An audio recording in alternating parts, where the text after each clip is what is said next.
Hi, my name is Pedro, and I'm from Brazil. Please like and subscribe to MSA. Even though my parents were poor, I always had big dreams as a kid. When I was 8, my best friend Maria and I used to sit at the bus stop on the weekends and would admire all the fancy cars that would drive past. Wow, did you see that BMW? I want one like that when I grow up.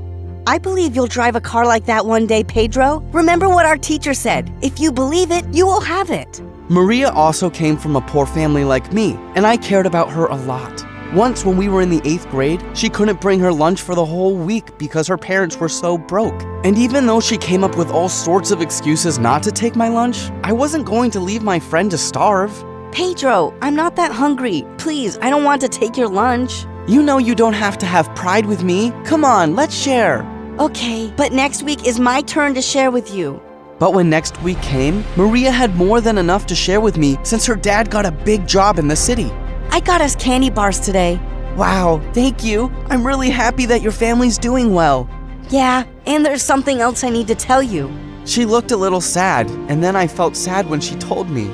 We won't be living in the same place anymore. We're moving to the city, and I won't be in this school. I was happy for Maria because she was going to have a better life, but I was sad since she was my best friend. We promised to write to each other every month, but as time went by, she stopped writing, but I didn't. I started focusing a lot on my studies when Maria left and became the top student in my school. When I was in 10th grade, I got selected to participate in a national math tournament. When I was at the tournament, I was so happy when I saw Maria. She was also selected from her school. Maria? She looked so beautiful now. Her eyelashes even looked longer than a normal person's. Maria looked at me like she didn't even know me. Or maybe it was because I also looked different. It's me, Pedro. Oh, hi. It's been a while. She looked down at my shoes and made a face of disgust. I'm guessing you're still stuck at the poor people's location? If that's what you call it. Okay. I have to go. My friends are waiting. That was not the Maria I knew, but I didn't let that distract me during the tournament. I beat all the kids, even the rich ones from Maria's school. Well done, Pedro. I was surprised that she even congratulated me after the way she looked at me. Thanks, Maria, and it was nice seeing you again. As I walked to the hallway, a tall man approached me. He was the principal of the most expensive school in the city. It was the same school Maria went to. Well done on your achievement today. I would love to have a student like you at my school. Thanks, sir, but I don't think my parents can afford your school for now. You would definitely qualify for a scholarship, and I could help. I've always been an only child in this massive house. It's just me and my father. I'm so glad to finally have someone to talk to. Come on, I want to show you our swimming pool. I've won 5 gold medals because I practice every day. Thanks, but swimming is not my thing. What? Swimming should be everybody's thing. What would you do if the world comes to an end and the entire earth gets flooded? It'd have to be everybody's thing then. I'll teach you. Let's go. Isabella was so persistent about everything. I did everything she asked me to do since her father was super kind to me. She never mentioned her mom, and I didn't want to intrude. When Isabella and I entered the school gates together, all eyes were on us, and I didn't understand why. Oh my gosh, everyone thinks I'm dating the new hot guy. Which new hot guy? You silly. You're really cute. Don't you know that? I blushed when she said that because I never really paid attention to how I looked since I focused so much on getting high grades. And then as we walked into our next class, all the girls started tapping the seat next to them. Hey, new guy, you could sit next to me. Oh no, you should really sit next to me. I have all the answers to everything. Isabella suddenly hid behind me when she saw Maria walk in, and then she took my hand. He'll sit next to me. We come from way back. Isn't that so, Pedro?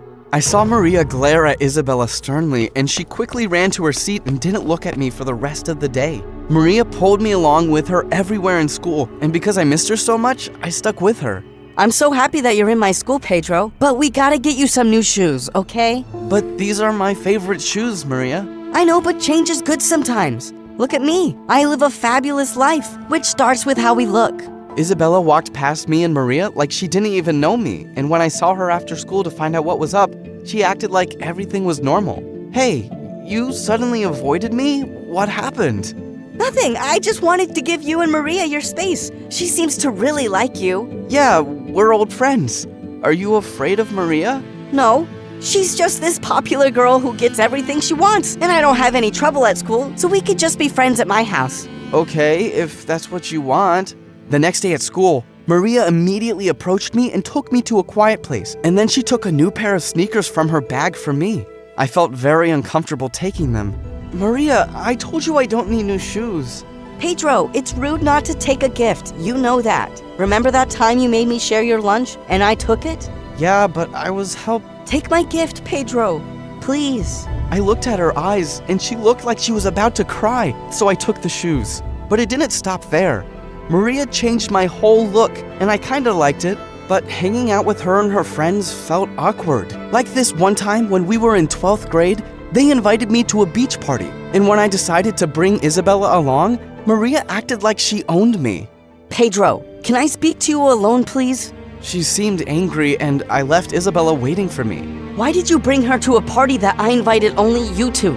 I live in her house, and she's my friend, so I thought it'd be okay. Well, it's not okay, and I'm not happy. You were my friend first. In fact, I think I like you more than a friend now. Maria suddenly kissed me, which caught me off guard. Before I could react, my phone rang, and it was my dad. Sorry, I have to take this.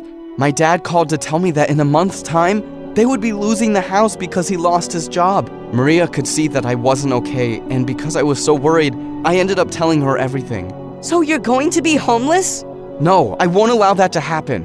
Well, I don't know how you will do anything since you're still in school. But if you send Isabella back home and tell her that she's a loser, then I'll speak to my dad to help your family. What? I can't do that. Isabella's family is helping me, and she's a good person. She's a freak, Pedro, and you're hot and smart. And I want you all to myself. I was so turned off with Maria. She wanted me to hurt another person for no reason, and I just couldn't do it. I went back home with Isabella, and she was happy to get out of the party because it wasn't her vibe either. Maybe we can go get some ice cream? Yeah, let's do that. What did Queen Maria say? You looked so unhappy after you spoke to her. Don't worry about it. I don't think I'll be hanging around her anymore. After our fun ice cream date, I started growing really fond of Isabella. She was sweet and accepted me for who I am. She was still very hyper about many things, but I started loving that about her. And then, after the weekend when I went back to school, everyone looked at me differently. Even the girls who dropped after me now looked at me like some poor, pathetic boy. I can't have a homeless boy in our school. I heard one of Maria's friends as she walked past me, and then I spotted Maria talking to a group of kids. I stood behind her. She was talking about me. Pedro is a total fake. I had to buy him clothes and shoes because his family is going to be homeless soon. Wow. But how can someone so hot be so poor? Maria, how could you do this? Oh, speak of the poor devil. She looked at me coldly, and then I took off the shoes she bought me and threw them in her face. Congratulations, Maria. Money has turned you into a real witch. I walked away from her, and Isabella ran after me. Pedro, wait! Don't throw your education away because of her. Maria did something really humiliating to me once before, and that's why I stay away from her and whatever she wants. What did she do to you, Isabella? Isabella started crying, and I hugged her. Then, she told me that she was the popular girl at school once before, and Maria was her best friend until she told everyone her big secret.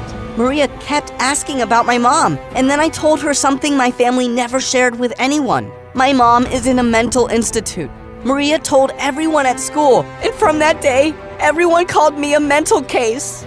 Oh, Isabella, why didn't you tell me this before?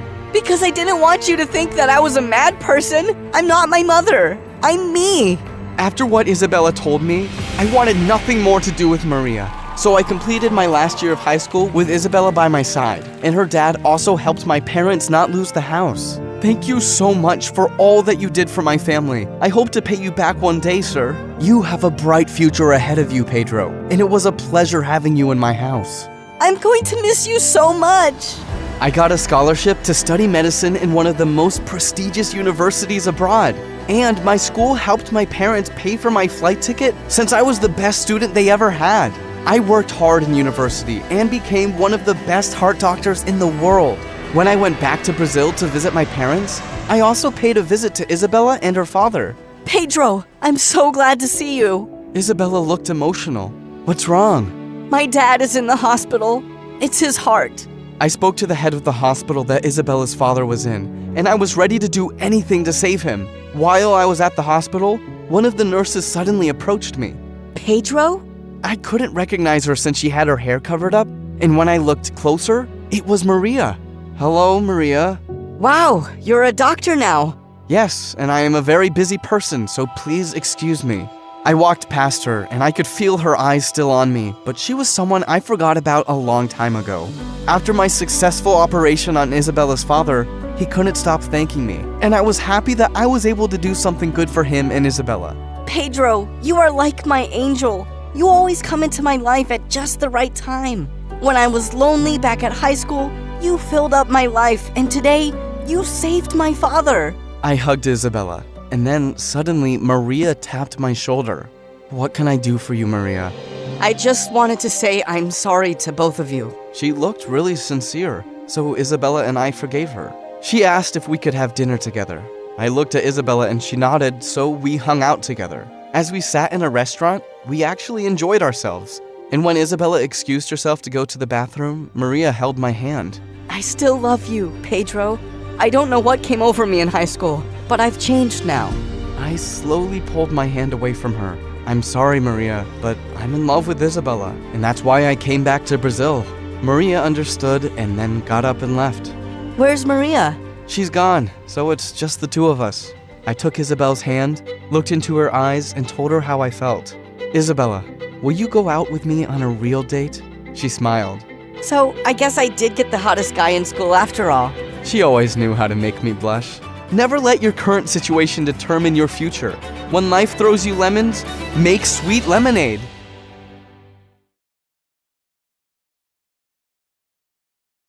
Hey, I'm Sakura, and I was born to the coolest parents ever. Before I go on, please hit like and subscribe. My parents were immigrants from Japan who built a successful business in America and gave my brother Dean and me the best life ever. Growing up, I was a straight-A student, and my dad always said I'd be a great doctor someday. It was his dream, only I knew the real reason. He loved Grey's Anatomy. I was too young to know what I wanted, but I loved making different sculptures out of anything I could find around me. When Mom noticed how good I was, she took me to the best workshops. Once when I was 6, we went to Spain for a vacation. I dragged everyone to see the famous Memel sculpture. It was the best day of my life. Oh my God, why would anyone make such a big spider? Yeah, I'm surprised you like it even though you're terrified of everything that crawls. I know, but I think it's beautiful. At least that's the meaning of it.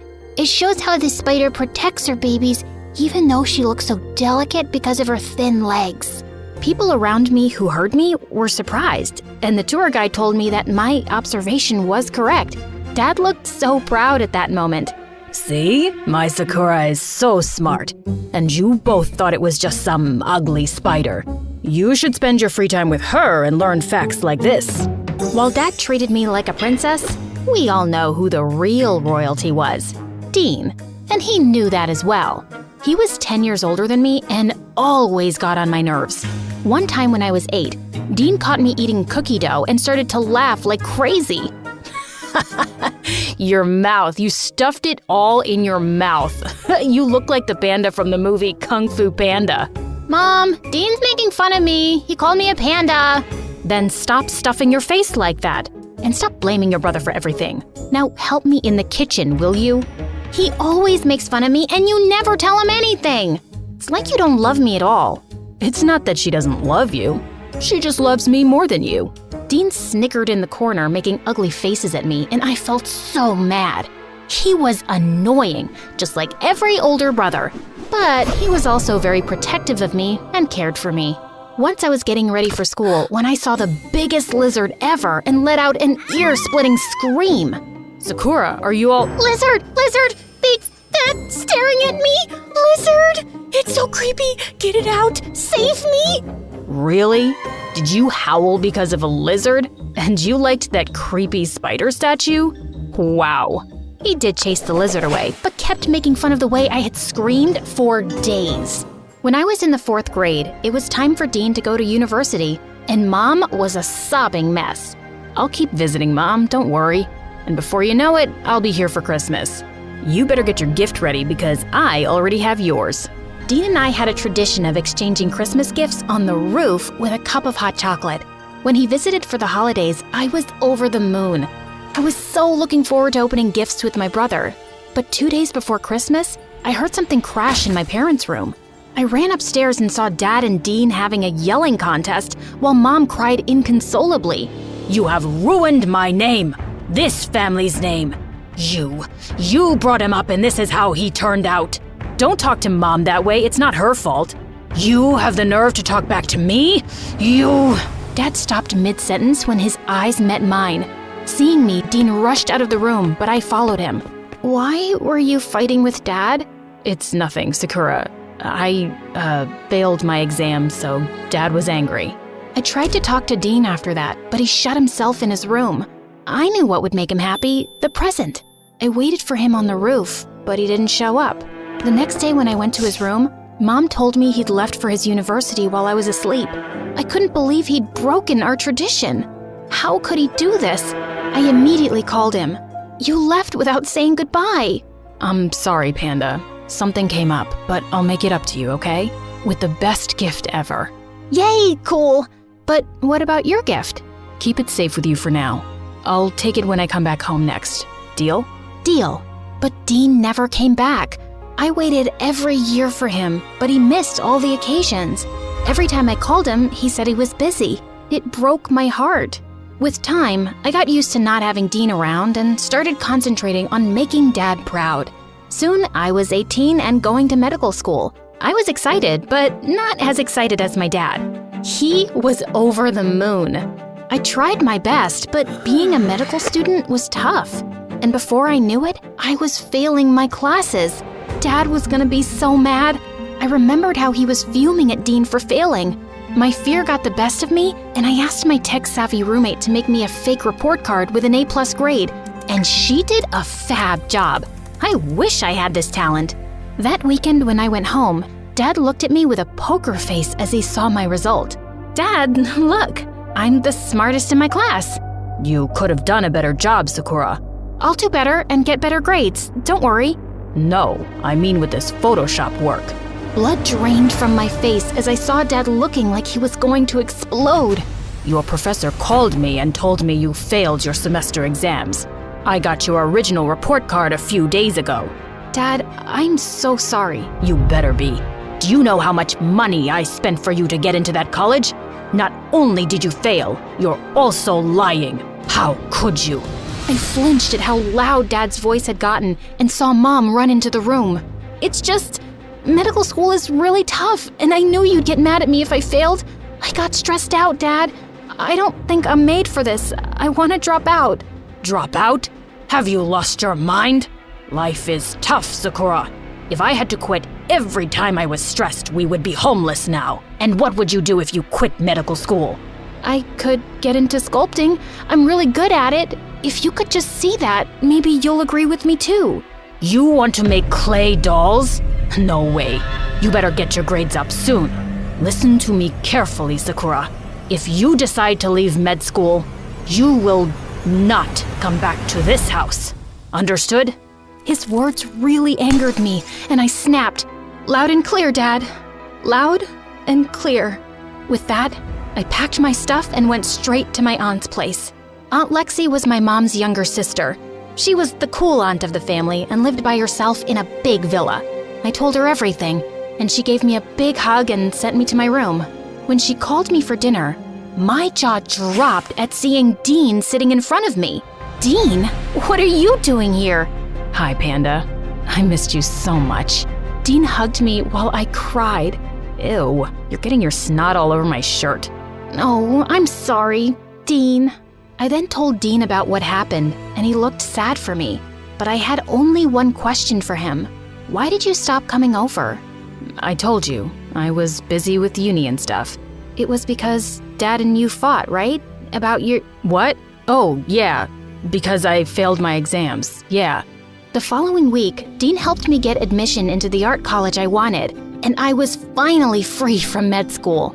Art school was everything I dreamt of, but I was still upset that I couldn't share this joy with Mom and Dad. Dean and Aunt Lexi always tried to cheer me up with visits to museums or art galleries and yummy food every night, but I still missed my parents. One night, I couldn't get any sleep and decided to get some water. As I tiptoed my way to the kitchen, I heard my aunt and Dean talking, and what I heard knocked the wind out of me. Dean, did you try talking to your father? I'm really worried about Sakura. She misses both of them so much. I know, Aunt Lex, it's just, you know how Dad can be. He's not answering my calls. I think he still hates me.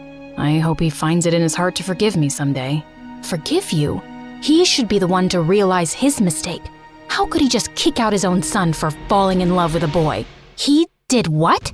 Hearing my voice, Aunt Lexi and Dean turned to me with wide eyes. You're lying, right? Dad wouldn't do that. He even helped his assistant come out to her family. That's just for the world to see, Sakura. He's always been like this. He pretends to be this modern person, but he's not. It's just the way he was brought up. These traditions. My whole world came crashing down. I couldn't believe that my dad was capable of doing something like this.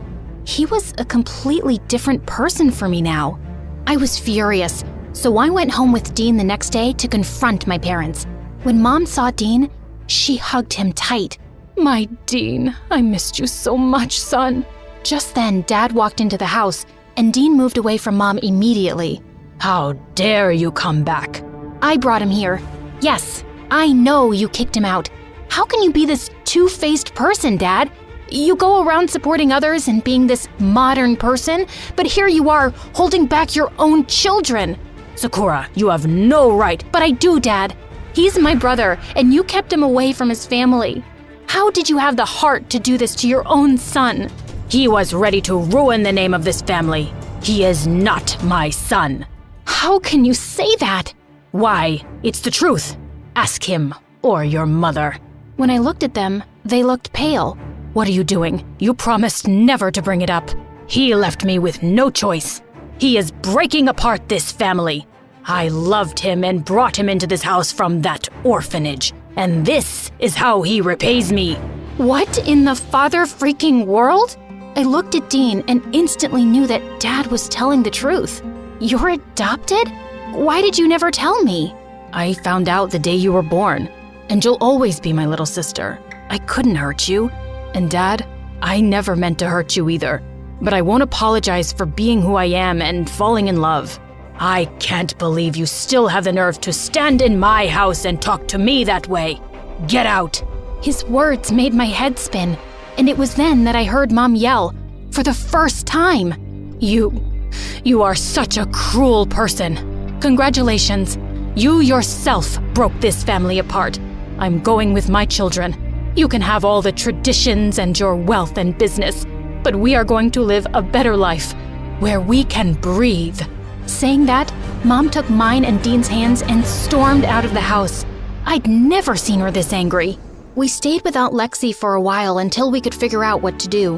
One day, Dean introduced us to his boyfriend, and we loved him. He was kind and yelled at Dean for teasing me and calling me a panda again. I liked this guy. One afternoon, the doorbell rang as we sat down to have lunch. Aunt Lexi entered the room with Dad right behind her. He looked like a mess.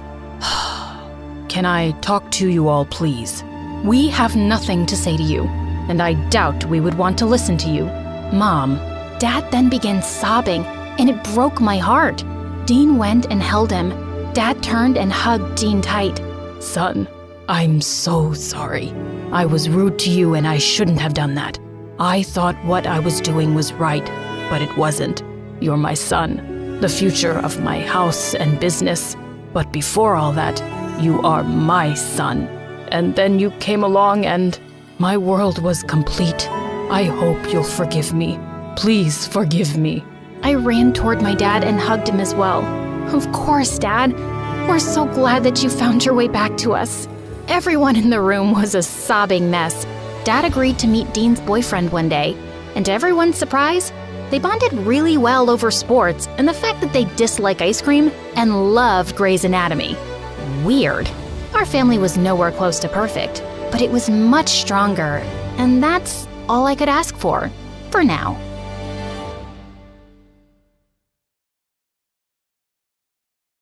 Hi, I'm Celine from Oregon. Please like and subscribe. My parents had me right after high school, by accident. But my dad told my mom that he loved her more than anything and was excited to start a family with her. I was born with Mom's lovely red hair and green eyes.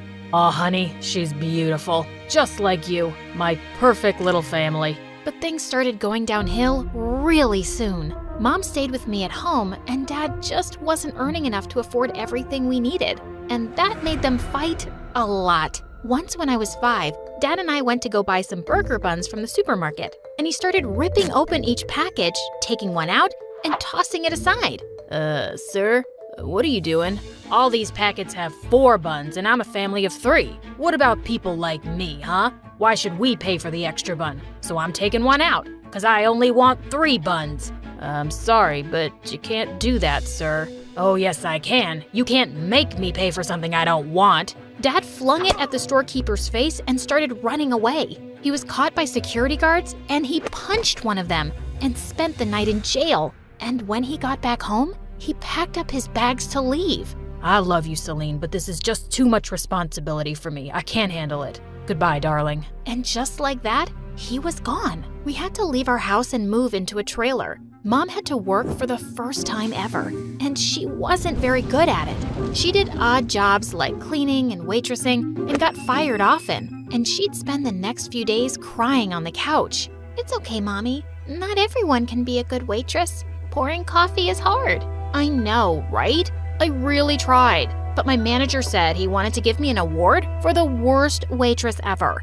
This is your dad's fault. Growing up, I realized Mom was never gonna be a responsible adult. The only thing she took good care of was her skin. She'd mix some ingredients in her lotion and put it over herself daily. And on me too. She said looks were the most important thing for a girl. But I really wanted to excel at school and have a better life than Mom. In 10th grade, I also got a job as a dog walker for some rich people. But I told Mom only half of my salary so I could save the rest. One day while I was going to work, I saw a dog barking loudly as a man was forcing it to go with him. Wait, I knew that dog. Hey, you thief! Let him go right now! Buzz off. It's my dog. No, it's not. Timmy, come here, boy.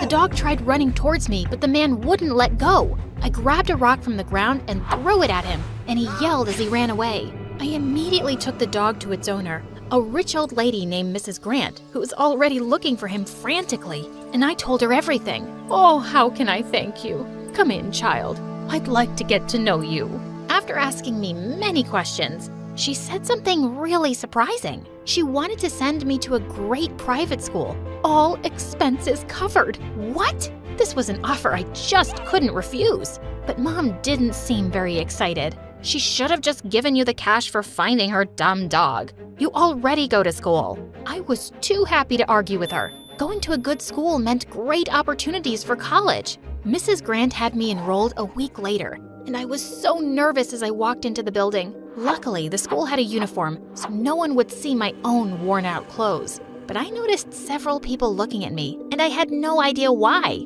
Later that day in the cafeteria, a girl from my class waved at me. Celine, right? Come and join us. And I gotta say, girl, you are gorgeous. Yeah, your skin's flawless. I wasn't expecting such a nice welcome. The girl who'd waved me over was Jasmine, and she seemed really interested in me. So, tell me, Celine, where do you live? I was about to say in a trailer, but something made me stop.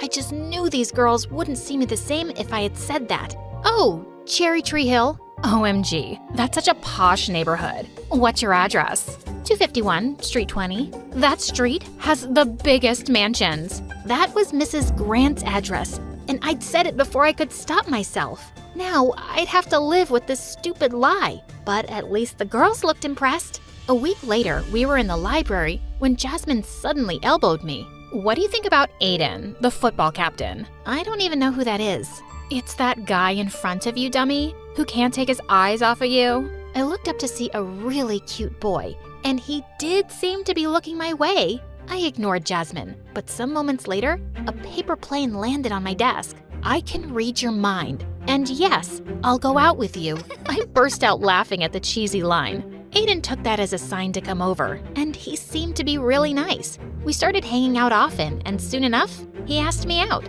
Life at school was going great. I was doing well in classes, I had friends, and a hot boyfriend. But one day, Jasmine and her friends were making plans for the mall when suddenly someone behind us spoke. Hey, can I come too? I turned around to see a girl with stained clothes and knotted hair. Ugh, go away, Miranda. Celine, this is the school loser who can't afford clean clothes. She can come with us if she wants to. Really? Excuse me? No, you can't. You're not sitting in my car. Just leave, Miranda. Her face turned red, and I felt really bad as she walked away. But later that day, I was just coming out of the bathroom when I bumped straight into someone. Miranda. Hey, sorry about that. You seemed nice earlier, and I wanted to be your friend. Most people aren't nice to me because of the way that I am. It's okay, Miranda.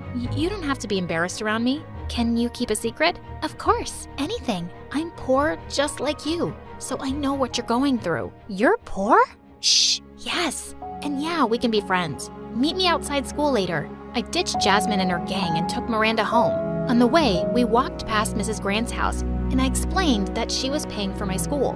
When we got to the trailer, I gave her some clean clothes to change into, and then we had lunch together. I would have never guessed you lived here, Celine. Yeah, we don't have much, but I try to take care of myself. No reason your life has to suck just because you're poor. Soon after, Miranda thanked me for everything and left. But half an hour later, I got a call from Mrs. Grant, and she asked me to come over immediately. And when I got there, I was shocked to find a furious Mrs. Grant next to Miranda. What are you doing here? Is this homeless person a friend of yours, Celine? I found her in our backyard with Timmy. If I hadn't caught her, she probably would have stolen him. You told me about Timmy, and I just... Told her what? Why are you showing strangers the way to my house, Celine? Did I make a mistake in trusting you? No, of course not, Mrs. Grant. Believe me, Miranda is completely harmless. I'm so sorry. It won't happen again. I took Miranda outside and then turned to her angrily. Are you insane? Why were you here? I just wanted to see Timmy because I like dogs.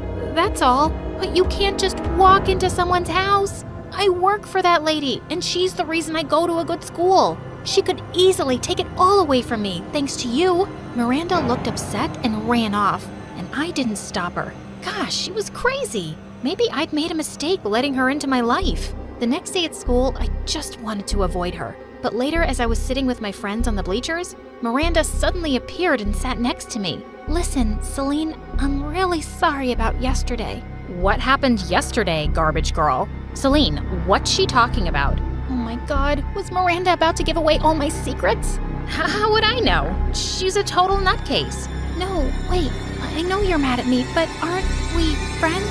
You said... In your dreams, weirdo. I got up to leave, but suddenly Miranda took my arm. And without really thinking, I threw my glass of juice at her face. She stood there stunned. But just then, Jasmine and the rest stared at her. Your clothes looked cleaner today. Now you look like your usual self again. Miranda burst into tears and ran off. And I felt horrible. What had I just done? I looked for Miranda everywhere the next day, but I couldn't find her. As I was walking down the hallway, I suddenly spotted Aiden clearing out his locker. Hey, Aiden, is everything okay? No, nothing is okay. You bullied my sister. Wait, who? Miranda? She's your sister? Yeah, and I know she's a mess, but I'm supposed to take care of her. I just didn't know I had to protect her from you. Aiden, please tell me where she is so I can apologize. She's refused to ever come back to the school because of jerks like you, and I'll be transferring wherever she goes. And I can't even look at you, Celine. As I watched him leave, I'd never felt worse in my life. Miranda had just wanted to be my friend, and I'd become a bully because I was afraid people would find out I was poor. The next day at school, Jasmine caught up with me in the corridor. Celine, did you know Aiden and Miranda were siblings? I just found out, and they both left. What happened? What happened is that we bullied that poor girl, and she doesn't want to be here anymore, and neither does Aiden. Oh, come on, we were just having fun. And who would have thought Aiden is poor too? He sure did a good job of hiding it. Well, I'm glad those broke losers are gone. And suddenly, I just lost it. You want to know something, Jasmine? I'm poor too. Yeah, there's no fancy mansion. I live in a small trailer. Ew, a trailer? Yeah, and I don't don't know why I let anyone make me feel ashamed of it. If you only treat people with respect based on how rich they are, I don't want anything to do with you. As if I want anything to do with you now, trailer girl. I just pushed her aside and walked off. Telling the truth was actually a relief. I lost my friends in a day, but I didn't care. I begged the principal to give me Miranda's address so I could go see her. But when I got there, I was shocked. This wasn't some poor person's house. I rang the bell, and the person who answered the door said that the previous family had put the house on sale and moved to another city. I walked away feeling low and confused. Why was Miranda like that if she wasn't poor? For the next few months, I just kept my head down and focused on studying. But one day, I was sitting in the classroom when I heard Jasmine making fun of another girl. What's wrong with your skin, girl? It's peeling off like snakes. I've tried everything. I don't know why it's happening. Hey, try this. It's awesome. I use it all the time. And with that, I took out a bottle of Mom's lotion mixture I always had with me. Ew, don't. Who knows what kind of products poor people use? Shut up, Jasmine. I'll try it. Celine's skin is amazing. And just a week later, the girl reported that her skin had never been better. After that, everyone wanted to try the lotion, and they were willing to pay for it. I told Mom, and it got her excited too. With the savings I had, I bought all the stuff we needed, and soon we were making good money just by selling the lotion to girls in my school. Eventually, I set up a website and started selling it online, and it was such a hit. By the time I graduated high school, we were making enough to move out of the trailer and into an apartment. I got into university in another city, but I kept my business running with Mom and a few employees. But sometime later, I started getting complaints from customers that their orders weren't getting delivered. I went back home that weekend to see what was going on, and I found the apartment in a huge mess, and Mom was snoring on the couch. Mom, how can you live like this? This place looks like a garbage dump, and I'm getting so many complaints about orders. Can you please relax? So what if some orders are delayed? I was tired this week, and I'll clean the mess. No, you won't. When have you ever done that before? All our lives, I've been cleaning up your mess, and I'm done. You're on your own, and I'll handle the business too. You're cutting me out of it? It's my product. But it's my money and hard work. Don't worry, I'll keep sending you your share. I just won't be coming back to live with you. And I left. I graduated university with honors, and my company kept growing. I was living the life I'd always wanted, but something kept bothering me all this time. I really wanted to meet Miranda. I hired a private investigator to track her down, and finally I found out where she lived. When I arrived at her doorstep, Miranda opened the door, but I barely recognized her. She looked so much better now. Celine, is that really you? Yeah, it's me. Can I please come in? We started talking, and I told her how I'd been wanting to apologize for years. I'm so sorry about what I did, Miranda. The day after you left, I told everyone the truth about me. I didn't want to be some fake person anymore. I get why you were mad at me. You were trying to make a better life, and I was just good at messing everything up. I wasn't poor like everyone thought, Celine. My mom had passed away, and I was just having a really hard time dealing with it. But you helped me realize too that I had to get my act together, and I got help. We hugged it out, and I felt a weight lifted off me. I knew Miranda would be okay. As I was leaving, suddenly someone called out, "Celine, wait." I turned around to see Aiden. I heard everything you said to Miranda. Thank you. I could tell you meant it. Every word. So, how long are you in town for? I'm leaving tomorrow. Maybe we could catch up over dinner? I think I'd really like that.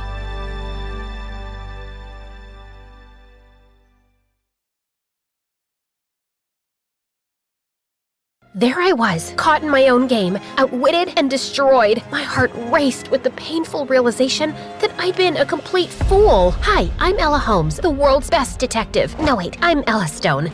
And technically, I'm not a detective, more of a detective enthusiast. And this is my story, Don't forget to like and subscribe. Ever since I was little, I was fascinated by mysteries. I'd read detective stories under the blanket with a flashlight on. When I was 7, I was convinced that my teacher was a criminal. She had these beady eyes and this creepy old face, so I followed her and caught her stealing money from the school bake sale. The principal gave me an award and everyone cheered. I was on top of the world, but of course, I couldn't stop there. I sought out more mysteries to solve, like who wrote bad words on the bathroom stalls, left their stinky gym socks on the floor, had a secret crush, or farted in the library. To me, everyone at school was a suspect and had something to hide. I know you did it. Don't you lie to me. But I'm innocent. Wait, what are we even talking about? Eventually, things got out of hand. Kids ran away when they saw me. I didn't do whatever you think I did. Leave me alone. They got really mad when they caught me searching through their stuff for evidence, so I didn't have many friends. But that was okay because I had Jenny. Jenny was my neighbor, and we'd been best friends since I saw her playing in her front yard, and this mean girl walked up and pulled her hair. Ouch, that hurts. Oh, look at the big baby.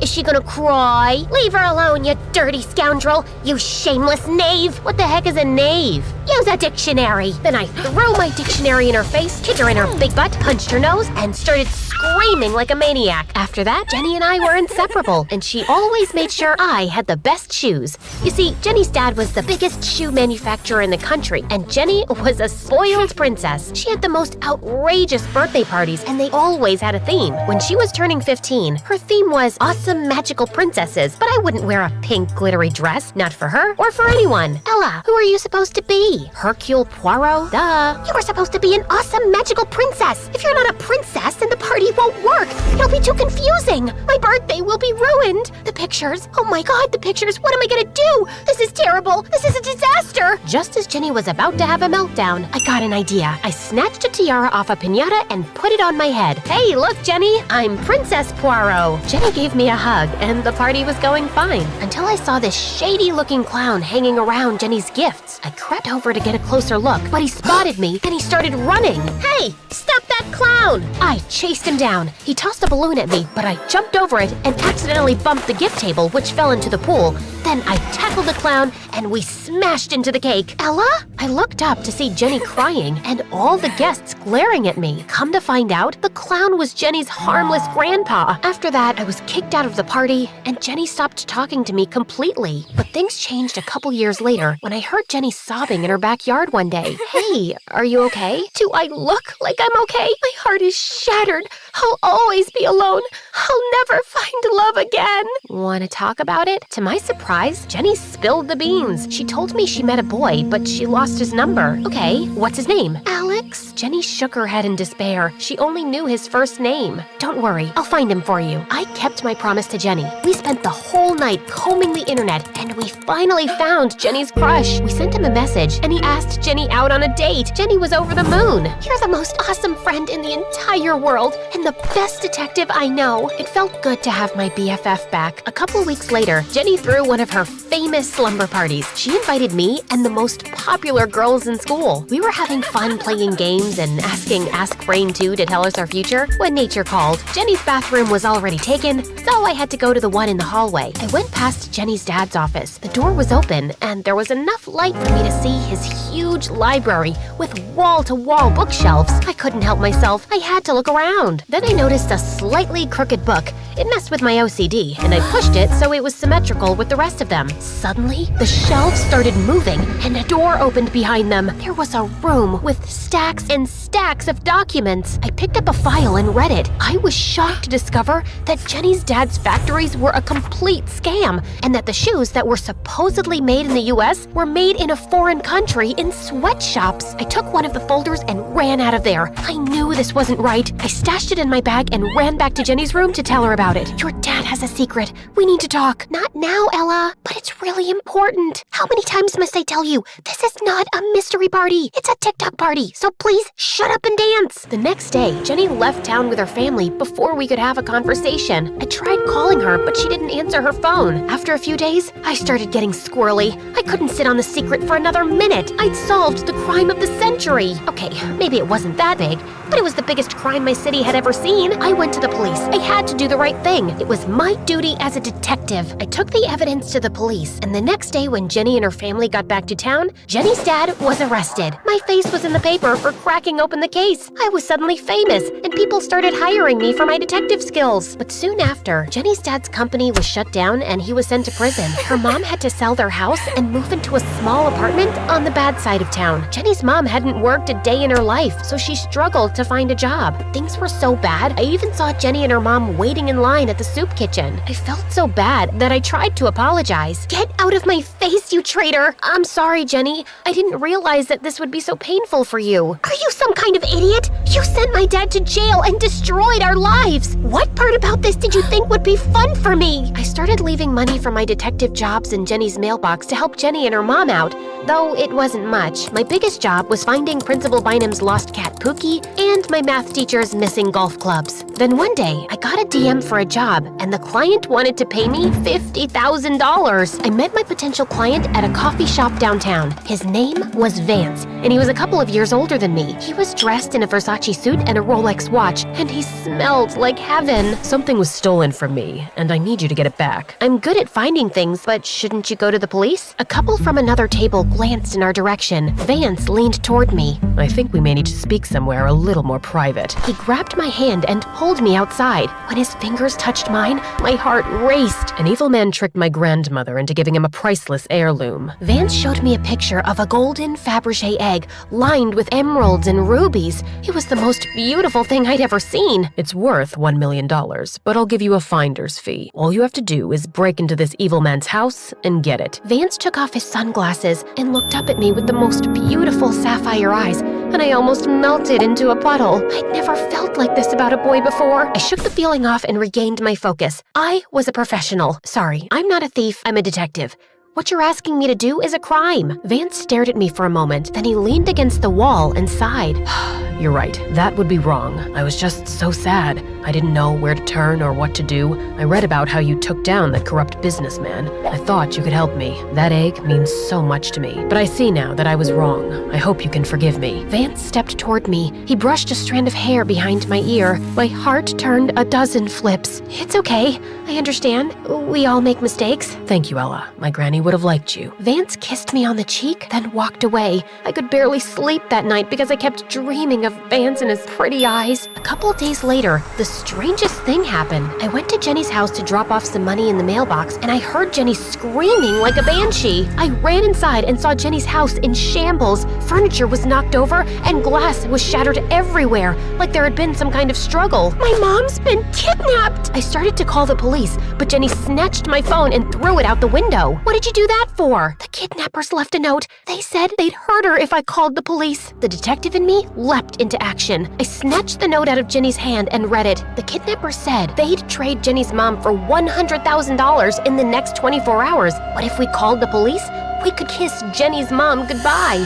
I don't know what to do. I couldn't let Jenny lose both her parents because of me. We'll have to give them the cash. Are you delusional? I don't have that kind of money. My mom and I are flat broke thanks to you, remember? Then something inside me clicked. I think I can get the money. How? Don't worry about it. Just sit tight. I'll be back soon. I raced out of Jenny's house and called Vance. Is your job still on the table? Yes, but I thought you weren't interested. Make it $100,000 in cash and I'm in. Deal. Vance gave me the evil man's address and told me where to find the Fabergé egg. I rode my bike to the evil man's house. I saw an open window on the first floor. There were a few cameras outside the house, so I put a mask on, then climbed through the window. I tiptoed through the house. I found the egg and put it in my backpack, and just as I was about to leave, I tripped over Pookie, the principal's cat. Pookie jumped up and thrust her claws into my chest. I screamed, and then all the lights in the house turned on. Principal Bynum ran down the stairs in his nightgown and a bat. Thief! Let go of my sweet cat! Principal Bynum chased me around the room,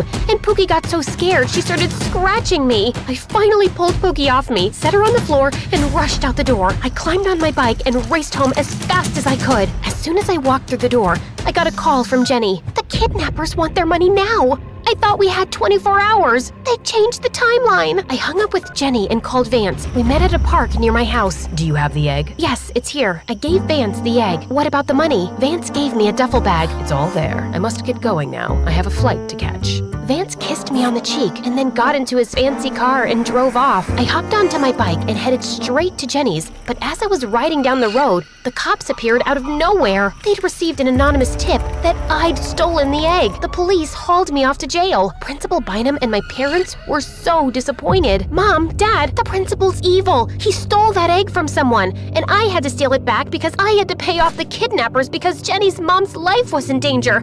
I had to do it. Everyone looked at me like I was crazy. Ella, you must be mistaken. I bought the egg in an auction. I have the receipt. And Jenny's mom was never kidnapped. She's probably safe at home, fast asleep. And that money in your bag is fake. The officer opened the duffel bag, and when I looked inside, my blood ran cold. All the money was Monopoly money. I'd been tricked. I felt like such an idiot. But what happened next totally rocked my world. The police told me that Vance was Jenny's cousin, and he was a thief wanted in connection to a dozen robberies around the world. The police had been monitoring him for years. We tapped Vance's phone and overheard his plans with Jenny to frame you for stealing the egg. Then he would leave the country, sell the egg, and transfer half the money to Jenny. But if we know anything about Vance, he's gonna double-cross Jenny too, and not give her a dime for it. It turned out the police officer was right, because when they went to arrest Jenny and her mom, they confessed to the crime and said Vance hadn't been answering any of their calls. Thanks to the tracker, he was soon caught at an airport and taken to jail for his crimes. As Jenny's trial was about to start, I spoke to the principal. I'm sorry, Mr. Bynum.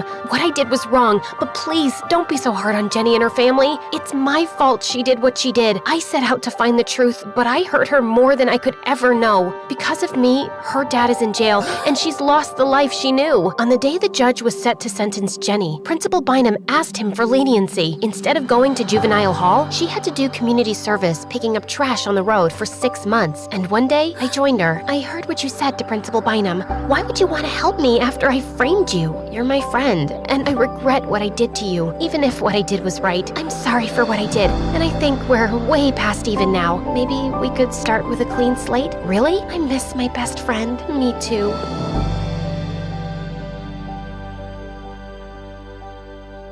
Hi, I'm Miranda from Michigan, and this is my story. Please like and subscribe. When I was born, Mom and Dad were over the moon, but my brother Jamie was the happiest. Mom told me he wouldn't leave my side for a second and refused to let anyone hold me except him.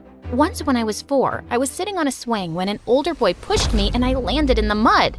Why did you do that? My new dress is all dirty now. All the kids started laughing, and suddenly I started wheezing and had trouble breathing. Just then, Jamie came running and shoved an ice pop down the boy's shirt. He ran off screaming.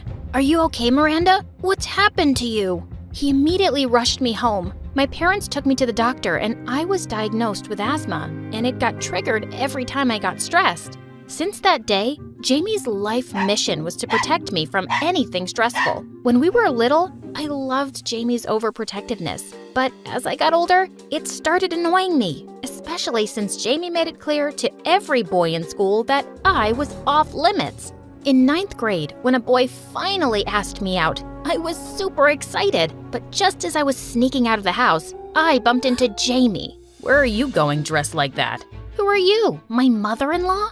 I told you to stay away from guys. You'll end up miserable. Jamie, I know you think you're looking out for me, but it's getting really annoying. I slammed the door in his face and left. But my first date was awful. The guy was a new admission and he kept talking about his fancy old school. At one point, he started wailing loudly about how our school was a garbage dump and everyone here was so tacky. I walked out in the middle of our meal. But when I got home, I found Jamie waiting for me. I told him the date was amazing. I wasn't gonna tell him that it sucked. My friends thought having an older brother was awesome since I got to hang out with his best friend and our school's heartthrob, Sheldon. But I thought both of them were pigs. They talked about wearing the same underwear for days and held burping contests and made me the judge. Ew!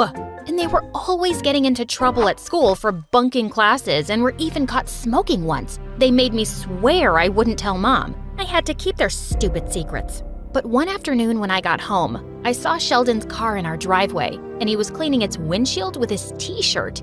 I couldn't stop staring at his gorgeous, toned body. Like what you see, eh? Gosh, that was so embarrassing. I wasn't staring at you. Hey, wait. I wanted your friend's number. You know, the one with the curly hair. And why would I give it to you? I know how you treat girls. You're a serial heartbreaker. Some girl is crying in the school bathroom every week over you. Well, they just all fall for me too fast. It's creepy. And I haven't found the right one yet. I don't know why, but the way he was looking at me was making my heart flutter. Luckily, Jamie came out just then, and I ran off to my room. The next day when I went to the school cafeteria, I was shocked to see Jamie and Sheldon talking to the guy who'd asked me out. The poor guy looked terrified. I was determined to give those two jerks a piece of my mind later, but as I was walking back from school, I saw a heavily pregnant woman on the roadside all alone, looking distressed. "Hey, are you okay?" She told me she was about to go into labor. I quickly called an ambulance, and even though I was kind of freaking out, I went with her. When we finally got to the hospital and she was admitted, it happened. My heart started racing and I had trouble breathing. I fumbled through my bag to find my inhaler when I saw Sheldon walk in. He took one look at me and quickly found my inhaler from my bag. When I finally calmed down, I realized I was in Sheldon's arms and he was gently patting my back. I felt a strange fluttering in my tummy. "This is Sheldon, for heaven's sake. You've known him since you wore pigtails to school. Why are you here?" My sister just had a baby girl. I'm an uncle now. Want to meet my niece? Sure. I didn't know much about Sheldon's family. I knew his family was loaded, but he still spent more time at my home than his own. As soon as we entered his sister's room, I was shocked to see she was the same woman I'd helped. Sheldon couldn't thank me enough as he dropped me home. When we got there, Jamie was coming back from his evening run. Seeing him, I remembered he'd been bullying my date, and I felt so angry again. "Why do you keep poking your fat nose in my business, Jamie? You both break every rule, but you can't even let me date in peace?" What are you talking about? "Don't act innocent. I saw both of you talking to that poor guy in the cafeteria." Do you think it's my personal mission to keep you single? It's just that I know dating a jerk will stress you out. You know what?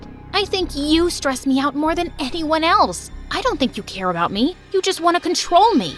And with that, I ran to my room. A few minutes later, I heard a knock and Sheldon walked in.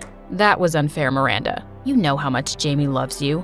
But that doesn't give him the right to interfere in my personal life. I know he can be a little overbearing, but trust me, you're lucky to have a family that cares about you so much. Not everyone has that. Then suddenly, he took my hand in his. My dad's hardly ever home, and my stepmom can't wait to get rid of me. Why do you think I'm always here? Does Jamie know about this? Yeah, he never told you? At that moment, I felt really proud of my brother. He was that kind of person who would never betray his friend's confidence. Just then, I realized my hand was still in Sheldon's. Are you really into that cafeteria guy? No, he's a complete moron. Thank God. You know that rock band you love? They're having a concert this weekend. Jamie isn't interested, so would you like to go with me? I'd love that.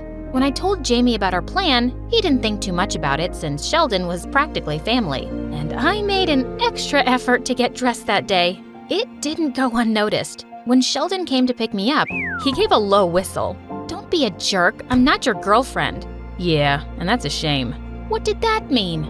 We had a blast at the concert, and then went to a cafe since we were both starving.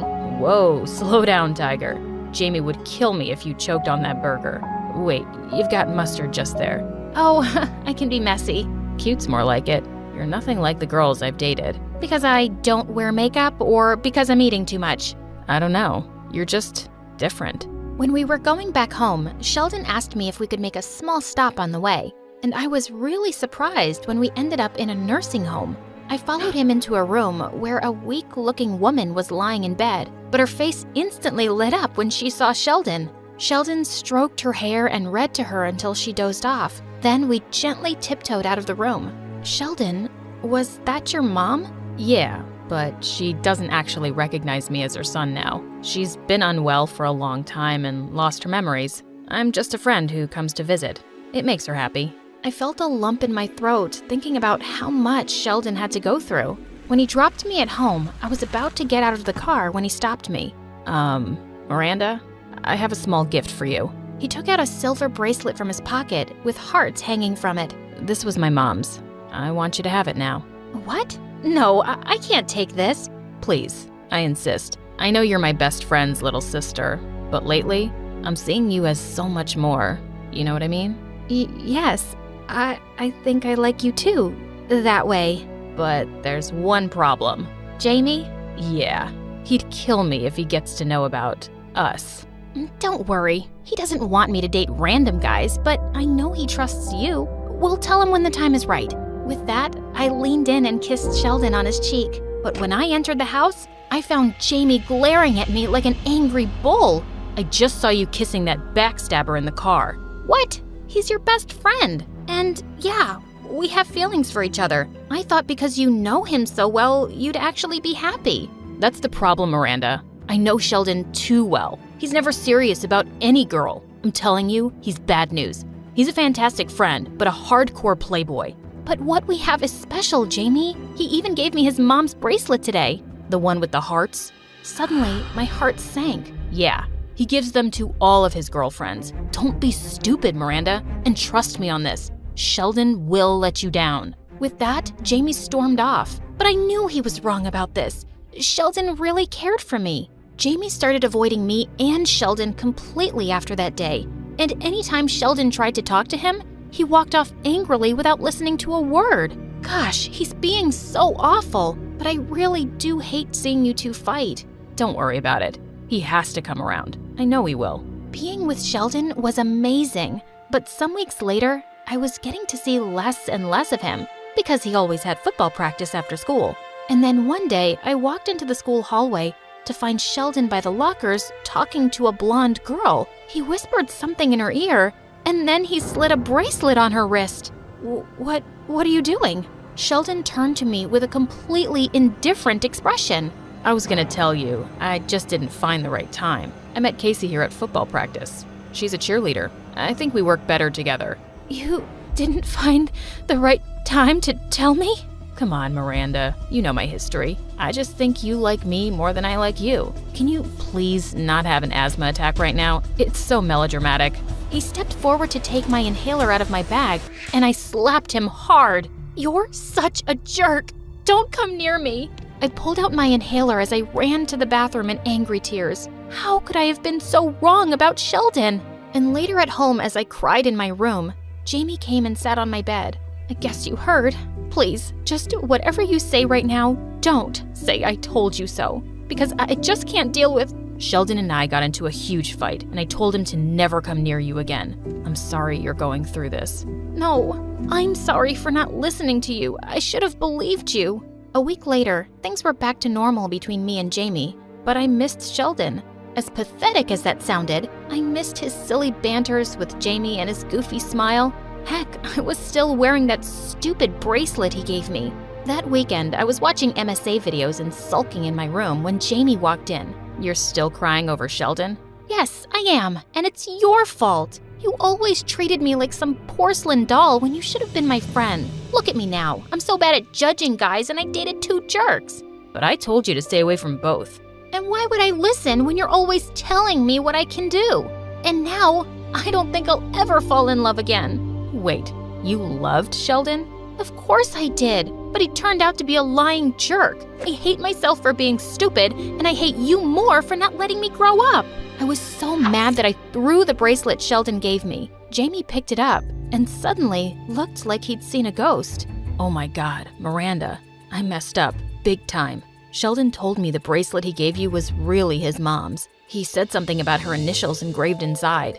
Wait, I thought you two weren't talking. That's when Jamie told me that Sheldon had come to see him after the concert and had confessed his feelings for me. He didn't want to keep it a secret from Jamie.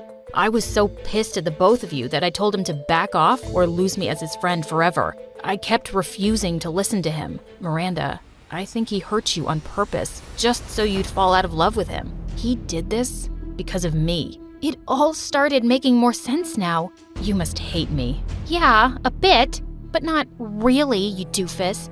You just have to stay out of my business now. I promise. Take me over to your stupid friend's place now. Jamie and I drove over as fast as we could to find Sheldon sitting outside in the garden by himself. I ran up to him, and before he could say anything, I punched his arm really hard. Ow! Are you here to beat me up now? Did you break up with me because you're just a big jerk, or because of Jamie? Because Jamie is okay with us being together, so tell me. What? He is? Of course that's why I broke up with you. And I'm so sorry. I just felt like I was making you two hate each other, and Jamie was hating me, so I needed you to not like me anymore. I'm not dating anyone, Miranda, because I only want to date you. I love you. I love you too, moron.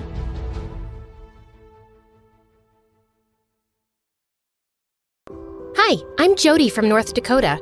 Please like and subscribe, and you'll be able to fulfill all your New Year's resolutions. Ever since I can remember, Dad made me and my younger brother Josh compete for everything. This teddy's mine. I grabbed it first. So what? I saw it first. Don't fight, kids. The one of you who burps the loudest gets it. Josh's burp was way louder than mine, and the teddy went to him. So annoying. On our way back home, Josh and I fought over the window seat.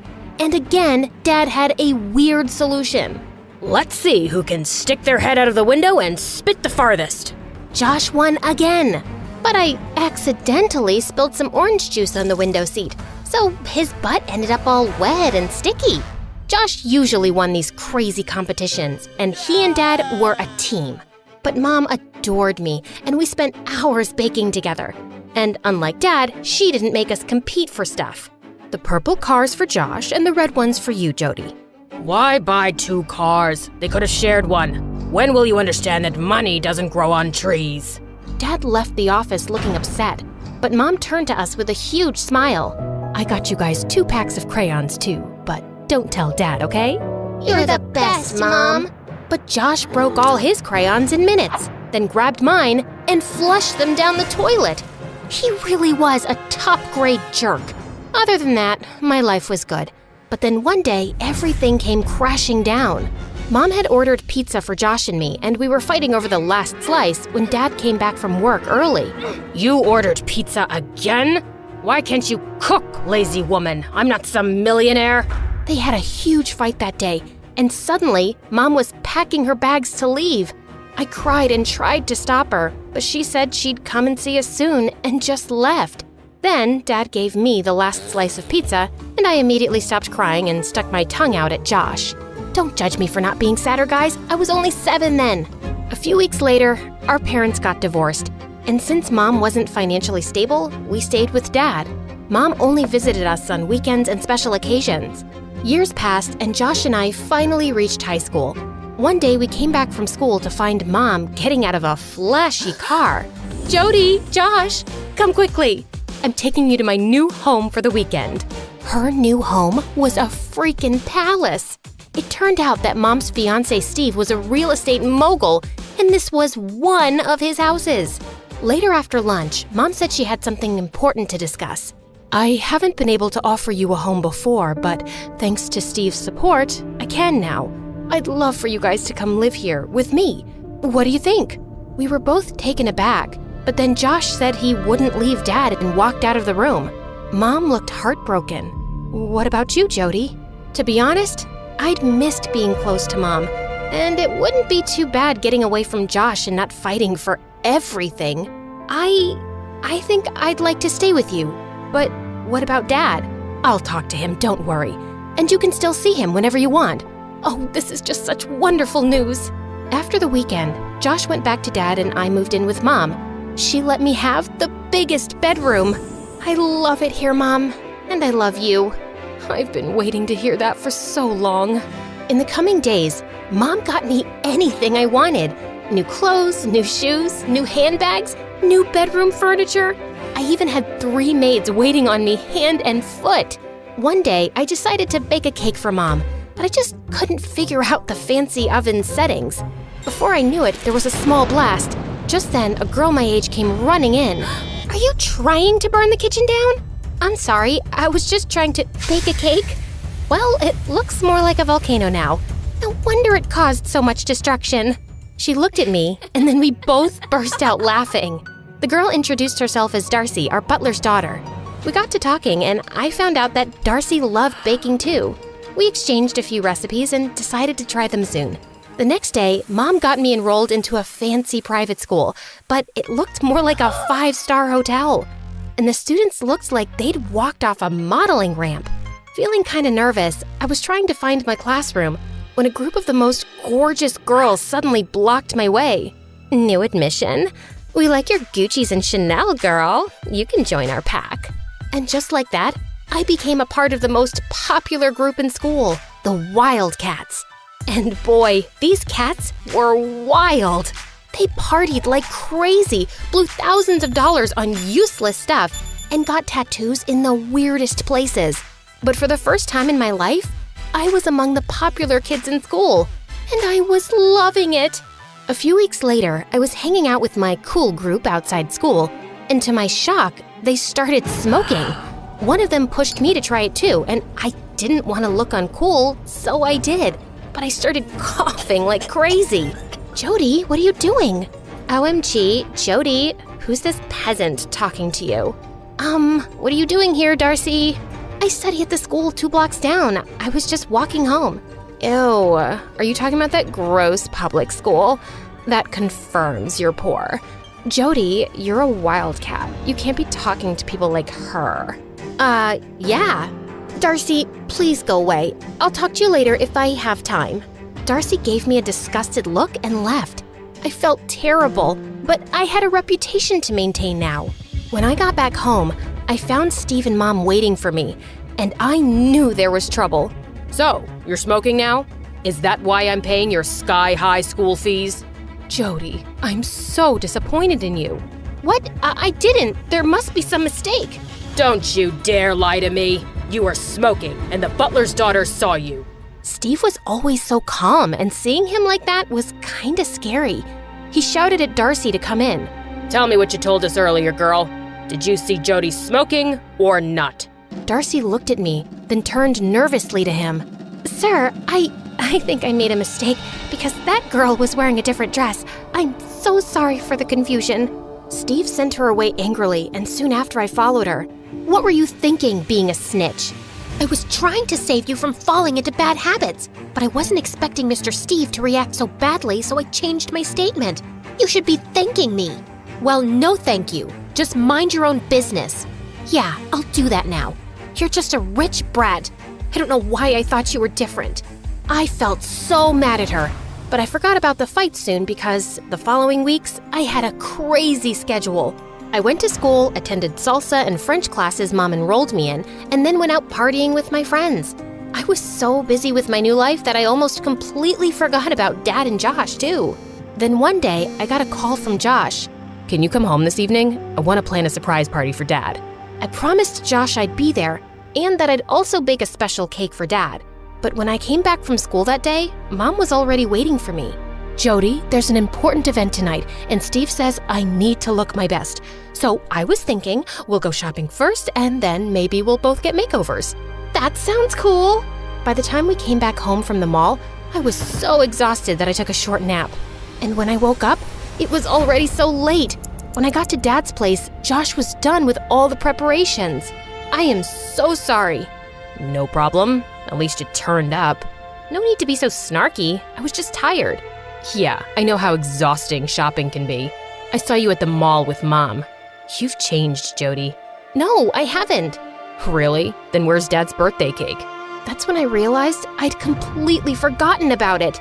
Seems like life with us wasn't good enough for you. That's why it's so easy for Mom to buy your love with all this fancy stuff. That's not what she's doing. And maybe I like it that I don't always have to share things with you. And Mom and Steve never scold me for buying something I want. They aren't stingy like Dad. Just then, I realized that Dad had walked in. Oh, Dad, happy birthday. I know that I'm careful with money, Jody, but I've always worked hard and tried to give you a good life. I know that. I didn't mean it. Yes, you did. You just didn't mean for me to hear it. Dad said he was tired and just wanted to go to bed. And Josh was so mad at me for ruining everything. Back at home, I tried falling asleep but kept feeling terrible. I didn't mean to hurt Dad. And was it true that I'd changed, like Josh had said? A few days later, Mom and Steve were out at some party, so I invited some friends over. We were having a great time, dancing, till one of them started a food fight, and the next thing I knew, they were all going crazy. Can you stop, please? My parents won't be happy about this. What? We're just having fun. And I'm sure you have plenty of servants to do the cleanup. Look, there's one. She pointed at Darcy, who just walked in with drinks and got hit by some food. Just then, one girl jumped on the couch, knocking over a large crystal vase and smashed it to bits on the floor. That's it! Enough! You guys don't get to disrespect anyone, and you don't get to act like spoiled brats in someone's house. Leave, all of you! You can't talk to us like that. We made you one of the most popular girls in school, and we can end that instantly by kicking you out of the Wildcats. Sounds amazing! That's exactly what I want. Now get out! The girls stormed off while Darcy and I stared at the mess. I'll take care of this. You don't need to help. You'll never get this done alone before Mr. Steve's back, so let's not waste time. We worked our butts off for the next 2 hours and finally sat down exhausted. Hey, I'm sorry my friends acted like jerks. I don't care about them, but I hadn't expected you to be like that, or even have such friends. I know. I don't even know who I am these days. I've been trying so hard to fit in with these people I don't even like. And also, I forgot my dad's birthday and hurt his feelings. And my brother, he thinks Mom's trying to buy my love by giving me all these gifts. Do you feel the same? Maybe. She hasn't spent much time with me ever since I moved in here, but she does get me whatever I want. Darcy suggested I tell Mom how I felt. So later that night, I walked up to Mom's room to talk when I heard her and Steve arguing. Steve, I changed myself completely for your sake. I tried my best to be a good partner, but I can't tolerate you cheating on me. Do you have another option? Do you want me to throw you and your daughter out of this house? No. There's nothing I wouldn't put up with for my daughter's happiness. I finally have her love after all these years. I wouldn't be able to bear it if she leaves me. Then stay quiet and don't interfere in my matters. I slid behind a statue as Steve marched out of the door. When I peeked into Mom's room, I found her crying. And just then, reality hit me. Mom wasn't trying to buy my love. She was just showering me with hers. Mom? Oh, Jody! I think I have something in my eye. I heard you and Steve talking, Mom. And I want you to know that I love you, whether you have money or not. But on my own, I don't even have enough to give you the kind of life you were living with your dad. I was just a waitress, and I met Steve. I don't care, Mom. It's you I want to be with, not your house or the stuff you can give me. You know what? I've always wanted to start a small baking business. Maybe we should do that together. The next day, Mom and I moved out of Steve's mansion with our hands empty, but our hearts full. We rented a tiny apartment and started our baking business from home. And I took the time to reconnect with Dad and Josh and even kept in touch with Darcy. In a few months, our business took off with massive help from Josh.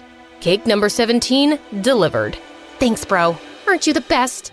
I know. That's why I want these headphones. What? No! Mom got those for me. Some things never change, do they?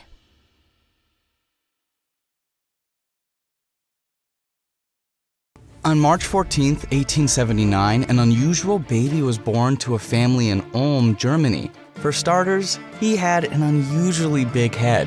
It's a little larger than normal, but he looks fine to me. Are you blind? It's huge. Oh, what if he's broken? What if he's never able to speak or think any intelligent thoughts? The baby's mom really couldn't have been more wrong. Hi, I'm Albert Einstein, and this is my story. Ever since I could remember, my parents told me I was, well, different. For starters, I hated playing with other kids and always preferred to be alone. I also didn't speak until I was 4 years old.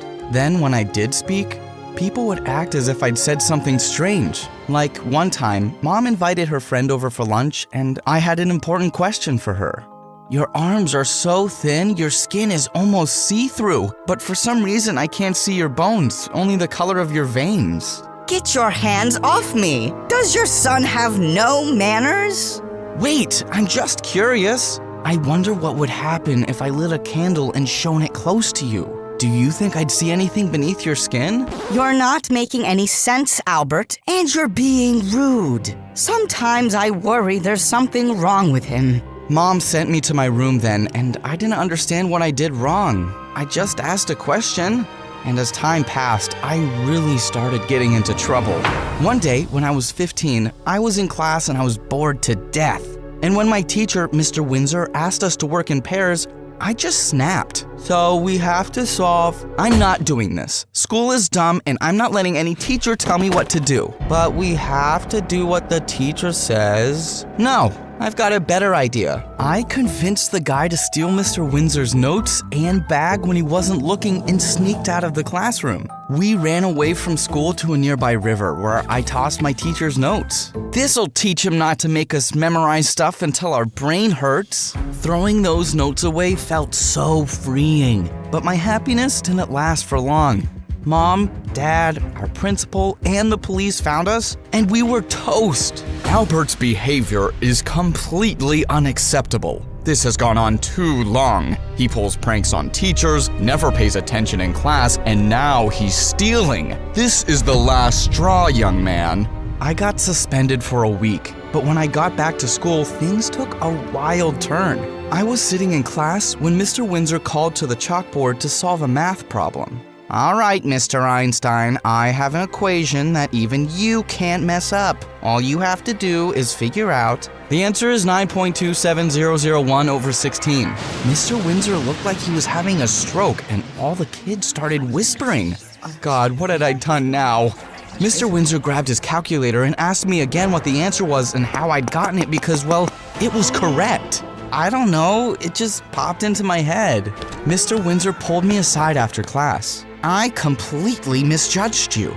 Young man, you have a gifted mind. This makes so much sense. All of this is too easy for you. You're probably bored to death. I'll move you up to an advanced class and we'll give you more difficult tests. You must develop this talent. Suddenly, something inside me burst. No, I don't want to do any of that. I can't take this anymore. I know you mean well, but I can't go on like this. I quit school. I'll teach myself all this stuff. That week, I dropped out of school and my parents were horrified. I was sure they thought I was a lost cause or crazy or both. So when I was 17, I left home and went straight to university for physics. It was time to put myself and my dreams first, no matter what anyone thought. On my first day, I was walking down the hallway when I ran into a group of guys pointing and laughing at something. Hey, what's going on? See that girl over there? She's in our class. I didn't know our university allowed chicks to even walk in here. Hey, princess, why don't you go back home to cook me dinner? I'll have potatoes with extra sausage. What a jerk. Before the boy could finish, I walked over to the girl. I know those guys are acting like pigs, but at the end of the day, they don't matter. When you look at the universe, you realize how small and unimportant each one of us is. This book talks about how the earth is like the size of a... Suddenly, the girl smacked the book out of my hand. You have no idea what I'm going through. As if some dumb book will make me feel better about the fact that everyone's treating me like a freak. The girl stormed off and I felt bad. I found later that her name was Mileva, and the boys just wouldn't leave her alone. One morning, I saw Mileva studying in the library, and for some reason, I felt like sitting next to her. Need any help with your schoolwork? Ugh, you again? You're everywhere. You're not following me, are you? No, but for some reason, we keep running into each other. I also think we're a lot alike.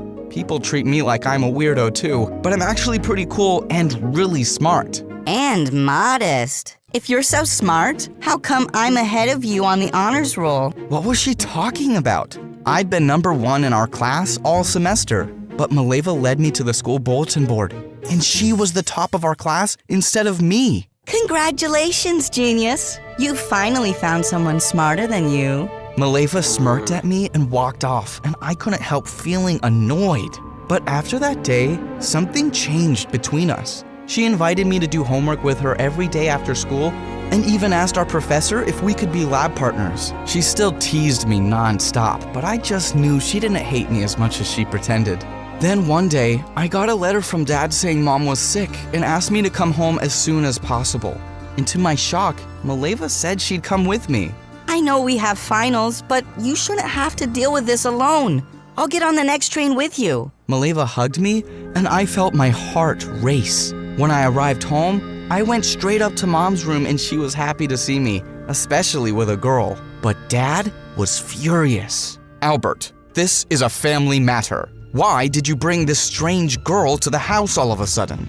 Dad, you don't have to be rude. She just came along for support. Well, whoever you are, you're wasting your time on my son because he's a nutcase who only ever thinks of himself. Wow. Now I remember why leaving home was the best decision ever. Tears stung my eyes as I stomped out of the room into the yard. Mileva followed me. Albert, this was my fault. I shouldn't have invited myself to come with you. I just wanted to be there for you. I never wanted to cause any problems. Are you kidding? You've been amazing. It's my dad who's acting like a jerk. But he is right about one thing. I do have issues, and you shouldn't waste your time on me. Listen, I know I give you a tough time, but the truth is, you're the most brilliant and interesting guy I've ever met, and I want to take a chance on you. Suddenly, Mileva leaned in and kissed me, and it felt like all the light in the universe filled in the space between us. After that, Mileva and I started dating, and I was on cloud 9 for the next 10 months. Then one morning, our professor called us to his desk, but Mileva wasn't in class. I didn't know why she hadn't come that day. Well, it's a shame she's not here. I have a rare opportunity. It's a research position at one of the most prestigious programs in the world, but only one of you can go. You both are equally gifted students, so I thought I should tell you both and you can decide between yourselves. I was speechless. What was I supposed to do? I told the professor I talked to Mileva, but he needed an answer right away. And so I decided to take the position. After school, I went over to Mileva's house with knots in my stomach. It turned out she was sick with a cold, and when I told her what happened, she was dead silent. And you took the position? Just like that? Mileva, I'm so sorry. I know a position like this would have been your dream too, but I wasn't given a chance to talk to you. I didn't have time. Don't worry about it, Albert. I understand. Mileva pulled me close, even though she was sick. We got married a year later and had children. We were happy and I was thriving at my new research position, writing theses and making all kinds of discoveries in theoretical physics. But something had changed in my relationship with Mileva. There was something wrong between us and I didn't know how to go about it. One night, I came home from work when I saw Mileva looking at me furious. Where have you been, Albert? I was at the university. I had to work an hour late. I'm sorry. Well, you're never home, and I'm sick of it. You're off being a big-shot scientist, while I'm over here changing diapers. I'm also off bringing home money for our family, and I always help you with everything when I get home. Mileva, do you want me to quit my job? What can I do differently? Mileva just fell silent. It was so obvious she was jealous of my success, and I didn't know how to help her. I tried taking her to the lab with me and watching the kids more, and even tried including Mileva in my research. But one day, Mileva dropped a bombshell on me. I love you, Albert, but I can't do this. I'm not happy with you anymore. I want a divorce. But why? Are you just going to resent me forever? I thought you wanted me to follow my dreams, and I'm not stopping you from following yours. You stopped me the moment you took that job opportunity in university. I know it's in the past, and I don't want to keep resenting you. I want to remember why I fell in love with you, and always see you that way. You're brilliant, Albert, and we shouldn't hold each other back anymore. I pulled Mileva close as tears filled my eyes. That following month, we filed for divorce, and just like that, everything changed, and I didn't know what would happen next. One night, I was on the train and trying to fall asleep, but this girl kept walking up and down the aisles and singing loudly while she tossed a ball up and down. Hey, kid, can you quiet down? Some of us are trying to sleep. You're not my dad, so you can't tell me what to do. Well, lucky for the both of us, this is my stop. I stormed off the train, grateful to get away from that brat. But as the train rode away, I saw something strange. The girl was still tossing the ball up and down, but it looked like it was moving faster and faster. And suddenly, the wheels in my mind were racing like crazy. Time moved faster when I was off the train. That was why the ball looked like it was moving slower when I was on the train. The next few months, I continued doing research, and to my amazement, my theory of relativity was proved correct. I won the Nobel Prize for Physics that year, and after that, it seemed like everyone wanted to hear what I had to say. How does it feel to make this groundbreaking discovery, Mr. Einstein? This is a historic moment, and you're a legend. I was on the front cover of every newspaper that week, and I folded a picture and sent it in an envelope to someone special, along with a letter. Dear Maleva, I finally did it. I found answers to all those questions I've been asking myself all these years, about time and space and the universe. I want you to know that I couldn't have done it without you. I'm in a good place now. I'm married to an amazing woman and, well, I had my dreams come true. Even though things didn't work out between us, I never look back at the time we had with regret. I hope you're happier now. I hope you're still curious about the world and that you learn something new about it each day. Remember me like this always, and thank you for believing in me. Yours truly, Albert Einstein.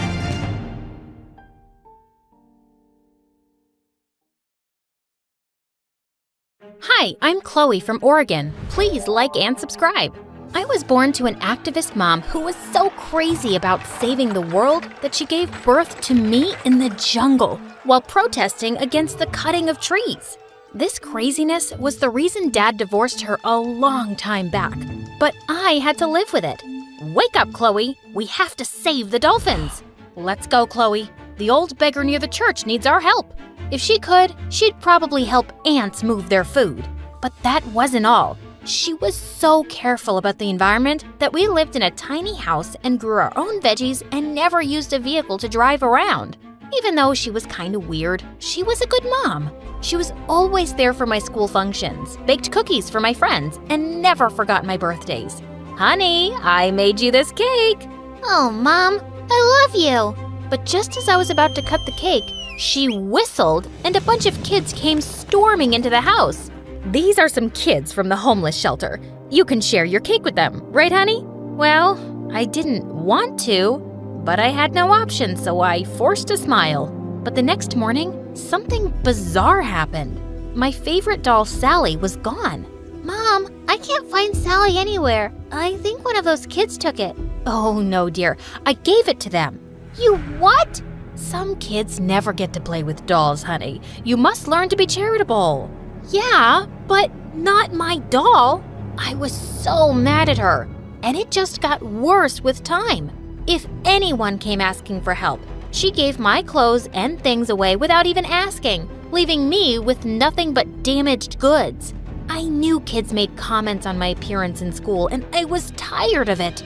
I started using my allowance to buy clothes and shoes from the thrift store, and I was very creative with changing their designs. Soon enough, everyone was noticing my clothes and coming to me for fashion tips. And the best thing happened in the 8th grade when I got an opportunity to compete in a fashion festival in New York. But when I asked Mom, she outright refused. You're not going anywhere, Chloe. Those airplanes are bad for the environment. But this is a once-in-a-lifetime opportunity, Mom. Enough. I don't have that kind of money anyway. This discussion is over. She was so unreasonable. The next morning, I was still mad at her. So I stormed out of the house, but I was shocked to see tons of reporters gathered outside. Suddenly, a woman pushed me aside and went straight to Mom. Is it true that you've decided to donate the $1 million you won in the lottery to a children's organization in Africa? Mom turned and went inside without answering, while I stood there in shock. She did what now? Is this true, Mom? You won $1 million lottery and you're giving it all away? Chloe, think of how many lives I can change. Those kids need it. And what about me, Mom? You said you didn't have money for my New York trip, and you were gonna give everything away without even telling me? I was gonna tell you. I was even gonna take you along. On a plane? Or are you walking to Africa? Gosh, you're really something. I'm not going with you anywhere. You care for every kid in the world except your own. I hate you. But soon after, she dropped another bombshell on me. She was leaving the next day for Africa, and I'd have to stay with my dad till she returned. Mom and Dad hated each other, so I'd never gotten to know him. And now I had to live with him? This was insane. But when I reached his gigantic mansion in California, I couldn't help feeling a bit excited. Our house was a matchbox compared to this. Dad gave me an awkward hug and welcomed me into his home. I'm running really late for a meeting, but I'll see you at dinner, okay?" And he just rushed off in a car. That wasn't weird at all. Soon after he left, a girl my age walked over to me and introduced herself as Jenny, my stepsister. "Dad told me you were coming, and I'm sure we're gonna have a great time together. Come with me." Jenny led me to a huge room and opened a giant wardrobe for me. "What do you think? I picked out all your clothes myself." "Are you kidding? I love them. You're amazing." "I know. I'm the coolest girl in our school, and no stepsister is gonna ruin my reputation by looking shabby." That was kinda mean, but I forgot about it as she showed me around the house, and later we binged on ice cream and talked about fashion and guys. She seemed all right. A week later, I joined school and Jenny introduced me to her friends. They seemed cool, and I was enjoying being part of their girl gang. But one day I was in the library when I got a text from Jenny to come immediately to the schoolyard. When I got there, I saw some kids protesting with banners. And then I spotted Jenny and her friends on the side. And suddenly they started throwing eggs and tomatoes at the protesters. "What are you doing?" "Having some fun with these losers. Join us." "No, just stop this." But they didn't listen to me. And when Jenny saw some teachers coming, she ran away with her minions. Such a witch. Later, I was sitting in the cafeteria when a boy joined me, and I recognized him as one of the protesters. "Hey, I saw you trying to stop those girls earlier today. Thanks for taking our side." He introduced himself as Ben, and I found out why they were protesting. Apparently, my dad was one of the biggest school donors, and he had asked the school to convert the backyard into a space for Jenny's fashion club. The kids were protesting to save all the trees and plants there. Lots of squirrels and birds live in those trees. Plus, it's a space for everyone to enjoy, and it's not fair to take it away. But just then, someone pulled me by my arm. "Get away from my stepsister, you creep." "Wait, you two are related?" "Don't you believe anything he says, Chloe. He's a liar." "What's your problem, Jenny?" "My problem? Are you kidding me? I'm doing you a favor here by saving you from this low-class jerk. That's enough. You and your friends were the jerks today, and I'll decide who I want to hang out with, and it's definitely not you. You'll regret this, sissy." As she stormed off, I turned to Ben. "Sorry about that. I didn't know she was so awful." "Oh, I've known Jenny all my life, and she's crazy." And then he told me something shocking. Dad had adopted Jenny a few years back, and before that, she and Ben lived in the same foster home. She was always an insecure bully. If anyone else came close to being adopted, she'd mess things up for them by lying to the parents. We were so glad when she finally left with your dad. But now, I'm back in school with her. I had no idea she was adopted. It's not like Dad told me anything. After that day, Ben and I started hanging out together and became really good friends. And I could see Jenny hating every bit of it. "Why can't you stay away from that poor beggar? After everything I did for you, all the clothes I bought, I never asked for it. And why should I care if he's poor? He's a good person, unlike you. You may have changed your looks with money, but from what I hear, your heart and personality are just as awful as always." "You witch! How dare you speak to me like that? Just you wait and watch out." Suddenly, she dropped to the floor and started screaming. "Save me! My stepsister just kicked me in the stomach!" Just then, one of her minions came up with the principal, and he called Dad, complaining about me. "Didn't your mom teach you any manners, Chloe? Why would you hit your sister like a savage person, and then lie about it too?" "She's the one who's lying. And don't talk about my mom like that. Unlike you, she's always been there for me, while you haven't even had the time to have a meal with me since I came." I stormed off to my room, and I really missed Mom just then. A few days later, I invited Ben over to study for the exams together, but we just ended up talking about all sorts of stuff, including Mom. She may be a little too much, but her heart's in the right place, you know? "I think you're more like her than you realize, Chloe. You stand up for what's right, and I really like that about you." Suddenly, he moved in closer to kiss me, and I closed my eyes. But just then, a really loud sound almost made me fall off my chair. What the heck? Ben and I ran downstairs and saw Jenny having a party with music on at full volume. I went ahead and pulled the plug. Who stopped the music? I did. Are you nuts playing music so loud at this hour? Someone's gonna call the cops. I already gave them a tip to ignore any complaints, so shut up and leave. I felt like ripping her hair out, but Ben pulled me away. As I was leaving, I heard Jenny say to her girlfriend, "Ignore her, guys. Her mom's a total lunatic. That's why she's a little, crazy." That was it. I pushed her into the pool, and she looked super mad. The next morning, Dad called me, and I knew I'd get scolded because Jenny must have fed him lies. But to my surprise, he hugged me tight. Oh, you must be so worried about your mom, Chloe. It's gonna be okay, I promise. Why are you hugging her, Dad? You're supposed to scold her and ground her. Jenny, now is not the time for your tantrums. Dad, what's going on? Why would I be worried about Mom? Dad switched on the TV and I saw something awful. A group of volunteers in Africa had gone missing, and Mom was one of them. Suddenly, I felt my heart sink. I just ran back to my room. I stayed there for the next 2 days, crying and looking through the news every now and then. But then, Ben forced me to come back to school. I know you're worried about your mom, Chloe, but she'd want you to be brave and not lose hope. She'll come back. I just know it. He pulled me close and I felt so much better. He was right. I had to get myself together and do good things, just like Mom. I convinced Dad to take back his request for converting the backyard into a space only for the fashion club. I had other ideas for that space, and he agreed to donate money for it. I talked to the members of the fashion club and suggested that we redecorate the school backyard and turn it into an open-air showplace. They seemed to like my ideas, and when it was finally done, everyone was stunned. OMG, this is amazing. It's like a place for everyone. Everyone was happy and praised me for my idea, except for Jenny. What rubbish is this? And how could you guys go behind my back and support this good-for-nothing loser? Did she use her mom's sob story to get your sympathy? I was about to tell her to shut up, but all the kids spoke in my favor instead. Chloe came up with the best idea to utilize the space without destroying the trees. And it's time you stop being a mean witch, Jenny.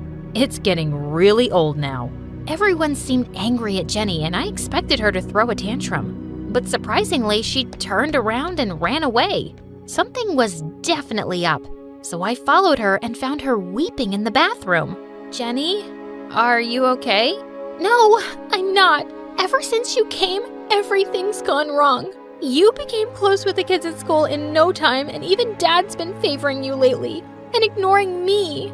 I just hate that everyone loves you and thinks I'm the bad guy. Well, she was, but maybe it wasn't the right time to bring it up. You have it all wrong, Jenny. Everyone likes me because I'm nice to them. And Dad hasn't made any effort to get to know me my whole life. He's just being nice to me right now because of Mom going missing. Otherwise, he'd probably be the same. So, you mean you don't want to snatch him away from me? No, why would I do that? If anything, I'd want him to be nicer and kinder to both of us. Suddenly, she wiped her tears and hugged me. I don't understand this. I've been nothing but a witch to you, but you're still being nice to me. Why? 'Cause that's how my mom raised me, and I'm proud of it. I just wish I'd told her that. You can tell me now. I turned around, and Mom was standing right in front of my eyes. Mom! OMG, am I dreaming? Just then, Jenny pinched me real hard and made me scream. I'm so glad you're back, Mom. I missed you so much. I missed you too, honey. I realized I must have given you quite a scare, so I flew back as soon as I could. You cut your trip short for me? There's nothing I wouldn't do for you, love. Unless someone else's need is greater. Oh, Mom.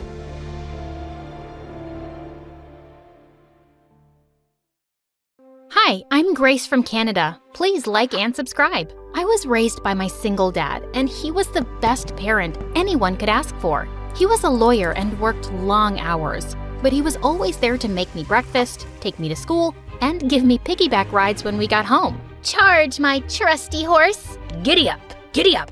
Throughout my childhood, different people tried to convince Dad to get married, but he never agreed. You know every child deserves a mom. Thank you, but I'm perfectly capable of raising Grace. Aha! Take that, nosy people. Dad and I were perfect alone. But as a kid, I struggled to make friends. It turned out that I had social anxiety, and talking to people was a nightmare. Dad said it was because I spent a lot of time alone, but it didn't get easier even after joining school. I always said the wrong things and ended up chasing people away. Like this one time, I saw a girl sitting alone at recess, and I went to talk to her. Hi, I like your dress. It's green like a frog. Not that you look like a frog. Well, maybe you do, but in a good way. What a weirdo. After a while, I stopped trying and became the girl who was always alone and kinda invisible. But then I found company in my books, so it was no surprise that I was a genius at school. My life was really simple. I went to school, topped my grades, and then came home to watch movies with Dad. But when I turned 14, everything changed. One evening, we were halfway through dinner when I noticed that Dad was sweating nervously. OMG, was he having a heart attack? I pushed him down to the floor and began thumping his chest. Dad, you're gonna be fine. I won't let anything happen to you. I'm fine, Grace. I just wanted to tell you, I met someone. Her name is Angela, and I want to marry her. And the best part is, you get a brother and a sister. Wait, what? What are you talking about, Dad? You always said you didn't need any help raising me, so why now? I'm not marrying her to raise you, Grace. I'm marrying her because I love her. Loved her? I was furious. I stormed off to my room and slammed the door shut. Our lives were perfect. Why would Dad want to change anything? A week later, Dad arranged for me to meet Angela and her kids over dinner, and I had the perfect plan to chase them away. I changed the settings of the oven and turned the turkey to flames. No food, no dinner. But Angela, my stepmom, turned out to be a master chef. When she came home, she cooked food for everyone and it was freaking delicious. But I wasn't gonna melt so easily. I kept frowning at her the entire time while her 5-year-old son kept blowing raspberries at me. He was so cute. Ugh!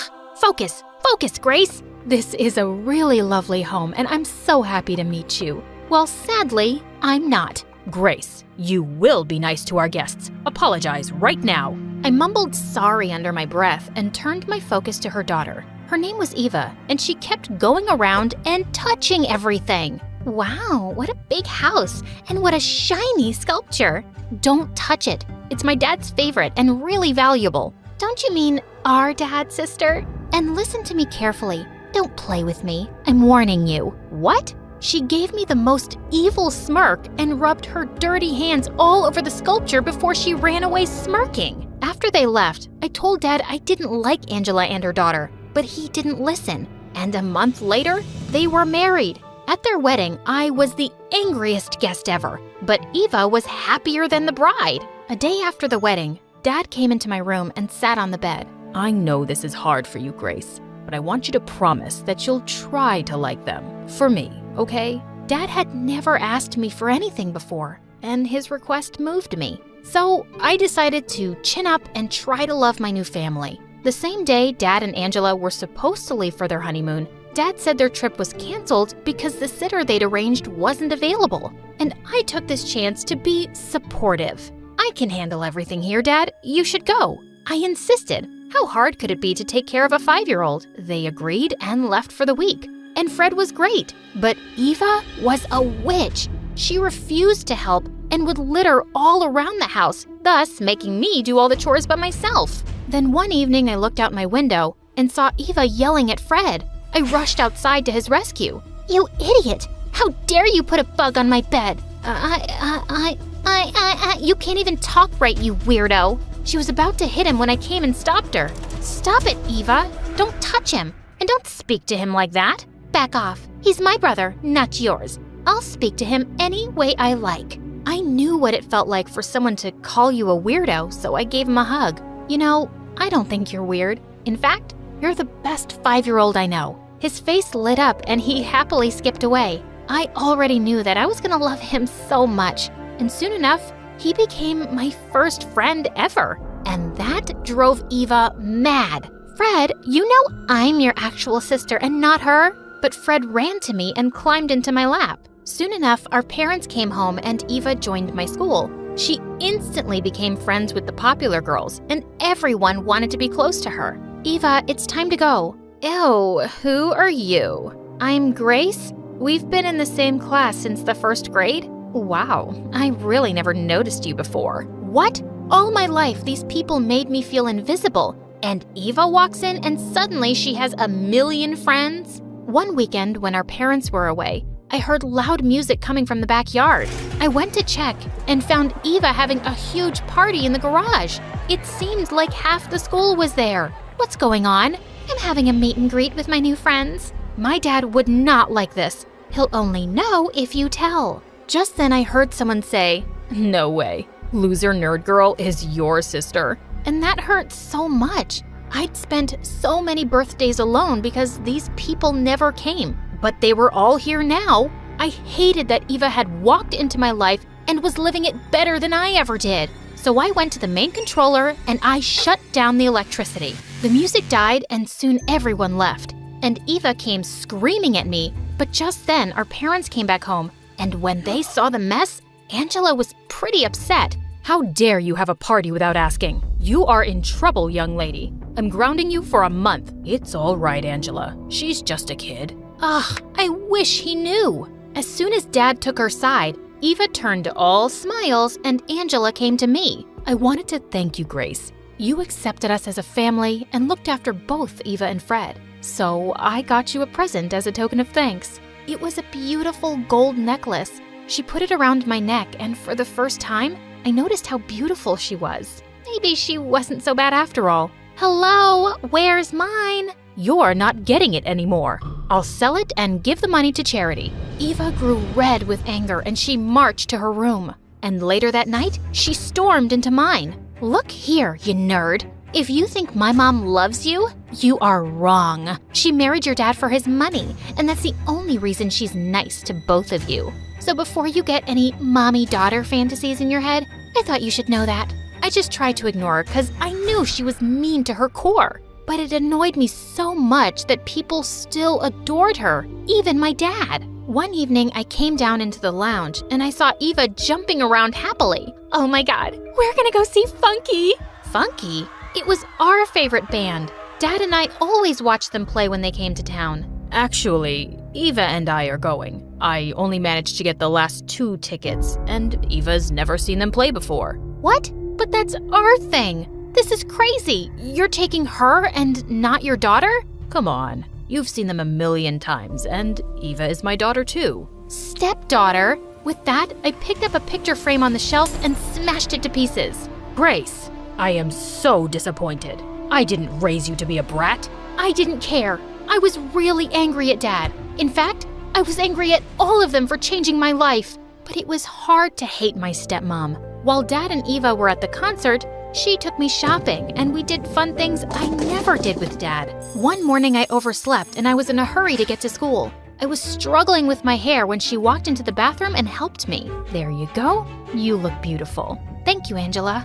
Please, call me Mom. Mom. I imagined a perfect world where she really was my mom, but my thoughts were interrupted by Eva's voice. Mom, can you leave her ugly hair and help me with mine? Oh, honey, you guys are late. We don't have time for that. Eva went red with anger. Jeez. I was slowly getting used to having a new family, even though I still hated Eva. But then one day, it all came crashing down. I came home from school and went to say hello to Mom, but I stopped outside her room when I heard her speak. Darling, we'll leave as soon as we're done selling those sculptures and all the jewelry. I can't wait to get away from this man and his needy daughter. My heart broke. So Eva was right all along. Her mother didn't love me or even Dad. I immediately raced downstairs and saw that Dad's favorite sculpture was gone. Oh my God! I went out to the driveway and waited for Dad to get home. Dad, I told you these people are evil. I told him what I'd heard, and it made me so sad to see his heartbroken face. But when we went back inside, the sculpture was back in place. What? I couldn't believe it. And I could already see how disappointed Dad was in me. Wait, Dad, I'm not lying. I heard Angela myself. She's a thief. You think I stole something? I turned around to see Angela, Fred, and Eva standing behind me, looking shocked. But they weren't fooling me anymore. Just stop it. I heard you saying you'll sell Dad's sculptures and leave. You can stop pretending now. All I've ever done since I've come here is love you, but it seems like I'm wasting my time. She turned to Dad and said, I love you, but if your daughter hates me enough to make up lies about me, then maybe we shouldn't be together. I'm leaving. What? Leave? We can't leave. Can we all calm down and talk about this? But her mom had already stormed off, and Eva ran to her. I begged you to try and like them for me, but I guess that was too much to ask. Dad, I'm not lying. Stop it. You got what you wanted. Congratulations. It was the first time Dad had ever yelled at me, and then he walked out. Gracie, you really want us to go? I thought you were my sister. I cried as I hugged him tight and ran away to my room. As they left in their car, I watched them from my window and cried some more. After that, Dad didn't speak to me for a while. Our lives were back to normal, but everything was different. Dad was miserable, and so was I. I missed Fred and his mom. Why did they have to turn out to be such terrible people? One day I was in my room when I heard something. I looked outside, and it was Eva throwing stones at my window. I marched downstairs angrily to ask her what she wanted, but she held up her hand. Wait, let me speak first. I'm just here to fix things. My mom didn't do anything. I used a fake voice app to make up the thing you heard. What? Are you crazy? Why would you do that? Because I was jealous. I had Mom to myself for years, but then Fred came along, and then you, and she likes you better. It was like I kept getting pushed back and no one remembered me anymore. I didn't mean to break them up. I just wanted to hurt you and for you to kinda hate Mom. I'm sorry, okay? Please help me make our parents happy again. Weirdly enough, I sort of understood Eva. To be honest, I was jealous of you too. I didn't like sharing my dad, and all the things I found difficult came so easy to you. Next to you, I felt like a freak.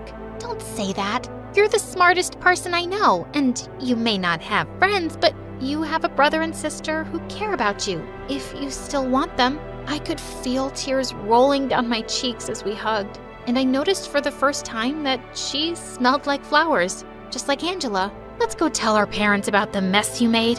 My mom's gonna kill me. Don't worry, I'll save you.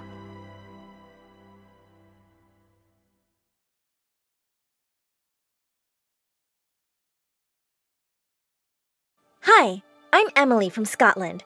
Ever since I was a kid, I've been sure of two things. I'm adopted, and my parents are big, fat liars. Also, I think I know who my real mom is. But before I continue, please like and subscribe.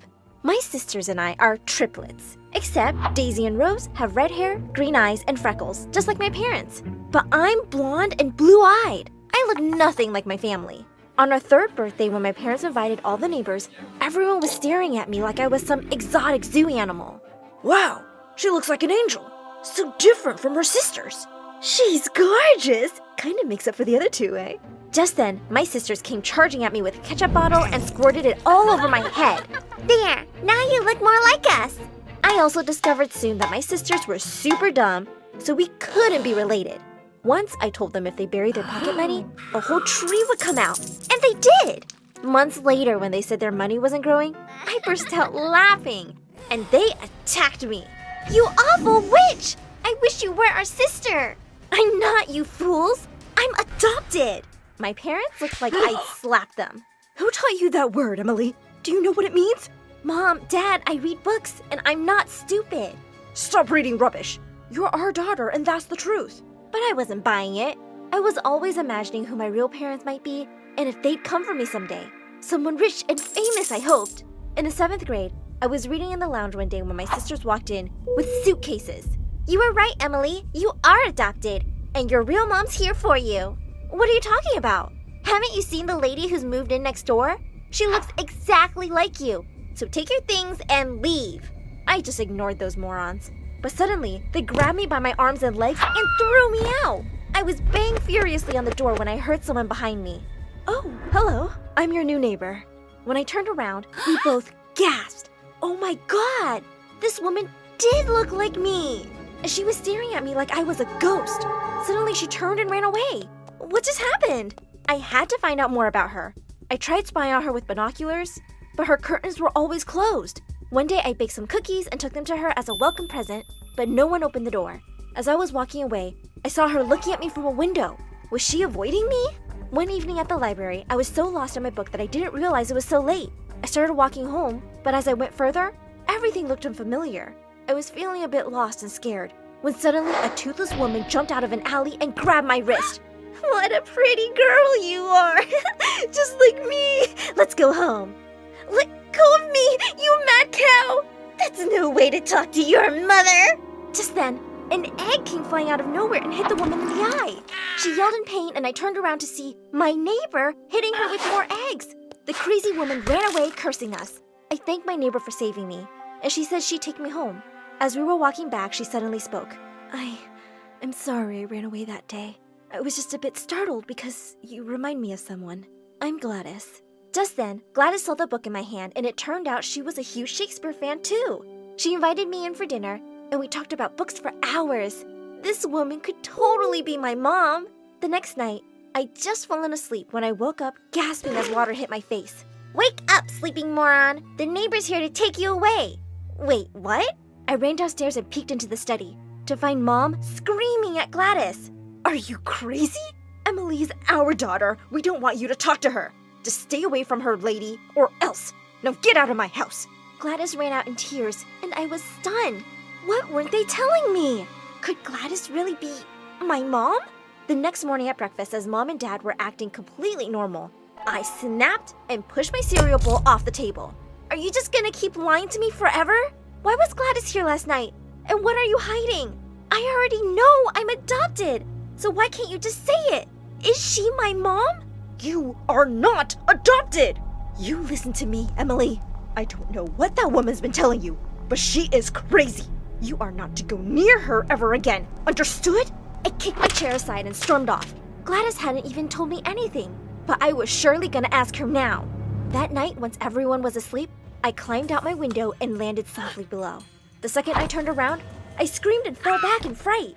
Mom was sitting on a lawn chair, trying to kill me with her cold stare.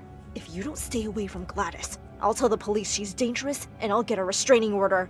If you don't want me to do that, I suggest you climb back up that window right now. I wasn't gonna argue with her. She looked like a psycho. I had no chance to meet Gladys because Mom was watching me like a hawk. But thankfully, summer break ended soon and I could finally leave the house. My sisters and I had joined a new middle school, and as soon as we entered the building, Daisy and Rose suddenly pinned me against the wall.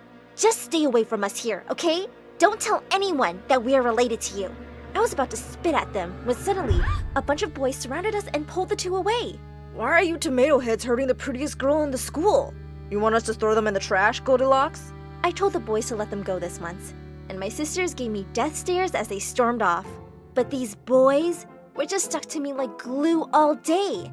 They were offering to carry my bag, make my notes in class. At recess, I excused myself for the bathroom and sprinted off to the library instead. I needed some peace.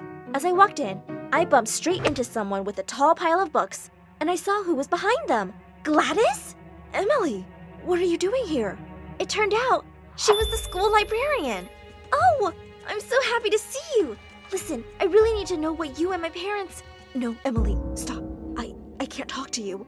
I think it's best if you stay away from me. I'm sorry. And with that, she hurried away. Arr! I was losing my mind. But I wasn't giving up so easily. I went back the next day and walked up to her desk. I won't ask you any questions, I promise.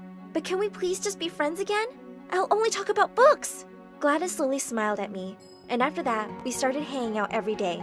My dumb sisters would never set foot in a library, so I was safe. And I would slowly get closer to Gladys and the truth. One day she invited me to play, so I told Mom I'd be working on a science project with my group, and we spent an amazing evening together. Later at dinner, I told her about the shy boy Jonas in my class I wanted to ask out on Valentine's Day, and she smiled. Of course, you have to do with the Shakespeare sonnet. There's nothing more romantic. Thanks, Gladys. Later that night, I practiced the sonnet in my room. Shall I compare thee to a summer's day? Thou art more lovely and more... Just then, Mom walked in and asked me what I was doing, and I told her I was working on asking out a boy. With a freaking sonnet? Who needs Shakespeare when you have Taylor Swift? Just say to him, if you could see that I'm the one who understands you, been here all along, so why can't you see? You belong with me, you belong with me. And And she was doing dance moves that made me laugh so hard. Mom was funny. Let's go shopping tomorrow, and I'll buy you a dress to knock this boy's socks off. We did, and we had such a fun time together. I came home with bags of clothes and shoes, and my sisters' faces turned as red as their hair. I had to admit, I was enjoying this two moms thing. And, well, I did ask Jonas out simply by saying, "Wanna go out with me?" And he said yes. That was easy. A few weeks later, I heard a loud tap on my window at night, and Jonas was standing outside. I let him in, and we started making out in the dark. Just then my door flung open, and someone came flying at us, knocking us down to the ground. What are you trying to do now? Kidnap my daughter? Mom, get off of him! It's just my boyfriend! Oh my god, I'm so sorry. I saw someone walking across the garden and I panicked. Come downstairs, boy. I'll give you a cookie. But Jonas screamed like a little girl and ran out the window at lightning speed. I was so mad at Mom for scaring him off. When I told Gladys all about it the next day, she said, "Oh, you and Jonas can always come to my house whenever you want to, hang out." We took her up on the offer one evening, and she let us in through the back door. As we went to one of the rooms upstairs and started kissing, my eyes suddenly fell on a photo frame. It was Gladys with a toddler, who looked so much like me. Was it me? She gave me up when I was 2 or 3 years old? Why didn't I remember anything? Just then, I saw something much worse. The curtains were freaking open, and someone was staring right at us from my house. My stupid sisters! They grinned at me and ran off immediately. Oh no, no! Seconds later, I heard screams from downstairs. I ran downstairs to find Mom and Gladys rolling around on the ground, pulling each other's hair. I told you to stay away from my daughter! She's also my daughter! Why don't you let her decide? I think she likes me more. Just stop this, you guys! I need answers, now! All you need to know is that I'm your mother. No, I am! Oh my god! I need DNA tests from you both! And they both refused and started fighting again. This was ridiculous. I charged straight at them and I pulled a few hairs out of their heads. Ow! I'm getting the test done, and then I'll know. As I was running out the door, they both screamed. Okay, I'm not your mother. I turned around in shock. Now suddenly they both weren't my mothers? And finally, they started telling me the truth. My mom said that I was her sister's daughter. We both had kids around the same time, but she felt really sick after giving birth to you. And she made me swear that I never let you know you're not mine. And you are mine. Emily, you're my blood. My eyes swelled up when I found out my real mom was gone. And who are you, Gladys? Suddenly, she broke down into tears.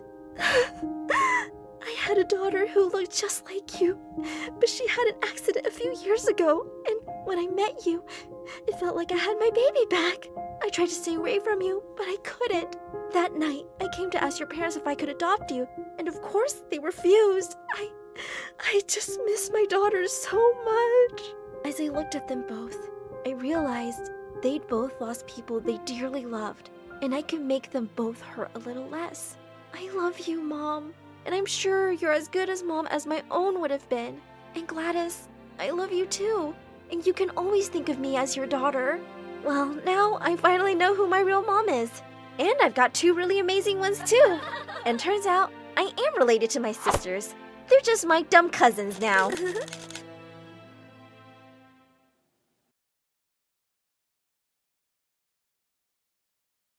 Hi, my name is Ava, also known as the Vampire Girl. And it's all because I had the meanest parents. But before I continue, please like and subscribe. I was born in a small town in Romania, and growing up, I realized that my parents were weirdos. For starters, they were always talking in whispers to each other, which was so annoying. And they never left the house. They wouldn't go out for work or even groceries. A box of supplies just mysteriously arrived every week. Every day, Dad would spend hours reading the newspaper and circling stuff on it with a red marker. Once when I was 4, I kept asking him to pour me cereal, but he kept ignoring me. So I leapt onto the table and put my foot in his bowl, spilling it all over his newspaper. And Dad went bonkers. Oh my God. Do you realize what you've done? You're such a nuisance. Here, take the whole box. Just leave me alone, you idiot. Gosh, I wished I could just leave them forever. They didn't even love me. We never had any visitors. But when I was 5, Grandma came to see us once, and she brought me an adorable cat. I was so happy. But of course, my parents were not. A pet? We already have Ava. It's hard enough to take care of her. No, just take it back, please. No freaking way! I ran up to my room with the cat and slammed the door shut. But when I woke up in the morning, it wasn't anywhere in my room. I looked all over the house. Nothing. I just knew my parents had gotten rid of it. I screamed and cried, but they said they didn't know anything. Liars. Before they could stop me, I just ran out the front door. I was never going back. It was a really sunny day, and as I kept running, my skin suddenly started turning really red and itchy. I looked up at the scorching sun, and my whole body began to burn. Ah! I let out one huge scream and fainted. When I woke up, I was in my bed. Mom told me the doctor had been to see me, and he'd said I was perfectly fine. No, that's not true. I'm not fine. The doctor is dumb. The sun almost killed me. My parents said I was crazy, but I knew they were evil, and I wasn't gonna let them hurt me. So after that, I refused to let a single ray of sunlight touch my body, not even indoors. I covered myself from tip to toe, socks, trek pants, hoodie, and a face mask. Only my eyes were visible. My parents almost fainted when they first saw me roaming around the house like a little ninja. The only time I removed my costume was when the sun was gone. I'd never go out during the day. I even insisted on being homeschooled. But by the time I was 13, my parents refused to homeschool me anymore. There's nothing wrong with you. Just go to school. It's been years since you last walked under the sun. It's because I'm allergic to the sun. You just want me to die? If you keep behaving this way, I swear I'll send you to your aunt's place in Norway. There's only sunlight there for 6 months. Gosh, they were unbelievable, and they thought I didn't know about their plan. Fine, but don't think I won't wear this costume to school. I will, and when people say you're weirdos for dressing me up like this, just know that you asked for it. I joined school in the 8th grade, and the minute I entered the classroom, everybody started laughing and whispering things like weirdo and freak. I ignored all of them and sat down quietly on the first empty seat. During lunch break, I stayed back in the classroom while everybody left, except for this one girl, Jessie. Ava, right? I'm just curious. Why are you dressed like a garbage bag? I'm allergic to the sun. It burns my skin. She started laughing and just left. Soon enough, I discovered she was the meanest girl around, and she'd pick on me every chance she got. Once she put a fart bag on my seat just as I was sitting down, and the farting sound had everyone howling with laughter. Another day, I solved a math problem on the board, and as I was returning to my seat, I slipped on some water and fell on the floor. That's where your place is anyway, weirdo. I ignored Jessie's stupid pranks, but one day, she went too far. I was standing under some shade and enjoying a baseball match when suddenly, Jessie came out of nowhere and dragged me into the sun. She started to pull my hoodie off, and I bit her hand really hard and ran away as she screamed. You crazy freak! Are you a vampire? And that's how I got my name, Vampire Girl. I could hear people calling me a monster, but I didn't care. At least the bullies were a little scared of me now. A few days later, the teacher introduced a new kid, Nick, to our class. His clothes were old and ragged, and I could see Jessie and her minions already laughing at him. They'd found their new target. I joined him in the cafeteria at lunch that day, and we started talking. I found out that he was the new janitor's son. He was really sweet and never even said I was crazy when I told him about my condition. I was so happy to have made a friend. But one day, as I was walking down the hallway, I found Jessie and her friend surrounding Nick. She spilled juice on the floor and said, "Oops, you can clean this up, Nick. I mean, you'll grow up to be a janitor like your dad, right? Come on, just sit down and wipe it with your butt. Hey, jerk, have you forgotten the last time I bit you? Stay away from Nick, or this time I'll do some serious damage." Jessie rolled her eyes at me, but when I leapt forward, she actually screamed and went running. Nick thanked me, and I always made sure to stick close to him after that. But then one day, Nick and I had just entered the classroom after recess when Jessie started screaming like crazy. "OMG! My brand new iPhone! It's gone! Someone stole it! And then she pounced at Nick and grabbed him by his shirt. You must have done it, you beggar, you thief. Where is it? Hey, knock it off, you witch. You have no proof. Oh, I'll get the proof, girl. She snatched his bag and started throwing out all his things. I grabbed her hair and she turned around and attacked me. We got into a huge fight, and just then, the principal walked in. Jessie kept screaming that Nick had stolen her phone and it must be in his locker. Of course, the principal found nothing there, but Nick was left humiliated in front of everyone. He was silent the whole day, and I caught up with him after school. Hey, Nick, are you okay? Jessie is just terrible. I hate rich people. They always look down at us as if we aren't human. She called me a thief just because I'm poor. God, I just hate everyone. And he just walked away. He didn't come to school the next day, and his dad was nowhere to be seen either. A week passed, and there was still no sign of them. I felt worried, but I didn't know where he lived. But then I remembered Nick talking about how his dad also worked at a restaurant in the evening. So I decided to go talk to him. As I was walking down the street one night without my mask or hoodie, I saw a masked guy running towards me, and suddenly he started snatching my bag. As I tried to get away, I lunged at his face and pulled his mask off, and I nearly fell back in shock. It was Nick! But before I could say anything, he ran away. I just stood there in disbelief. Jessie was right all this time? He was a thief? I felt betrayed. Nick showed up at school 2 days later, but I just ignored him. But when he kept following me and asking me what was wrong, I suddenly lost it. You want to know what's wrong? I'll tell you. The girl you robbed the other night on the street? That was me. He looked horrified. You? That was you? I didn't know. I've never seen your face. What does it matter who it was? What matters is that you're a liar and thief, and to think that I fought for you. Suddenly, he started weeping like a baby. I didn't want to steal, Ava, but I just had no choice. My dad's in the hospital. We needed the money. I'm so sorry. I swear, I didn't steal Jessie's phone.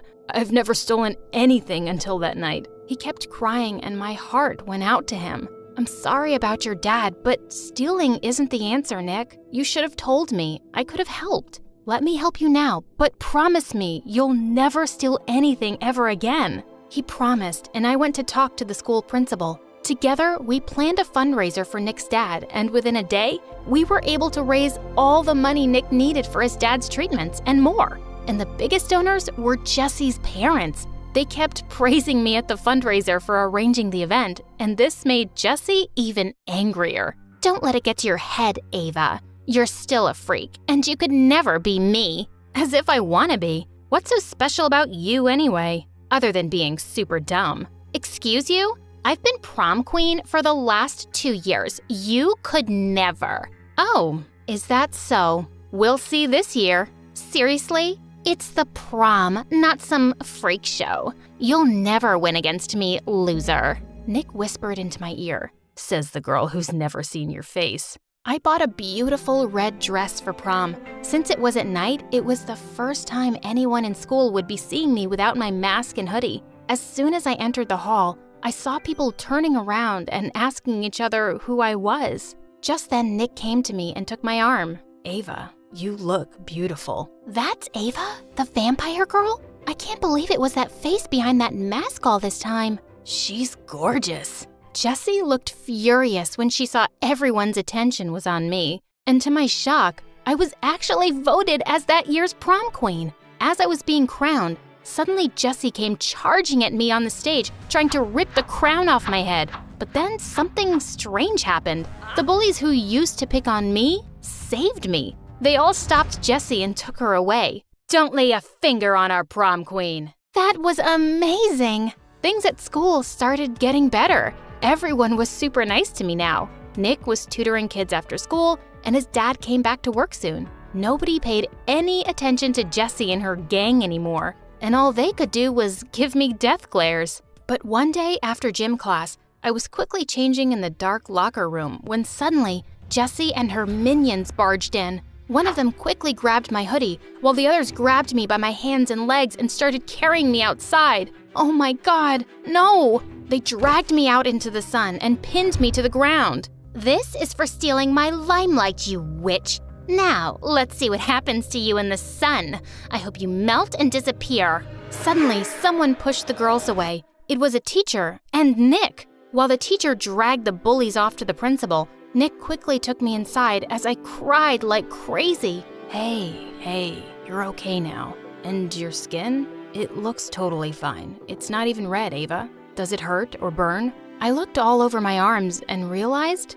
he was right. There were no rashes, and it didn't itch or burn at all. Was my condition gone for good? Or had it just been all in my head? When I went back home that day, my parents were shocked to see me. Ava, where's your hoodie and your mask? Mom, Dad, I was out in the sun, and nothing happened to me. Was I just crazy all this time? They hugged me tight and actually started to cry. Sweetheart, we tried to tell you it wasn't real. You just got a bad sunburn as a kid, and you let that fear get so big in your head. I just never believed you guys because, well, I always thought you hated me, and you wanted to be rid of me. You got rid of my cat. No, we didn't, honey. It just ran away. And we never hated you. When you were growing up, your mother and I were working as undercover government agents. It was a really stressful time for us, and I'm sorry we made you feel ignored. What? My parents were secret agents? That was the last thing I'd ever expected. But suddenly, their weird behavior made sense. I wish you'd told me sooner. All this time, I've been believing things that just weren't true. We're sorry, Ava. We should have been better parents to you. We love you so much. I love you too, guys. I couldn't believe it. I just wanted to scream and dance on top of a mountain in happiness. Jacob, the cutest and nicest boy in school and my longtime crush, was now single after 2 freaking years. This was finally my chance to be his girlfriend, and hopefully I'd be the last one. The competition might be tough, but I had the upper hand. We'd been seatmates in almost all of our classes, and I usually got a hi from him in the hallways. One day in the canteen, I saw him sitting at a table alone. I wondered why he wasn't with his friends. Holding my tray of food, I casually passed by his table, expecting him to notice me, but he didn't, and it made me sad. I stepped back and blurted out, "Oh, wow, pizza! Did you know that you can order it from space?" He turned towards me looking surprised. "Wow, really? That's so cool." He seemed impressed, and I felt relieved. My hands were shaking. I was so nervous, but I had to do this. "Can I sit here?" "Sure." As soon as I'd settled in my seat across from him, his face suddenly brightened up as he read a message on his phone. He looked so happy at whatever it said. "You can have all the pizza, Dana. I have to go." And he left, just like that. At least he'd given me his pizza. I'd just have to try harder next time. Over the next 2 weeks, I continued trying to get closer to him, and he was nicer to me, but he often seemed to be in a hurry. It disappointed me when I realized that he was giving other girls the same treatment. Ugh, I hate that feeling when you think you're special but you're not. This is not good. The next week was crucial. Something had changed about him. He looked so preoccupied whenever I saw him. He was always on his phone, smiling, and I didn't like what that might suggest. My gut feeling was confirmed when a piece of news left me speechless. Jacob had a new girlfriend already, and he'd posted their official couple photo on Instagram that day. It was Sam, a girl from another class. Why her? I mean, sure, she looked nice and delicate, and she always wore these modest, girly dresses, but what made her so much more special than me? I ranted and raved to my friends later that day. I really couldn't believe it. All my efforts had been a total waste. I tried to stalk Sam on Instagram, Facebook, Snapchat, Twitter, TikTok, and every other possible platform, but she didn't have any of them. She was clearly a very private person. I had to find out more about her. I had to know if she deserved Jacob.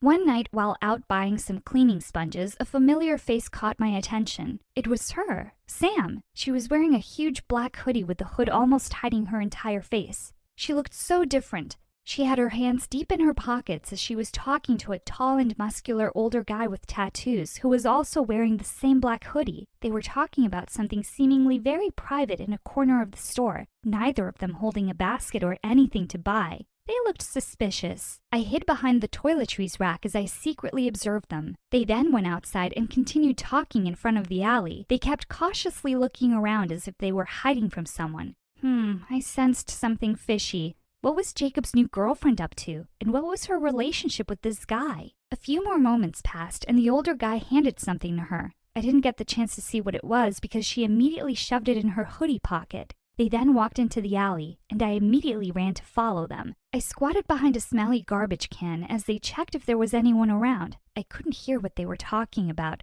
They looked like they were planning something, but why in an alley? I suddenly screamed when a huge rat crawled out of the garbage and jumped onto me. I instinctively sprang up and flung it off. Sam and the guy turned their heads in my direction, and I buried my face in the garbage can as if I were a beggar looking for leftovers. I almost puked at the smell. I absolutely stank when I went home that night, and I had to shower 3 times just to get the smell off. You're going to pay for this, Sam. I wasn't able to sleep well that night. I kept thinking about Sam. I could sense that something was wrong with her. If Jacob didn't end up with me, at least he should find a decent girl that he deserved, you know? But it would be really good if it were me. I wanted to chat with him to tell him about what I'd seen earlier, but I was worried that he'd think I was stalking his girl because I was jealous. Of course I was, but I had to keep it low-key. Boys should chase the girl, not the other way around. The next morning, while I was on my way to my locker, I accidentally bumped into Sam. Sorry, she apologized. She dropped her bag in the process, and some books slipped out. I squatted down next to her to help her and was stunned when I saw one of her books. It was a huge black book about witchcraft. I lifted my head and met her cautious eyes, but she looked away immediately and snatched the book away. With narrowed eyes, I watched her as she rushed towards Jacob at the end of the hallway and excitedly showed him something on her phone. I was itching to know more about this girl. I went to the same grocery store that night and expected to see Sam again, and I did. She was wearing the same black hoodie again, but this time she was talking to an old lady with a crooked nose and a hunched back. The old lady was also wearing a black hoodie. Was that their uniform or something? Sam whispered something to the woman, and the woman nodded back. They then went out of the store and continued talking in the alley. I took my phone out and started recording a video of them as I followed them. I was careful not to be noticed this time. It was a bit foggy in the middle of the alley where they were standing. The lady carefully handed something to Sam, and they continued walking and disappeared in the fog. I played the video back and paused to the part where the woman gave her something. I zoomed in and realized that it was a knife.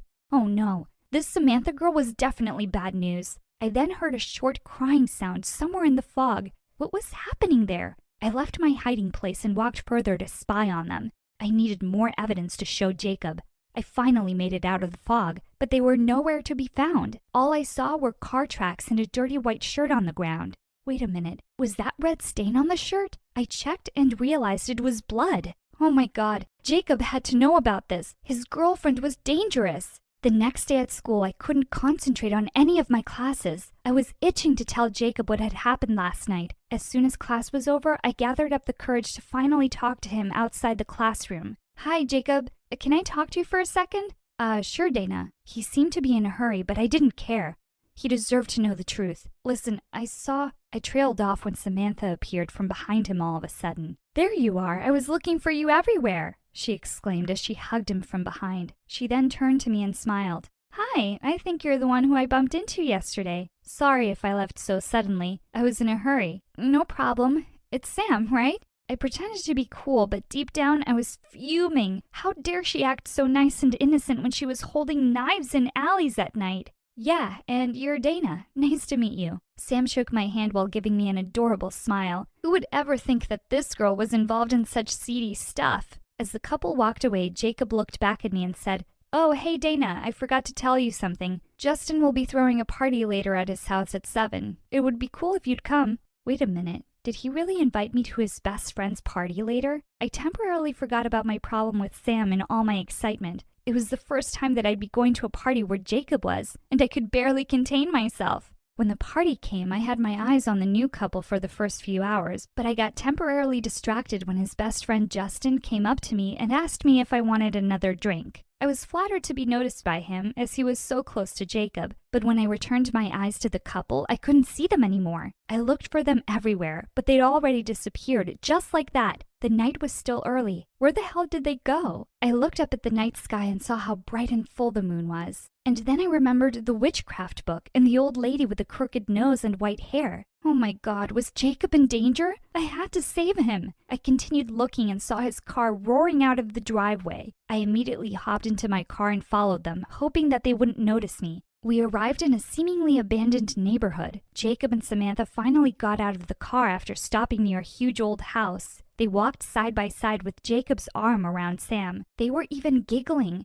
Weren't they afraid of such a weird place? After parking my car in a secluded spot, I continued following them. I hid behind the bushes, a tree, a huge rock, and whatever came my way whenever they looked back to check if someone was following them. They finally arrived at the front porch of the old house, and the door was opened by the same suspicious old lady from last night. I got scared as the cold breeze gave me chills. The woman really looked like a witch. I remembered the black book and blood-stained shirt. Were they going to do some sort of ritual on Jacob? Or would they sacrifice him? Oh no. To my bewilderment, Jacob seemed pleased to see the woman. He even hugged her. Don't tell me she was Sam's mother. They went into the house, leaving the door slightly open. I took a peek inside and was shocked to see how bright and lively it was inside, with many people of different ages milling around every corner of the house. I was still watching them, processing what could possibly be happening, when the door suddenly swung open, and I gasped to see Samantha looking at me with a knowing grin on her face.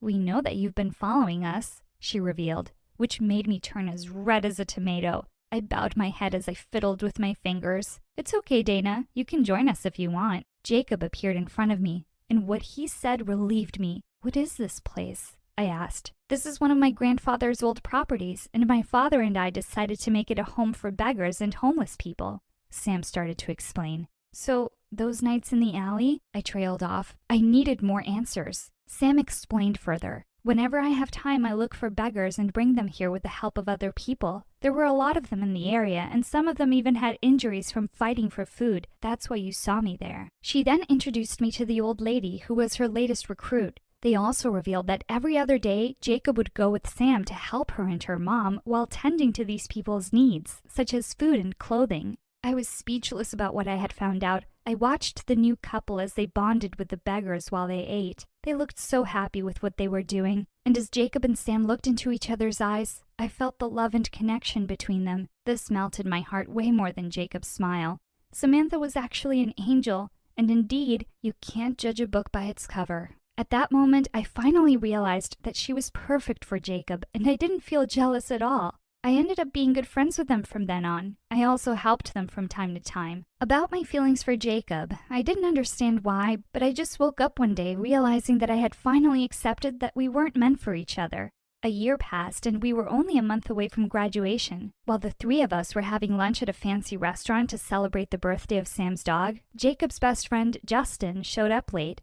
He was panting as he sat next to me and across from the couple. "Sorry I'm late. I got stuck in traffic," Justin explained. Despite the messy black hair and sweaty forehead, Justin still managed to look cute. He had this bad boy thing going on. But that was only his looks, because he was actually timid. He scratched the back of his head as he sat beside me. I noticed that he was always nervous whenever he was near me. Or was I just assuming things? "Come on, dude, ask her already," Jacob urged Justin as he leaned back in his chair looking impatient. Will you go to prom with me?" Justin stuttered as he asked me. I had been waiting for him to ask me out, and finally he'd done it. I nodded at him as I blushed, and the boys did a happy fist bump. After graduation, Justin became my boyfriend. And throughout the years, Jacob and Sam inspired me and made me more mindful of homeless people and those in need. Hi, I'm Alina from Hawaii. Please like and subscribe. Mom, right on the ocean shore, but Dad left before I was born. According to Mom, that's because she was under a love spell that ran in our family. She could only fall in love with people who didn't love her back. And apparently, I was under the same spell too. Mom told me the only way I could avoid the curse was by staying away from all boys. So whenever we left the house, I'd march around with a toy water gun and sprayed it at any guy that came my way. Girls rule, boys are dumb. Any boy who comes close is gonna get sprayed. I also went to an all-girls school and even wore a custom I Hate Boys t-shirt. Then one day, everything changed. I was swimming in the ocean when the cutest guy ever glided over to me and stared into my eyes. Oh, crud. I swam away as fast as I could and tumbled on the shore, my face full of sand. Stay strong, Alina. Mom prepared you for this. Has anyone told you you swim like a fish with cramps? I did not. Also, any guy that tries to talk to me gets a face full of sand. How about you help me eat some pineapple cake instead? If you don't like it, you can go back to being mad. Pineapple cake was my weakness, so I agreed to sit with the guy for a picnic. I found out his name was Sage, and we got to know each other a bit. I told him all about my crazy life, my family's love curse, and how I wasn't supposed to talk to boys. A love curse? Your mom sounds like a nutcase. My mom isn't a nutcase. I don't know, she says it's been in my family for generations. I felt guilty for betraying Mom, but I was having fun with Sage and he didn't seem like a bad guy. So after that day, we secretly became friends. We either met at the beach or we'd go over to each other's houses when no one was home. Then 1 year later, Sage and I were sitting on my roof talking when I heard Mom get home. But when I went down to see her, I suddenly heard Sage yell, I could use a hand here. Who are you? "Sage, you idiot!" So you know this boy? Before I could answer, Sage fell from our roof and landed in our hammock. Oof, lucky fall. Yeah, Alina and I are friends, but we never told you about it because of your wacko family curse. No offense, ma'am. Please stop talking. Mom, it's not like that. Sage is a really cool guy. But Mom's face was red with anger, and she sent Sage home immediately. I was sure the whole thing would blow over, but a couple of days later, I saw that Sage had changed his number and deleted all of his social media accounts. And when I went to his house, I saw his family had moved out. Tears stung my eyes. I just knew Mom had sent him away. And when I confronted her, she got mad. I did no such thing. But you shouldn't even be thinking about that boy. You disobeyed me and betrayed my trust.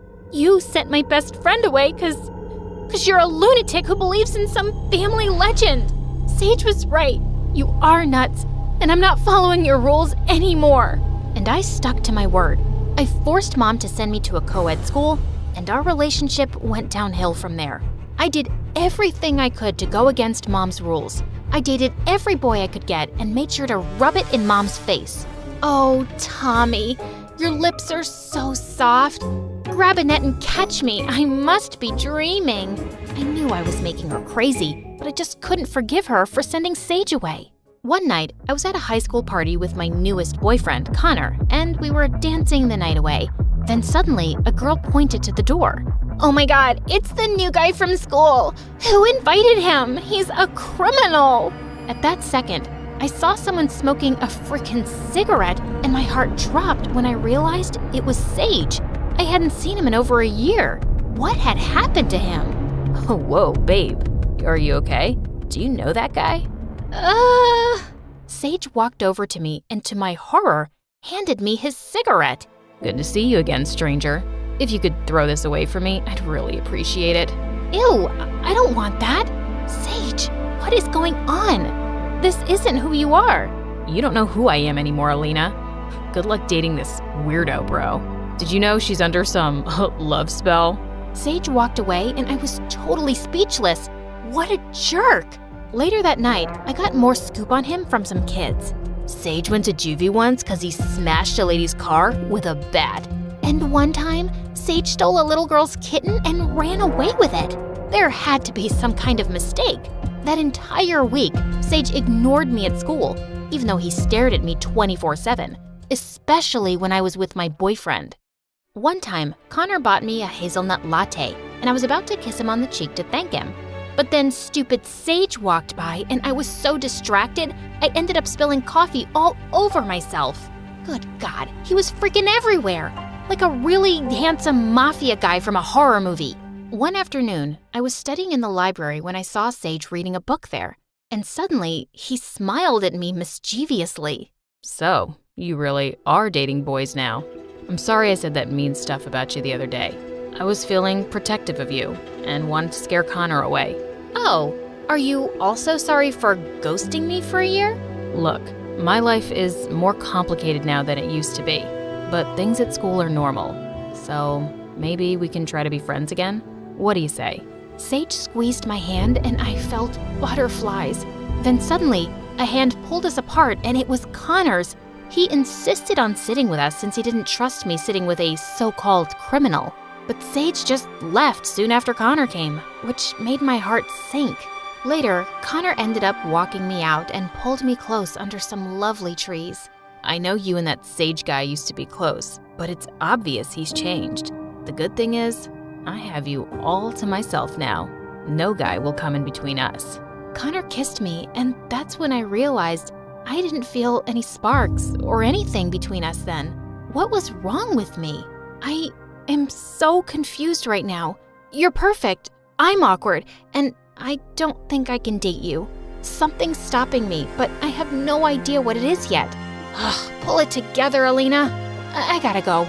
I ran off feeling really guilty about dumping Connor. He was as sweet and perfect as a guy could be. He was furious with me that whole week and started telling everyone what a witch I was. I guess I really hurt him. One afternoon, I walked to the bleachers for some peace and quiet when I saw Sage sitting there alone. Oh, great. You're here. Don't worry. I'm leaving. Alina, can you keep a secret? There's something I've been wanting to tell you since I came here. Sage, you can tell me anything. Okay then. I'm not a criminal. All those stories about me are lies. The real criminal is my dad. He got me involved one time in a robbery, and I got caught. That's why I had to leave town, change my number, and delete my accounts and stuff. I'm so sorry I didn't tell you. The whole town is now filled with lies about me. So, you stealing the kitten was a lie? Of course. I helped a kitten down from a frickin' tree. But it was hard having everyone hate me. I got depressed and started doing dumb things like smoke. Don't worry, I'm gonna quit.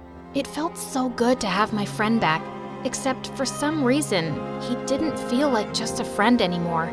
Without thinking, I pulled Sage close and kissed him. Oh man, I think I like you. And I know I like you. And from that day on, Sage and I were an item. He was still the dork I knew from before, but he was all grown up. And God, I was falling harder for him by the day. But there was one person who was really upset about it. Mom. And one night when I was in 12th grade, she totally lost it. Do you not remember how Sage shut you out for a year and broke your heart? You're going down a dark, dark path. And you're still seriously crazy. I've been dating for a while now and nothing bad has happened because I know how to take care of myself. I don't blame stuff on magic spell nonsense. This is different. You love Sage, and I can't have you getting hurt. So if you decide to stay with this person after high school, I'm out of the picture. I won't come to your wedding. I won't support it. It's just too much for me. I couldn't believe what I was hearing. Mom and I had never had a good relationship, but now I just had it with her. So after I graduated, I moved in with Sage and we were happy together, even though I still wasn't speaking to Mom. Then one day, I was at the mall when I saw a gorgeous aquamarine engagement ring. I felt butterflies and pictured Sage proposing to me with it. I snapped a picture of it and sent it to him. I sure hoped he could take a hint. But when I arrived home, Sage was sitting on the couch with all the lights off. Hey babe, what's going on?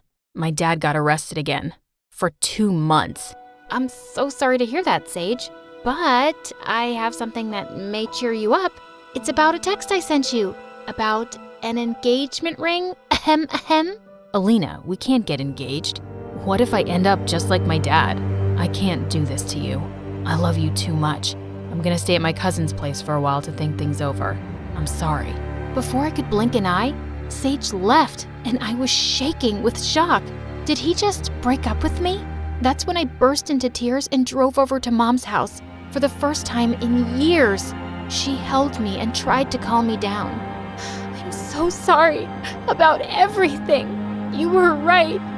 The curse is real, and I'm such an idiot for not believing you. I wish Sage and I had never even met. Oh, darling, don't say that. Listen, I'm very happy you came by. I want to apologize for everything. While you were away, I started dating someone who treated me like royalty, and I realized something. The curse was never real. It was all in our heads. Yeah, that's what I thought too. But Sage left, Mom, just like Dad left you. That's just how love is, honey. It's hard, but it can also be the most wonderful thing in the world. I stayed with Mom for a few months after that to think things through. Sage flooded my phone with apology texts and calls, but I needed space from him. Then one day, I went to the doctor and she told me some news. I was pregnant, except there was one problem. I didn't trust my boyfriend one bit to raise a kid with me. How many times do I have to tell you I'm sorry and that I won't leave you again? I was just upset about my dad and I got scared for a second. Well, how do I know you're not gonna get scared for a second time and leave again? I don't need you to help me raise this baby, so just leave, okay? But the truth was, I missed Sage more than anything. And 9 months later in the delivery room, I was still missing him. Then suddenly, Mom walked in with the nurses who were carrying my beautiful baby Michaela. And behind them was Sage. Oh my God, what are you doing here? I thought I told you to stay away. Alina, listen to me. My dad's out of the picture. I reported him and got him arrested after he confessed to more crimes. I don't want someone dangerous like that in my life anymore. I love you, and I want to raise our daughter together. I won't let anything or anyone get in the way of that. So, is that your way of saying you want to meet Michaela? Let me see that gorgeous face. Don't let your broken heart stay broken forever, because life is all about loving and letting yourself be loved.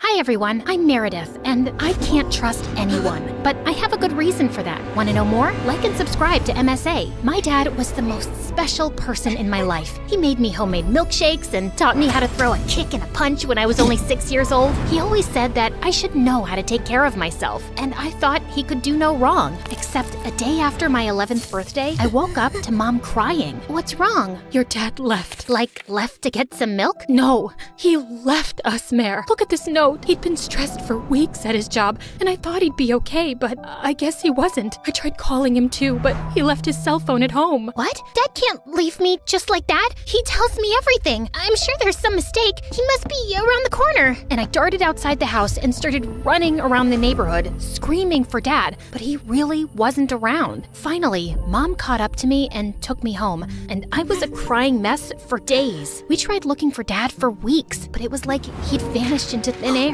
I was heartbroken, and since then, I just couldn't trust anyone around me. What made it worse was that Mom started dating soon after, and she had the worst taste in men. This one time, Mom invited her boyfriend over, and he ended up stealing all her jewelry. And another time, she introduced me to this guy who was arrested a week later for robbing a bank. So, yeah, my home life was a mess, but at least I had school. I was a good student who loved writing poetry, and by the time I was 16, I was writing poems for a small publication and also leading the school newspaper. Life was good until this new guy Xander joined my class. At first, he didn't bother me at all and always had this permanent frown plastered on his face. He hardly spoke to anyone in class, and a few times he was rude to the teacher and got sent to detention. Then one day in the gym, I was sitting on the bleachers when this ball came flying out of nowhere and hit me in the head. Ow! Watch it, morons! I could have died! But you didn't. And you're in a gym class. We're supposed to play here, not sit in a corner and sulk over a notebook. Now give me that ball. Apologize first. Bite me. With that, Xander snatched the ball from my hand and left. I was so mad I charged after him to give him a piece of my mind, but instead, I tripped and fell right into Rod's arms. He was my senior and the captain of the football team. Girls tripped over each other to get a glimpse of Rod's handsome face and athletic body, and looking into his green eyes, I could see why. I'm sorry, I just lost my balance. And I think I lost my heart. Are you okay? I'm fine. Sure about that? You could have a concussion. You know, we've never had a chance to talk, but I think we'll have a pretty good conversation. How about we find that out over dinner? I don't eat dinner. Coffee? Nope. Water then? I'm late for class, but thanks for the help. And I just quickly left before Rod saw my knees shaking. I knew most girls would kill for a date with him, but all men were jerks, so I decided to ignore Rod. But boy, Rod was persistent consistent. He would send me flowers in class, leave chocolates and notes in my locker, and one time, he even showed up at my home in a limousine. I was just trying to figure out how to get rid of him when Mom walked into my room. That boy looks fancy. Yeah, whatever. I'm not interested. He will break my heart like Dad broke yours, and you don't know that. Not all men are the same. Now get dressed and go. I reluctantly agreed to go out with Rod, and it wasn't so bad. He was cute and fun, and he took me to this cool pizza place. So, I was wondering, you could date anyone. Why me? 'Cause you're smart. I've never dated smart girls before. Did you just call me a nerd? No, I called you a pretty nerd. You're sweet, unlike that rude Xander. He's such a brat. You'd know him, actually. He's on the football team. Xander has always had temper issues. If I were you, I'd stay away from him. Anyway, let's not spoil our date by talking about him and concentrate on more important things, like me. Rod reached for my hand, and my stomach felt like it was in knots. We ended up talking some more before Rod dropped me home, and soon after, we started dating. School was twice as fun with Rod around. We'd have lunch together, and Rod would take me to these amazing parties, and things were going well. But then one day, I walked into my class and saw Xander bullying a student. I barged in and pushed Xander off.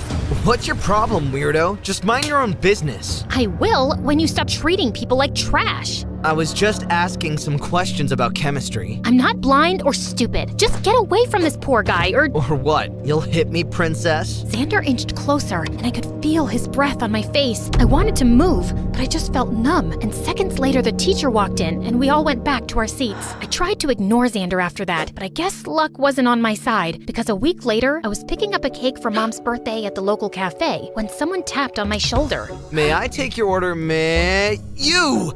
I don't remember the last time I turned around and didn't see your face. I don't like looking at your face either. It doesn't look like that. In fact, it looks like you're stalking me. Excuse me, but before I could get another word out, my stomach made a loud rumbling noise. Xander's face softened and he smiled. Looks like someone's starving. I'm fine. Just come with me. You can be angry while you eat. I wanted to say no, but my stomach made another really loud sound. Xander took me to the back kitchen and quickly fixed me a sandwich. As I gulped it down, a cat crawled in and Xander filled a bowl of milk for it. I watched him play with the cat and he looked so calm and peaceful and really cute. If you keep staring like that, I'll get uncomfortable.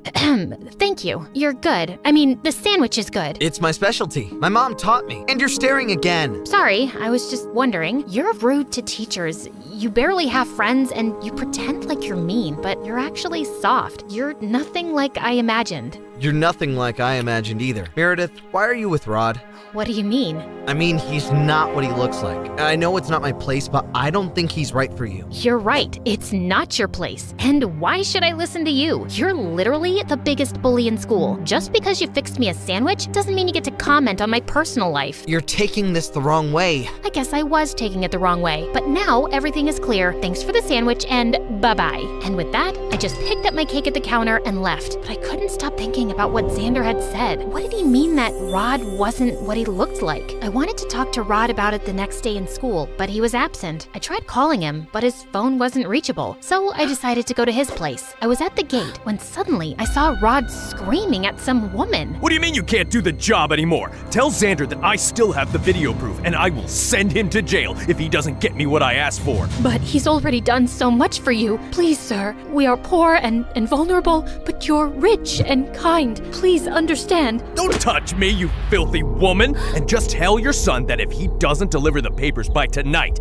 I will show the video to my dad and have him arrested. Rod pushed the poor woman away and she fell on the ground while he simply smirked and left. I rushed to help her up, but before I could ask her anything, she started wailing and ran away. What was happening? Xander's mom knew Rod, and from what I heard, Rod had some video he was using to blackmail Xander. What was this video? And what papers was Xander delivering? I wanted to get to the root of everything, so I waited all evening outside Xander's cafe where he worked and then followed him. To my surprise, he parked his bike outside Rod's house, slowly making his way to a slanted door on the ground. Xander opened the lid of the door and jumped in. I left my bike behind as I made my way to the same basement door and saw Xander throw a huge envelope on Rod's face. These are all the exam papers you wanted. We're done. And one more thing, if you ever touch my mom again, I swear I will bury you alive. Don't be so mad, pretty boy. Also, we're far from done. You still have to write me that essay for my college application. Make sure it's perfect, or you know what I can do, don't you? I've already done everything I can, Rod. Just quit torturing me. It's nothing to what you'll go through in jail. All I need to do is make one phone call and tell the police how you stole from my dad. Rod smirked at Xander in the most evil way before moving closer and spitting in his face. Xander lost it and hit Rod, and the two of them got into a huge fight. I wanted to do something, but before I could, the basement door I was leaning on broke and I dropped to the floor. Thankfully, it wasn't too high, or I would have ended up breaking my bones. Both Xander and Rod looked at me in shock as I got up. Meredith, oh my god, are you okay? I'm fine. Step away from her, she's my girlfriend. What are you going to do, spit in my face again? You bet I will. Rod tried hitting Xander again, but this time I got in the way and pushed him away. Don't hurt him. Why are you so worried about this worm? You like him, don't you? I dated you even though you're way beneath me. You should be thanking me, but instead you're choosing him? I'm not choosing anyone, but I do know now that I don't want to be with a psychopath like you. Rod turned to me with crazy eyes, and I thought he was about to hit me when suddenly his dad barged in. He must have heard the noise when the door crashed. What is this mess? Xander, what are you doing here? Dad, Xander is a thief. Remember you lost your favorite watch? It was Xander who took that. See, I have proof. Everything was caught on camera. Rod's dad looked at Xander in shock as Rod showed him the whole video, and then Xander explained the whole story. Apparently, his mom worked with Rod's family as a housekeeper, and he and his little sister grew up with Rod's family. Last year, my sister was diagnosed with a lung condition. We really needed a lot of money for the treatment, but Mom didn't have any. So one day, while the whole family was away, I broke in, stole one of your watches, and sold it to pay for my sister's treatment. I thought I'd somehow collect the money and replace the watch eventually, but Rod found out, and since then he's been blackmailing me to cheat on his college applications. He told me that you'd cut him off if he didn't get into a good college, sir. I didn't want to go to jail, so I did what he said. But Rod's demands never stopped. I'm so sorry. Xander broke down in tears, and I felt so bad for him. Thankfully, Rod's dad understood and forgave Xander and said he wouldn't press charges. Rod lost his mind and started throwing things like a maniac, but his dad called in security and they dragged Rod away. Xander escorted me outside and called me a cab. We were waiting when he finally spoke. Meredith, I've never said this before because you were with Rod, but I really like you.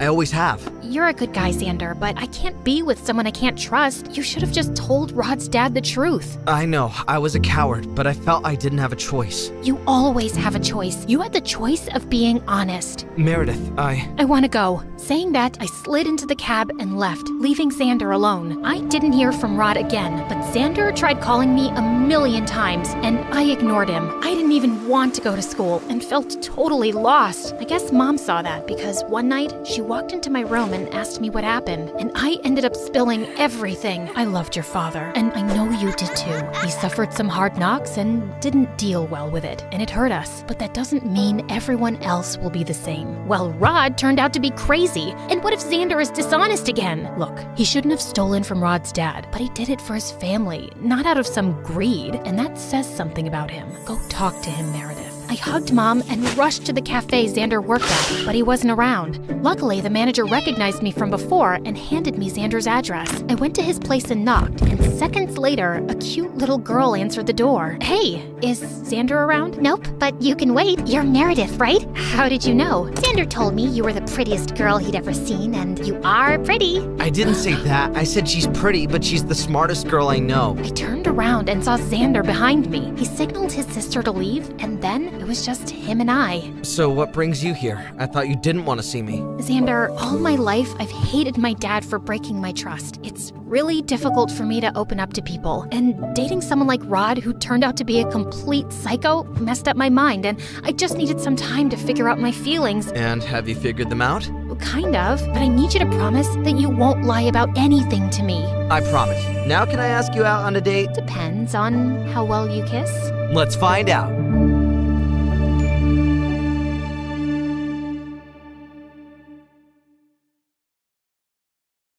I was exploring our building when I walked into a strange, empty apartment. The walls and ceilings were all painted blue. Even the tiles on the floor were blue. Suddenly, I felt like I couldn't breathe. I tried to run out, but to my horror, I realized that the door had closed behind me and it was locked. I don't even know how long it took my parents to find me. Hi, I'm Piper, and since that day, I've had cyanophobia. Did you know that it's a fear of the color blue? And people who have it can't look at anything blue without freaking out. I don't even own a pair of blue jeans. If I look at the sky without my tinted glasses, I feel like I'm having a heart attack. So imagine how I felt when I got stuck in the middle of the ocean when I agreed to go with my best friend Tori to her private island. That was the worst day ever. Before I start my story, please subscribe to My Story Animated for the craziest stories ever. Are you sure you can't fix the engine, Conan? What kind of genius are you anyway? Stupid? We were a few miles away from the island, and the yacht's engine had suddenly died. Miss, I told you he can't fix it. We'll have to call some mechanics. Right now, I'll arrange the rowboat for you all to get to the mainland. My stomach churned. It was bad enough being in a yacht. I didn't want to be out there on the open water in a tiny boat. Don't worry, Piper. Just keep your glasses on and I'll hold your hand all the way. Tori was the best. Your glasses are so dorky. They match you pretty well. Ace held out his hand to help me off the boat, and I felt my legs turn to jello. He turned to Tori next. What a gentleman. Thank you, babe. She pulled him in for a long, steamy kiss. I turned away, only to see Lucy looking crushed. As soon as we got inside the house and I took my glasses off, Ace suddenly jumped in front of me, grinning. Hey, Piper, guess the color of my shirt under this jacket. I swear to God, Ace, don't. I looked away when he suddenly unzipped his jacket and laughed his head off. As soon as we'd settled into our rooms, everyone got on their bathing suits and headed straight for the pool, except for me, of course, and Conan, who probably didn't know how to have fun. Tori and Ace were chasing each other around the pool.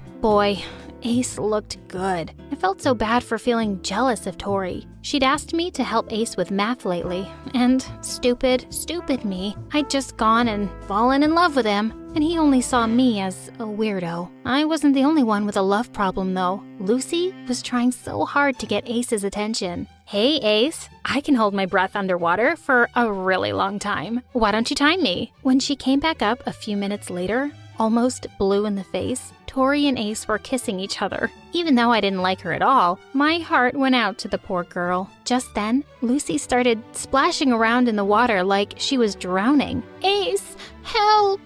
Ace started swimming towards her quickly, but someone else had gotten to her first. It was Conan. He emerged from the pool like a hero, carrying Lucy in his strong arms, and she looked furious. Luce, are you okay? What happened? Nothing. I just got a cramp in my leg. I would have been fine, but hey, thanks, Conan, I guess. I thought you screamed for help. So why didn't you come for me, Ace? God, I was feeling embarrassed for her. Could she be any more obvious? Just then, the yacht captain came running to the pool area. He told Tori that the earliest anyone could come fix it was a week. Tori called home for her private helicopter. Geez, my stupid sister Stacy has taken it on a spa retreat. We won't be able to get it for 3 days. Why is this happening to me? It's probably Conan's fault. He brought bad luck with him. My life suddenly seemed to have turned into something from my favorite channel, My Story Animated.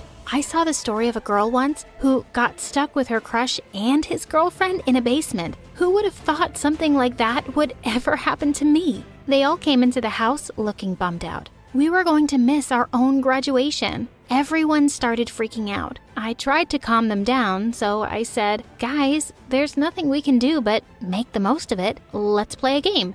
How about hide and seek? Everyone agreed. Surprisingly, Conan too. We drew straws, and it was Tori's turn first to find the rest. She started counting to 100 as we all slipped away looking for our hiding places. 85, 86, 87. She was almost done, and I still hadn't found a good place to hide. I quickly ducked into a small broom closet at the bottom of the stairs. I nearly had a heart attack when someone put a hand over my mouth. Shh. It's me. You're in my spot. Just be quiet now. Ready or not, here I come. When we heard her footsteps fade away, there was an awkward silence. I'm pretty sure he could hear my heart pounding.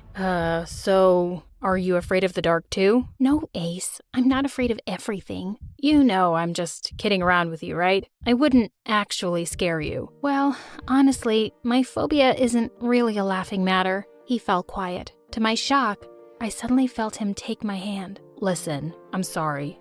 I won't bug you again. I could feel him pulling me closer. My head was spinning. Was he going to kiss me? Hey, Piper, there's been something I've been meaning to tell you. Just then, the door opened and we jumped apart. It was Tori, and she didn't look happy. What are you guys doing?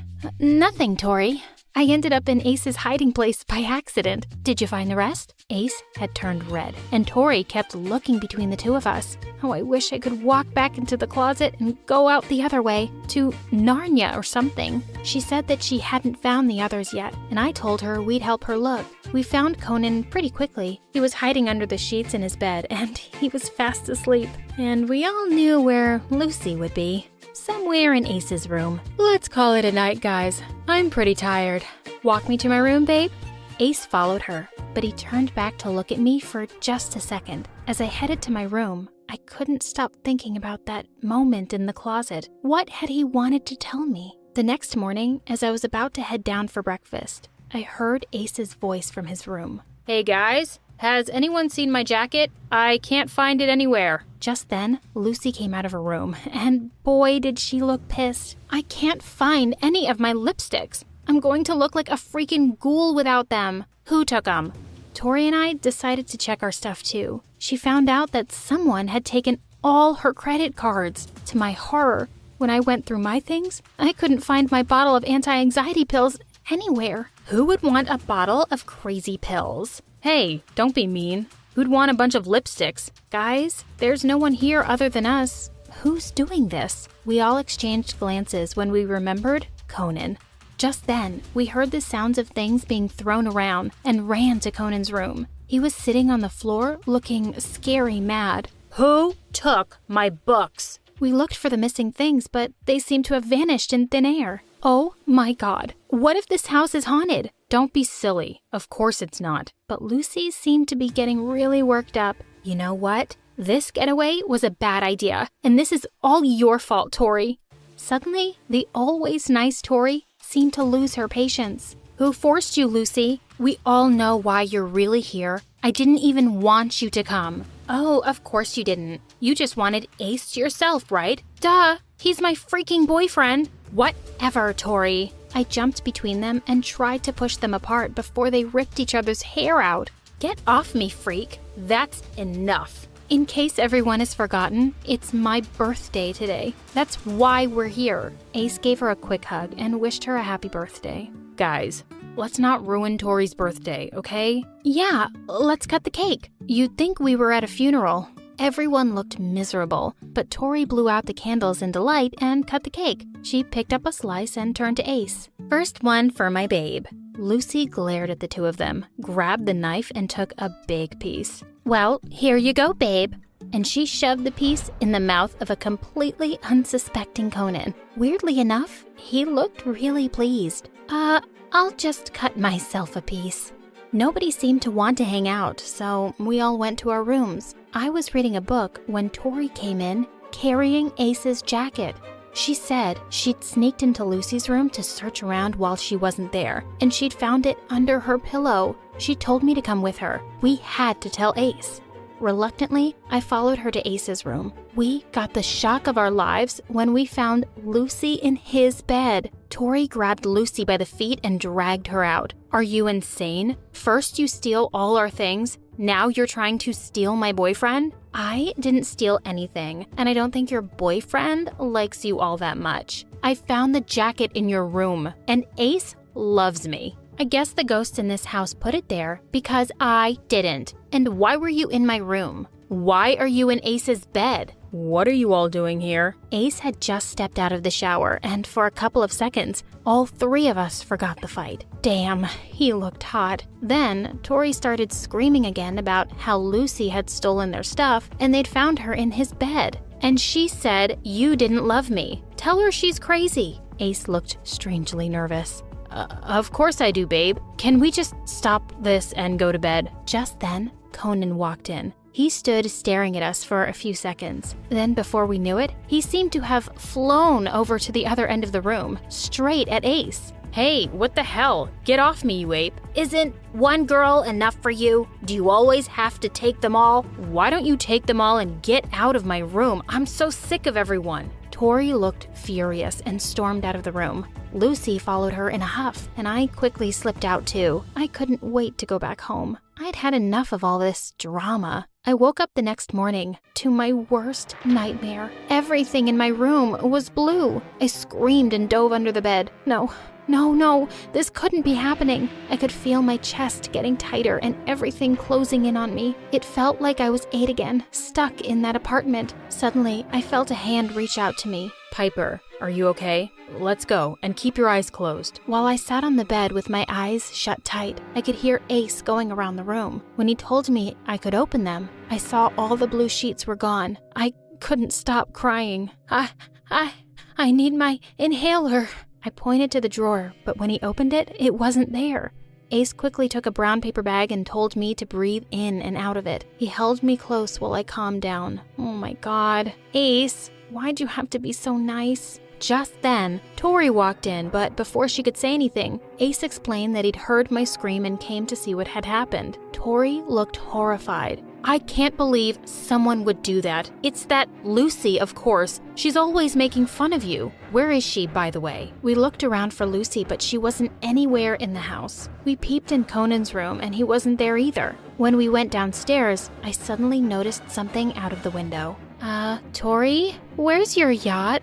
We all ran out to where it had been docked, and it was nowhere in sight. Suddenly, Ace spotted a note stuck to a tree. Thanks for bringing your genius brother along. He finally managed to fix the engine. I hate all of you, including you, Ace. I hate you for not loving me back. I hope you all rot on that stupid haunted island. Hate, Lucy. Tori was about to blow a fuse. She called home and could hardly explain what had happened because of the weak signal. She threw her phone on the ground in frustration. I'd never seen her so mad. I guess we'll get home tomorrow, Tori. It's okay. Tori tried to calm down and forced a smile. Yes, you're right. We get another day on the island without those 2 losers. It'll be fun. Tori said her parents had a few boats and jet skis in the shed, so we could have some fun on the water. I was still feeling really shaken about what had happened that morning, so I told her I'd sit it out on the beach. You should join us, Piper. We'll go on the rowboat. Just keep your glasses on and just hold on to me all the way, okay? Promise, you'll be fine. How could I say no to him? Tori also encouraged me, so I decided to go with them. Just as Ace was about to push the boat out into the water, Tori said,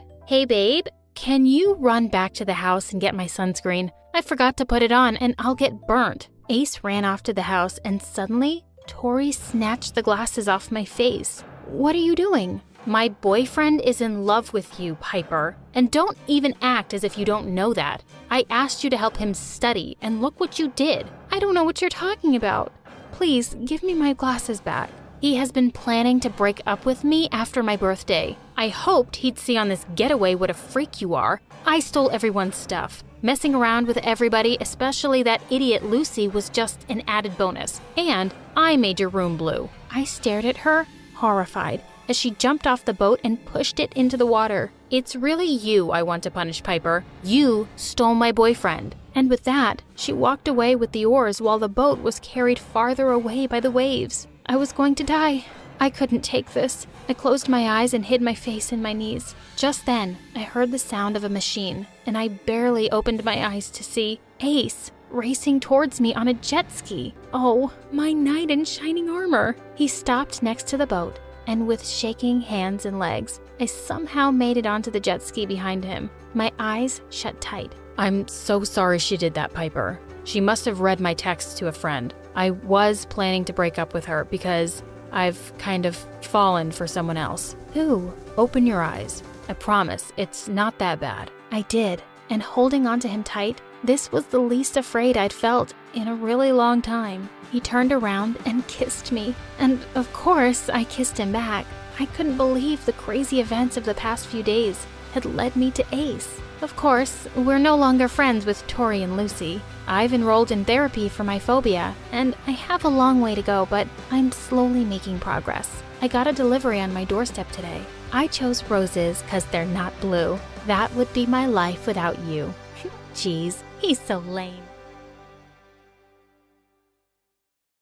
I'm I'm Kelsey, and I'm reporting from Baltimore. If you think you had a bad relationship with your mom, wait until you hear my story. But before you get your mind blown, make sure to like and subscribe. Also, we've got some super cool MSA merch just for you. I'm talking awesome bottles and notebooks, perfect for your daily grind. Don't miss out. Check them out in the description below. Have you ever heard of maternal instinct? Well, my mother hadn't. Literally. Her first words when I was born were, "Not now." She was so absent in my life that when I was a kid, I used to believe that my nanny was my mom. Mama, I love you. Oh no, sweetie, I'm not your mom, but good luck with that. She was almost never at home, and when she was, she spent the whole time on her phone or engrossed in her Mac. Mom, it's really late. Can you tub me in? I can't. Criminals don't sleep, kid. I have to take care of the city. Mom, for the last time, you're not Batman. No, she wasn't, but we were as rich as him. My mom was a hotshot judge who dealt with high-profile celeb cases and was always on the news. She was like a celebrity, so we lived in a huge house, and she drove a shiny Rolls Royce. My childhood was like a big winning streak. Fancy gadgets and futuristic toys. Check. Anything to mute the tiny human. Private visits to the planetarium and zoo? Check. Are you sure I can't just leave her here?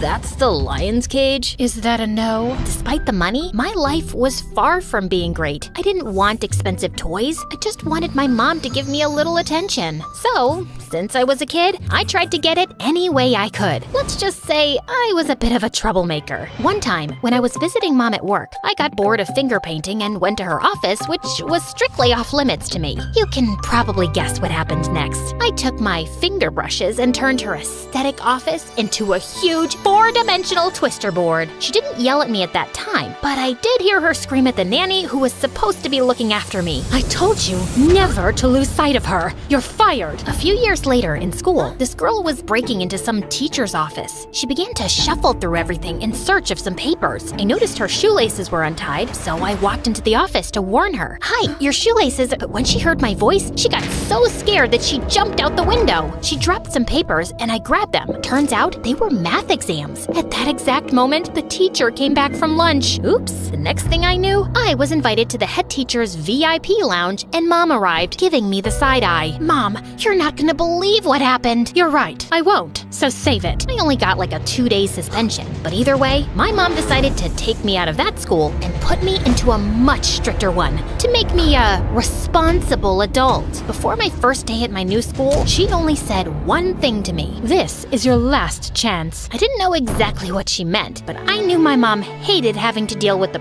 problems I created. So I figured that all I had to do was stay out of trouble. Easy, right? Well, not really. Staying out of trouble meant not having any fun. And it's not like I had anyone to spend time with. Of course, I always wanted a sibling, but I never had one. What about friends, you might be wondering? Well, I guess I wasn't exactly popular at my new school, but it was not my fault. The school my mom sent me to was very prestigious and traditional for boring, wannabe perfect rich kids. So, my reputation was not the perfect hook for new friendships. I tried at least to make one friend, but each kid there was either completely afraid of me or so boring. My last hope was Laura, the resident brainiac of our class. She knew every answer and loved going to school. Although, weirdly, sometimes she'd have a couple of days off and never looked sick. Don't get me wrong, she's as dull as ditch water. But for some mysterious reason, I like her. Not that it was mutual. We were paired together in science class, but it was like an experiment gone wrong. Please, I can't be with her. I can't get into trouble. Come on, we're gonna have fun. I tapped her on the shoulder to encourage her, but that made her drop the test tube she was holding. Luckily, it wasn't that toxic. Nah, I'm just kidding. It was really toxic, and the school had to be evacuated. I was really trying to stay out of trouble, but trouble seemed to chase me. Outside the school, while we were waiting for the men in suits to take care of the hazard, a boy started to pick on Laura with his little drone. He kept flying it closer and closer to her. Laura covered her head and threw herself to the ground while everyone laughed. Stop! Leave me alone! He didn't, so I had to step up for my new friend. I picked up this big stone and threw it at the drone, but turns out my aim is not that good as I bullseyed it into the head teacher's car window. When my mom found out that I had started a chemical disaster at school and vandalized a teacher's car on the same day, she was absolutely furious. Let's go. When we get home, you are gonna start packing. Packing? Where are we going? We are not going anywhere. You are going to boarding school. I thought she was joking, but she was dead serious. Mom, no, stop. Let me explain. There was this drone, and I tried to defend my friend Laura, and... Stop lying for once. You're out of control, and I'm on the biggest case of my career. You need someone who can straighten you out. Then, just like Voldemort when you said his name, someone interrupted our discussion. Hi, I'm sorry. I couldn't help it over here. I'm Laura's mother, Kelsey's friend. Great, she's gonna defend me. I can take her in if you want. I'm a specialist in child behavior. What? This must be a joke. Spoiler warning? It wasn't. I'm sure I can turn your little Kelsey into a perfect student, like my Laura. I looked at Laura, and she looked at me with some despair, as if she was trying to tell me something without speaking. She subtly shook her head. What is it? She wants me to go to the bathroom? So, what do you say? It sounds ideal. Before I could protest, my mom had already arranged to pay a generous sum of money to straighten me out. I was immediately shipped to Laura's house, only with a suitcase of my possessions. I didn't even get to say goodbye to my mother. How could Mom do this to me? If she'd taken the time to listen, then she'd know I did nothing wrong. This can't get any worse. Okay, you might think that staying with Laura's family sounded better than a boarding school, right? Well, trust me, it wasn't. It was much worse. Let me spill the tea on Laura's parents. The dad was never there, always working, just like Mom did. I didn't think I saw him even once. The worst part, he was the good parent there, because Laura's mom, she didn't love. If my mom had a cold heart, hers was a certified iceberg. Lights out at 7 p.m. Breakfast, 5:30 a.m. sharp. Then it's silent study until school. Silent study? Talking unless invited means losing privileges. After school, it's silent study again until dinner. When can I use my phone? Breakfast, 4:30 a.m. tomorrow. Wait, what? But 3:30 a.m.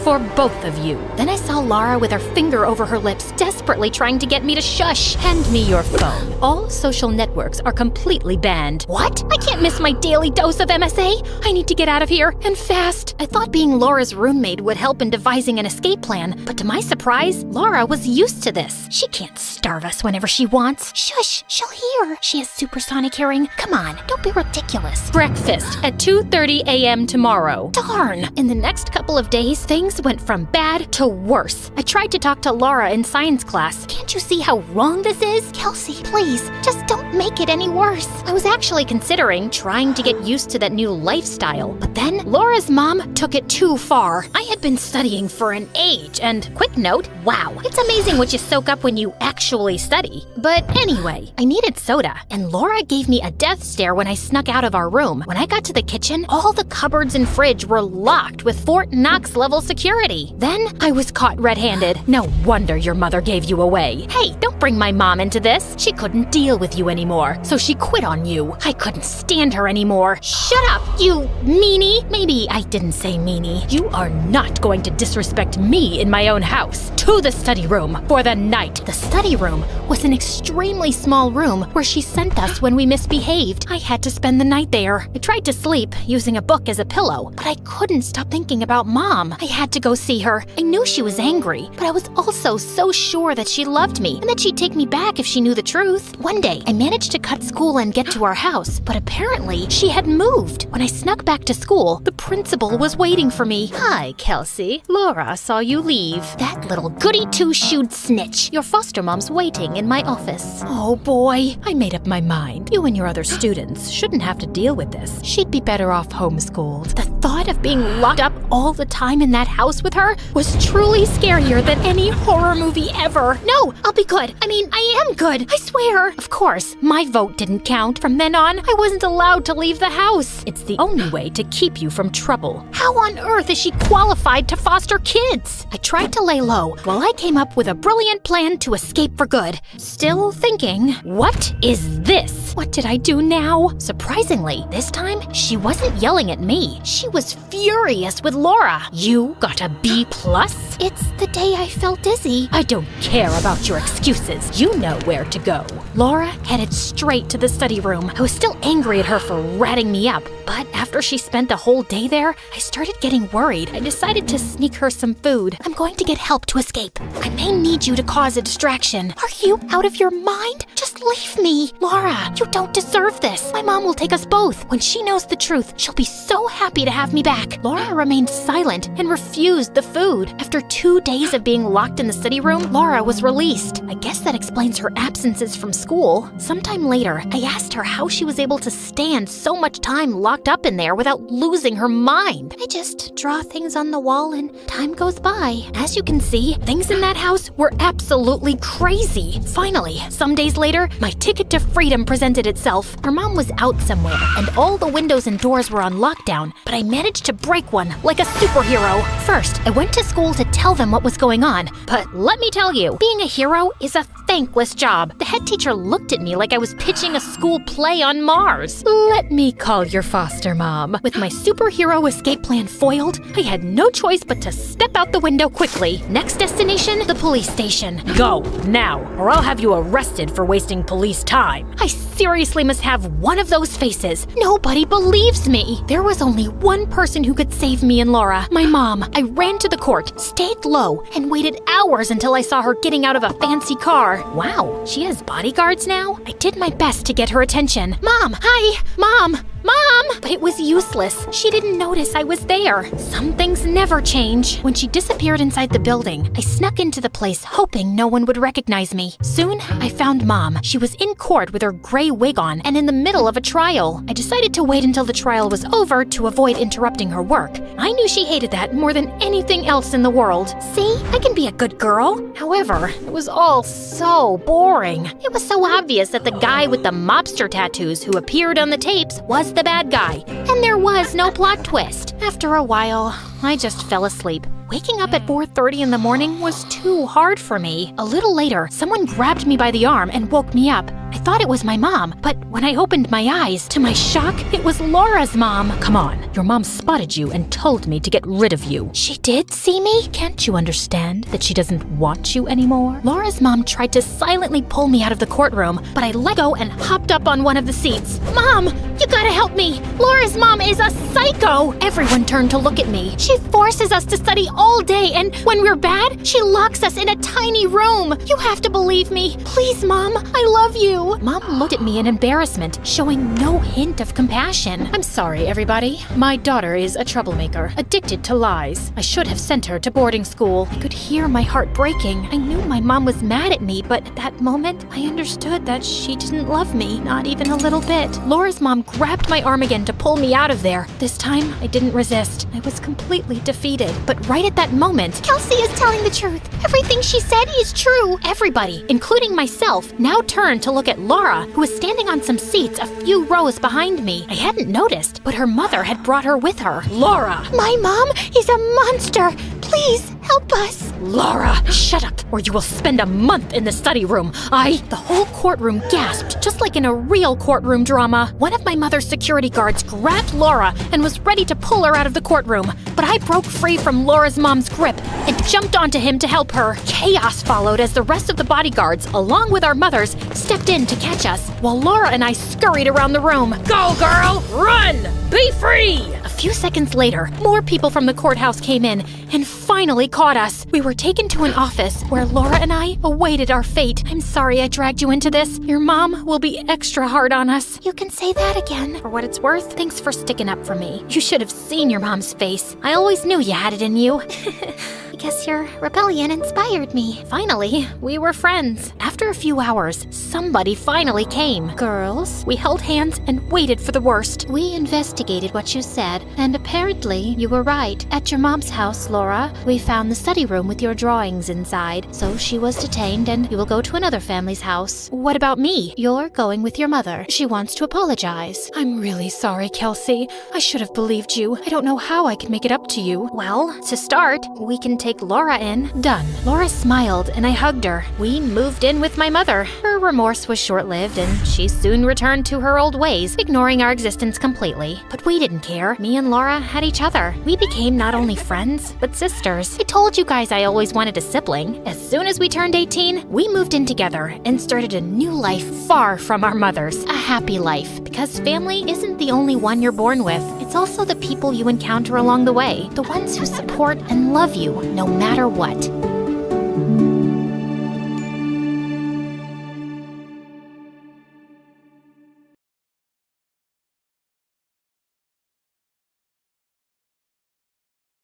Hi, I'm Sophia from Romania, and I'm here to tell you something you probably aren't aware of. Each one of you has the power to change people, even the jerk ones. But before I continue, like and subscribe because My Story Animated will give $1,000 to one lucky person who subscribes in the next 7 days. Tell your friends, your sister, brother, and mom to subscribe now. People in my little town thought that I was the cutest girl with red hair, and they completely doted on me.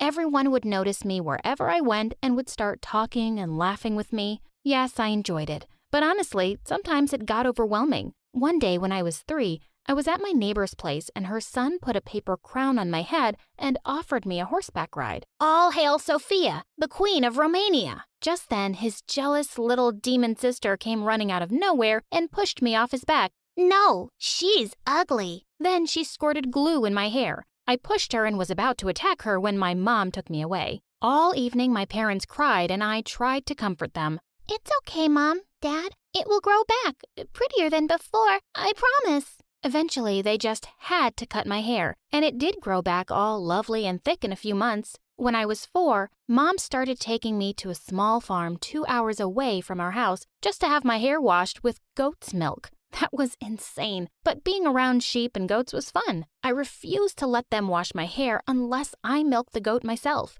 It took me 4 hours though, but I did what I enjoyed. Dad's favorite thing was to spend every evening brushing out my shiny curls as we sat around the fireplace, but I only agreed if he read me stories. One day, Dad sent my picture for a modeling job, and I got accepted. I told my parents that I was only 5 and I had a childhood I wanted to enjoy. They promised the job wouldn't affect anything, and it would make them proud and happy. So I agreed. And just like that, I started modeling for the following years. By the time I was in 9th grade, I was a pretty popular hair model for all sorts of shampoos and hair products. But I never enjoyed having makeup slapped on my face and posing in front of a camera. One day, I was determined to tell my parents that I was done. But then, Dad got off the phone with my agent, saying that there was an audition for the role of the Little Mermaid. Mom, Dad, I'm just done with all this. Please, just let me live the life I want, not the one you want. With that, I stormed off to my room.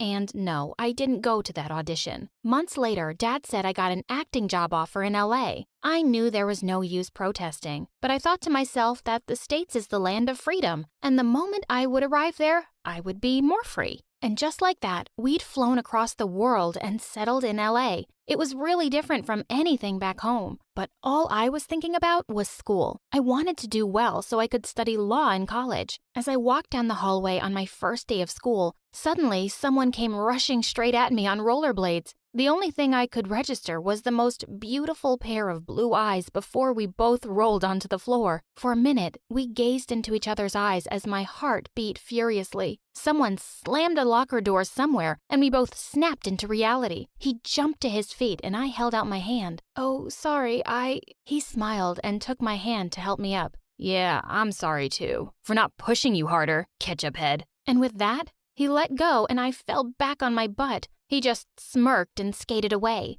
I stared at him in disbelief. What an A-class jerk! I really hoped I wouldn't have anything more to do with him. But to my horror, it turned out that he was in my class. I just knew he was going to make my life miserable. The teacher asked me to introduce myself, and I stepped in front of the class. "Hello, everyone. My name is Sophia, and I'm from..." Before I could even finish, the boy burst out laughing. "What planet are you from? Do all the aliens there have hair like Elmo's fur? And does everyone talk like they're stupid? Brian, that's no way to talk to a girl. That's no way to talk to anyone. I've never met anyone as what you call it? Handsome, breathtaking, dreamy, as rude as you. And don't make fun of my accent.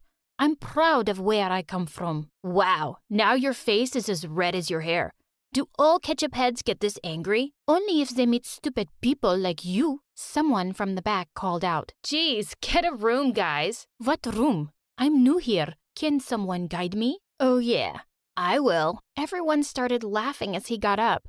I didn't really understand what was so funny, but the teacher was banging on the table to make everyone quiet. Brian, that's enough. You'll be staying back for detention today. Tell me something new. The teacher glared at him, but decided to ignore him for the rest of the lesson. Later at lunch, I found out from all the girls that Brian was the bratty son of some rich businessman, and he was just always getting into trouble. But even the principal doesn't really say anything because his parents are big donors.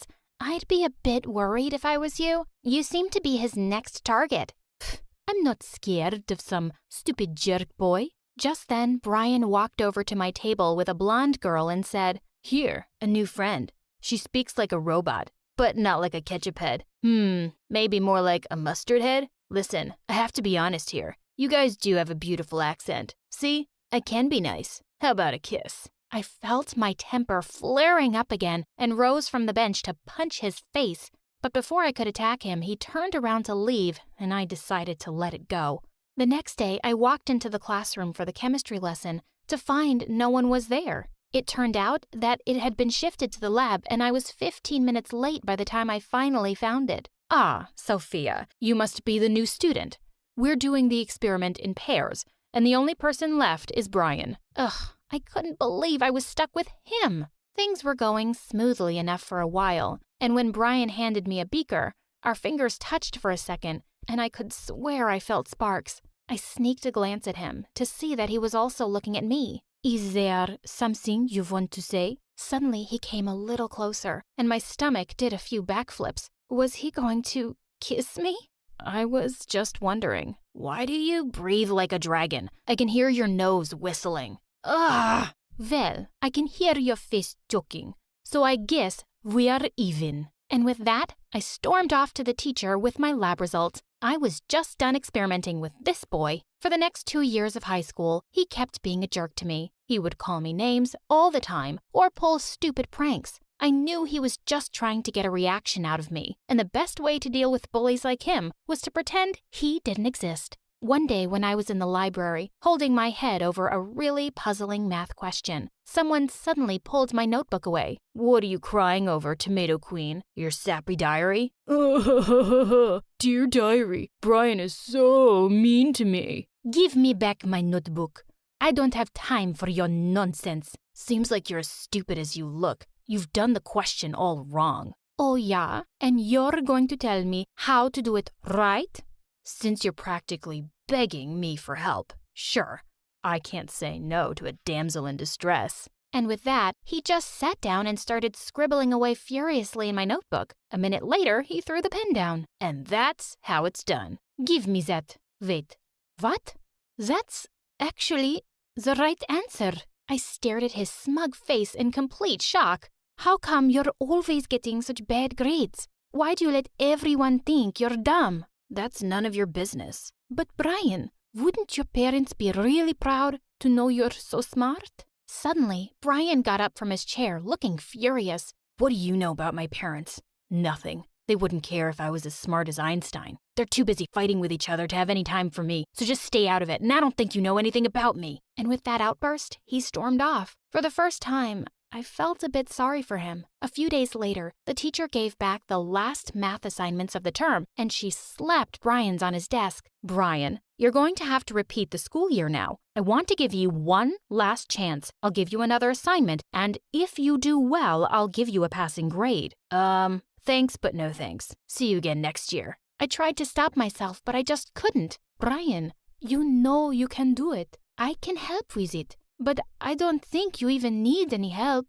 Miss, he's practically a genius. He really doesn't deserve to fail this grade. Everyone was staring at us now, and Brian looked livid. No, I'm not. Who do you think you are, ketchup head, my guardian angel? I just don't want you to be left behind, dude. Why do you care? I don't want a second chance. Stop acting like Mother Teresa. And with that, he stormed out of the room. What a stubborn idiot. When I went home that day, I had some shocking news waiting for me. Dad was really unwell and was given time off work. And to make matters worse, I found out that he'd gotten sick because our immigration status had been under threat for a few months and he'd been trying to deal with it.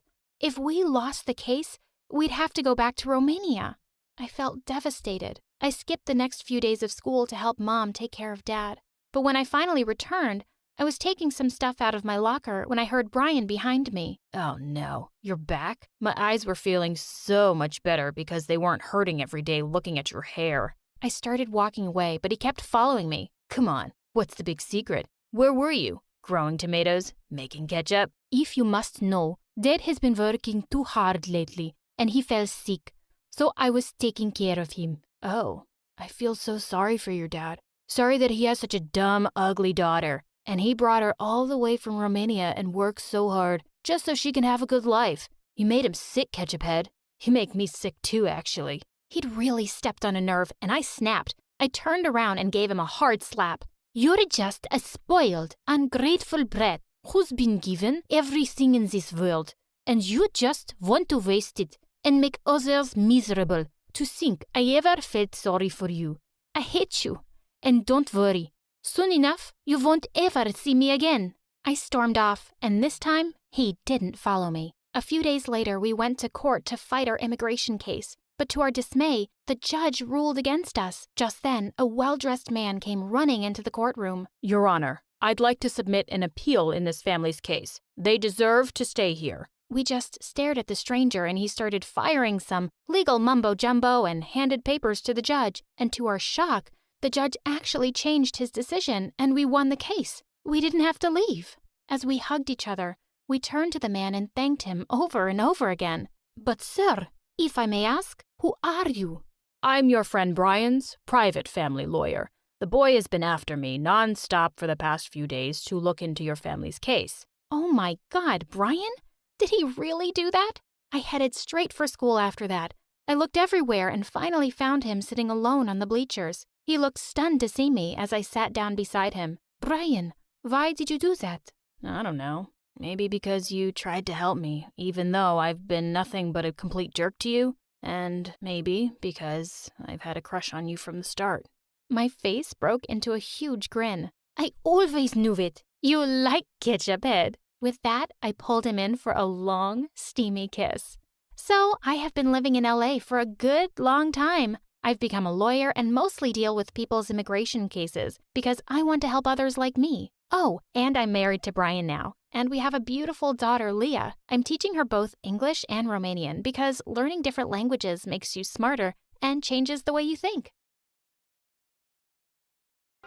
Hi everyone, my name is Zoe and I'm from New York. But let me tell you, MSA will give $1,000 to one lucky person who subscribes in the next 7 days. Tell your friends, your sister, brother, and mom to subscribe now. Ever since I was little, my mom was super dramatic.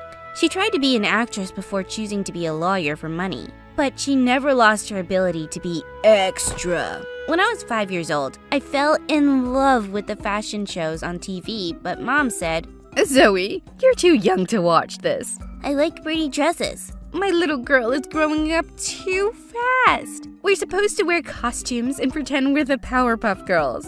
Mom, you're blocking my view. This is tragic. Just let the kid watch what she likes, please. Dad always supported me, no matter what I did. Like one time when I was 9, I cut up Mom's dresses to make awesome outfits of my own. Mom nearly had a stroke. My sequins! Oh no, oh no, oh no! I can make you a new dress out of the scraps, Mom. Oh Lord, what did I do to deserve this tragedy? Look at Zoe go, our little designer. God, I loved my dad. With his support, I wrote to all my favorite designers and sent them my ideas. I even wore my own creations to school with full confidence, no matter what other kids said. But when I reached 7th grade, my entire life turned upside down. I came home to find my parents in a heated battle, and Mom revealed a huge secret she'd kept from us all these years. I wasn't my dad's real daughter. She'd lied and said I was his because she wanted me to have a family.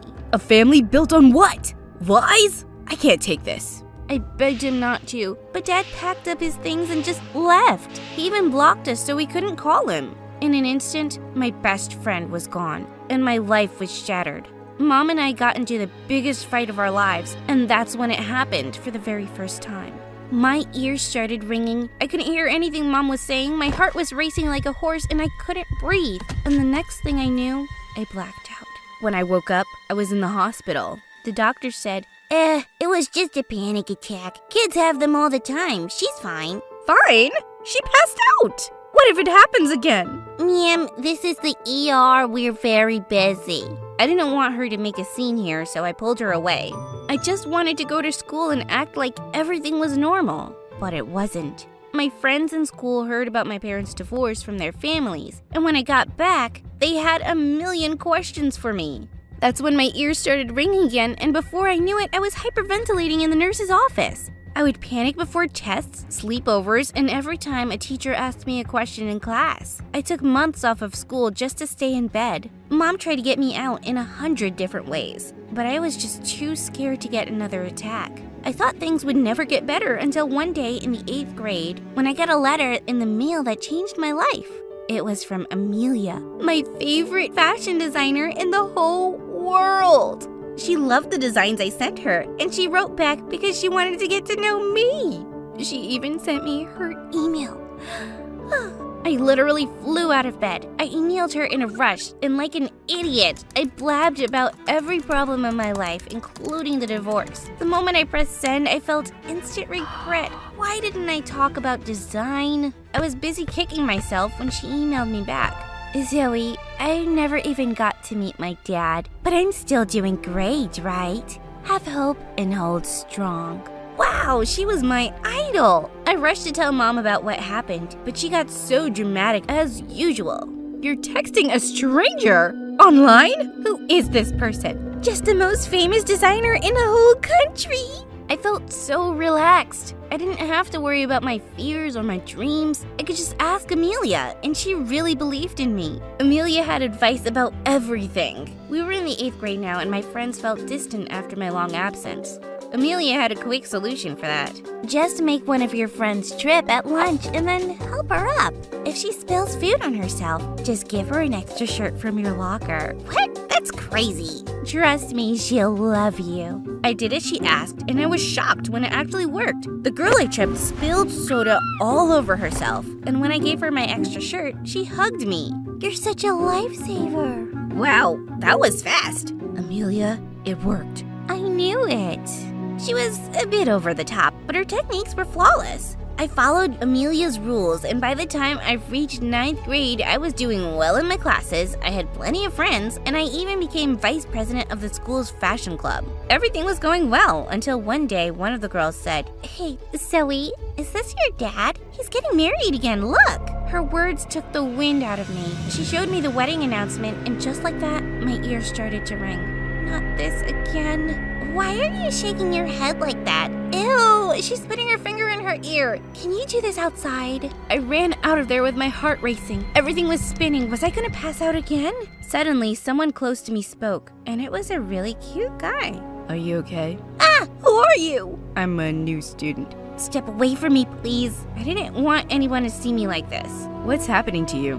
Nothing. My ears are ringing, that's all. I was sweating and gasping for breath, and the boy came closer. Take off your sweater. What? You're having a panic attack. I've had these before. Really? The cold will help you, trust me. I pulled off my sweater with a huff. I couldn't believe it, but he was right. The moment the cold wind hit me, I felt better and I started to calm down. Are you a magician?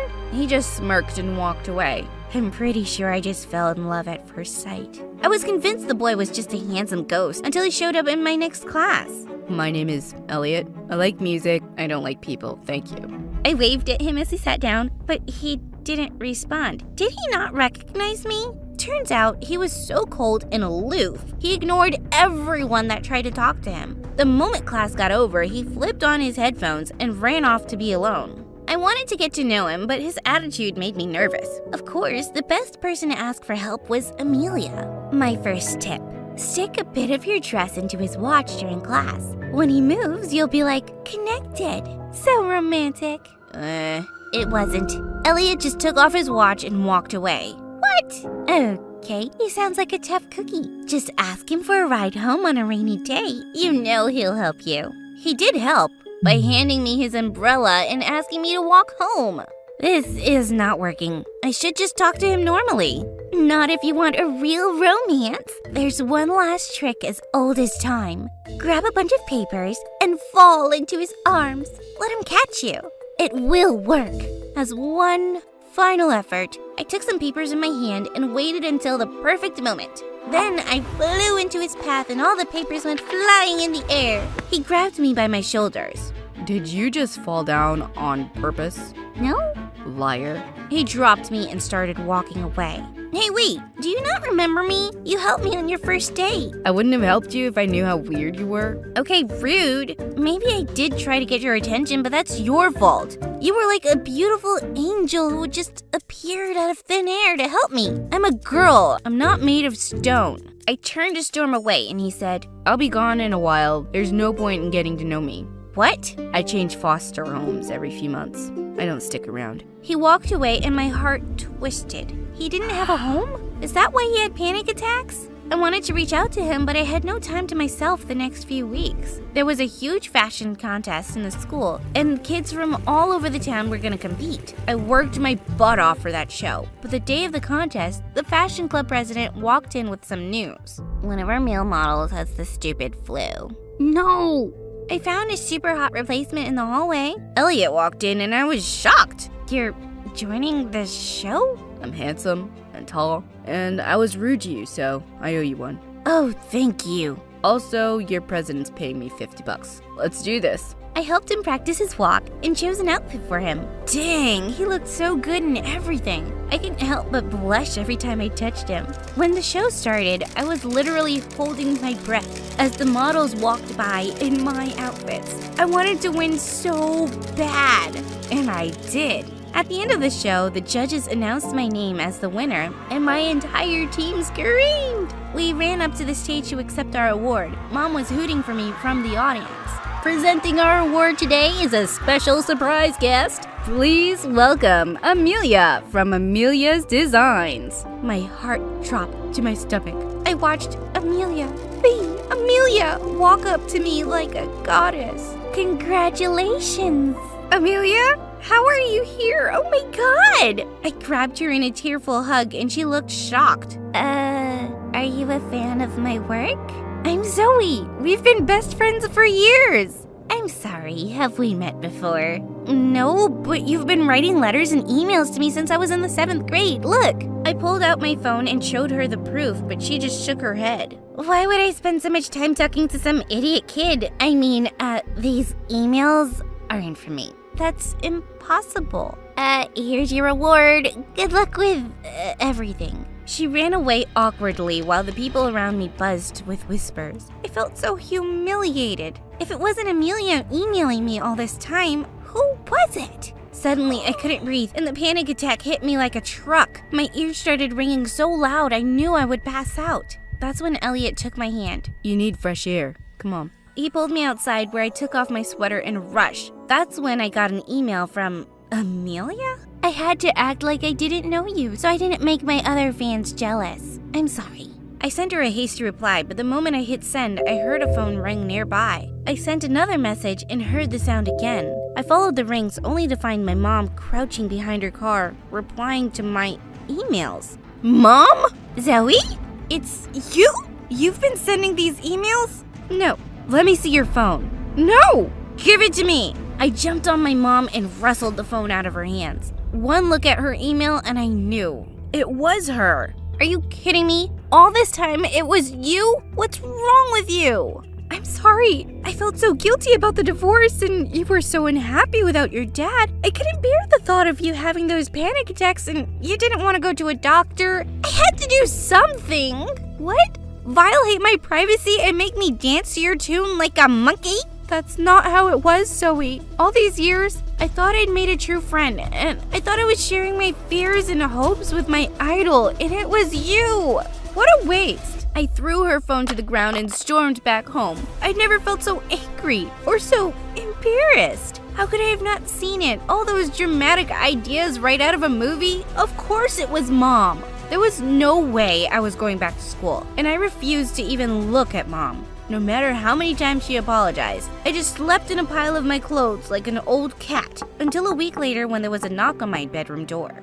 Go away, Mom. Or should I say Amelia? It's me. Can we talk? How do you know where I live? Your mom messaged me on Facebook asking for help. Ugh. Why aren't you coming to school? Are you embarrassed? It's not just that. Ever since my dad left, I've been relying on Amelia for everything. She was the reason I started having fewer panic attacks. She made me feel confident. I can't go back into the world without that. The person who made you feel better is still downstairs. Mom? Yeah, right. Look, maybe her methods are insane. Yes, but she was just trying her best to take care of you. As someone who's never had a mom, I kinda envy that. Was he right? I opened my emails with Amelia after weeks, and when I read them, knowing it was Mom, I couldn't help but laugh. She was so crazy, but she was really trying to be there for me. I went downstairs to see her, and when I said hi, she fell to my feet. I'm the worst mother on earth. I don't deserve to live with you. I ruined your life. I'm so sorry, Zoe. Calm down, Mom. Why didn't you just tell me it was you? Did you think I'd never find out? I didn't want you to hate me more than you already did. I just wanted to see you smile. It was working, so I kept going. I'm so stupid. It was actually pretty clever. You talked about her life like you were her. I researched her for weeks. I read all of her books. You're crazy, but you're not a bad mom. I forgive you. Mom grabbed me in a tearful hug. Thank you. Oh, I love you so much, Zoe. I love you too, Mom. And thank you for making her talk to me, Elliot. You should ask her out. She really likes you. Mom, oh my God, you're so embarrassing. I'd like to go out with her too. What do you say, Zoe? I say yes.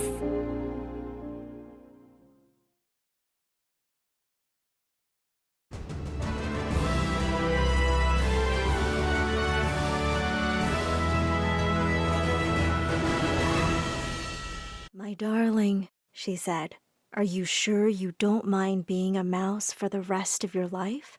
I don't mind at all, I said. It doesn't matter who you are or what you look like, as long as somebody loves you. The end. That was awesome! Please read me another one, Mommy. Tomorrow, sweetheart. And with that, Mom kissed me goodnight and left. A few minutes later, I switched on the lamp and picked up another book. I stayed up the whole night and finished the entire Roald Dahl set. I was only 5 years and 2 months old, and much like my favorite character, Matilda, I just never stopped reading after that. My parents bought me as many books as I wanted, and I sometimes read 10 books a day. But I had to slow down when I started getting the worst headaches ever. When the doctor came to see me, he glared sternly at my parents. You have to set a reading time limit, and she needs fresh air and exercise. But she just wants to read. She's a kid. You're being terrible parents by letting her do whatever she wants. Wait, what? I had the world's best parents. Turns out, though, the doctor may have been onto something. You see, my parents really loved me. But as I grew up, I started to realize that I didn't have a very normal life. I was homeschooled because my parents thought school was too dangerous for me. Mom and Dad would take me to the playground once a week, and they just kept hovering over me like helicopters the whole time. If I so much as scraped a knee, the two would throw a fit and rush me off to the hospital. Hi, I'm Clara. And this is the story of how my parents almost ruined my life by loving me too much. But before I continue, click like and subscribe, because my story animated will give $1,000 to one lucky person who subscribes in the next 7 days. Tell your friends, your sister, brother, and mom to subscribe now. When I turned 12, I started insisting that I had to go to school like every other kid, and the two reluctantly agreed. On the first day of school, I happily skipped out of the car, and I'd only walked a few steps when suddenly I felt myself being dragged back. It was Mom, hugging me so tight I could barely breathe. I don't think you're ready. How about next year? You can go next year. Mom, I'm ready. You're embarrassing me. Let me go! I was really enjoying my lessons and having a great first day. At lunch, a few kids from class asked me to join them, and I was so happy to be making friends. Just then, I suddenly felt someone pull away my food tray. It was Mom, and she was throwing my lunch in the trash. I stared at her in horror as she started spraying the table with Lysol next. What are you doing, Mom? God knows how many icky germs this table has, and the food looks awful. And with that, she just sat down at our table, whipped out a sandwich, and started cutting it up into tiny little pieces. There you go, sweetie. I just wanted to vanish into thin air. I took Mom by the arm and pulled her out of the cafeteria. Mom, listen, I know you're worried, but trust me, I'm fine. You can go now, please. She didn't come to lunch again, but that definitely wasn't the end of it. They were the parents of every teacher's nightmare. If I didn't get the lead in the play, or an A in every subject, or I wasn't on top of the cheerleading pyramid, they'd be at the school the next day to terrorize the teachers and the principal. One day in 9th grade, I was horrified when the teacher handed me back my history report and told me to come see her after class. I'm very disappointed, Clara. Why would a bright child like you copy-paste stuff from Wikipedia?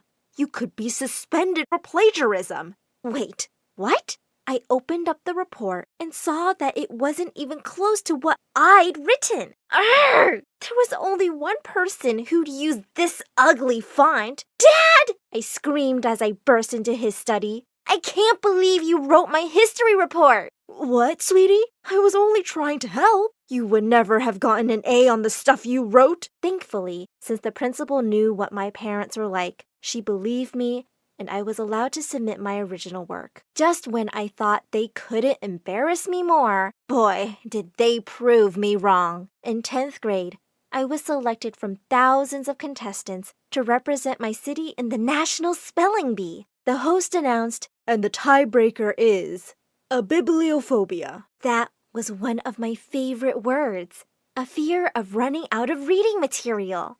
I spelt it out correctly, and as the crowd clapped, one of the contestants' moms got up angrily. I saw her parents mouthing the spelling to her. There's foul play going on here. She demanded that the organizers pull out camera footage, and sure enough, there were Mom and Dad spelling out a bibliophobia. But I wasn't even looking at them.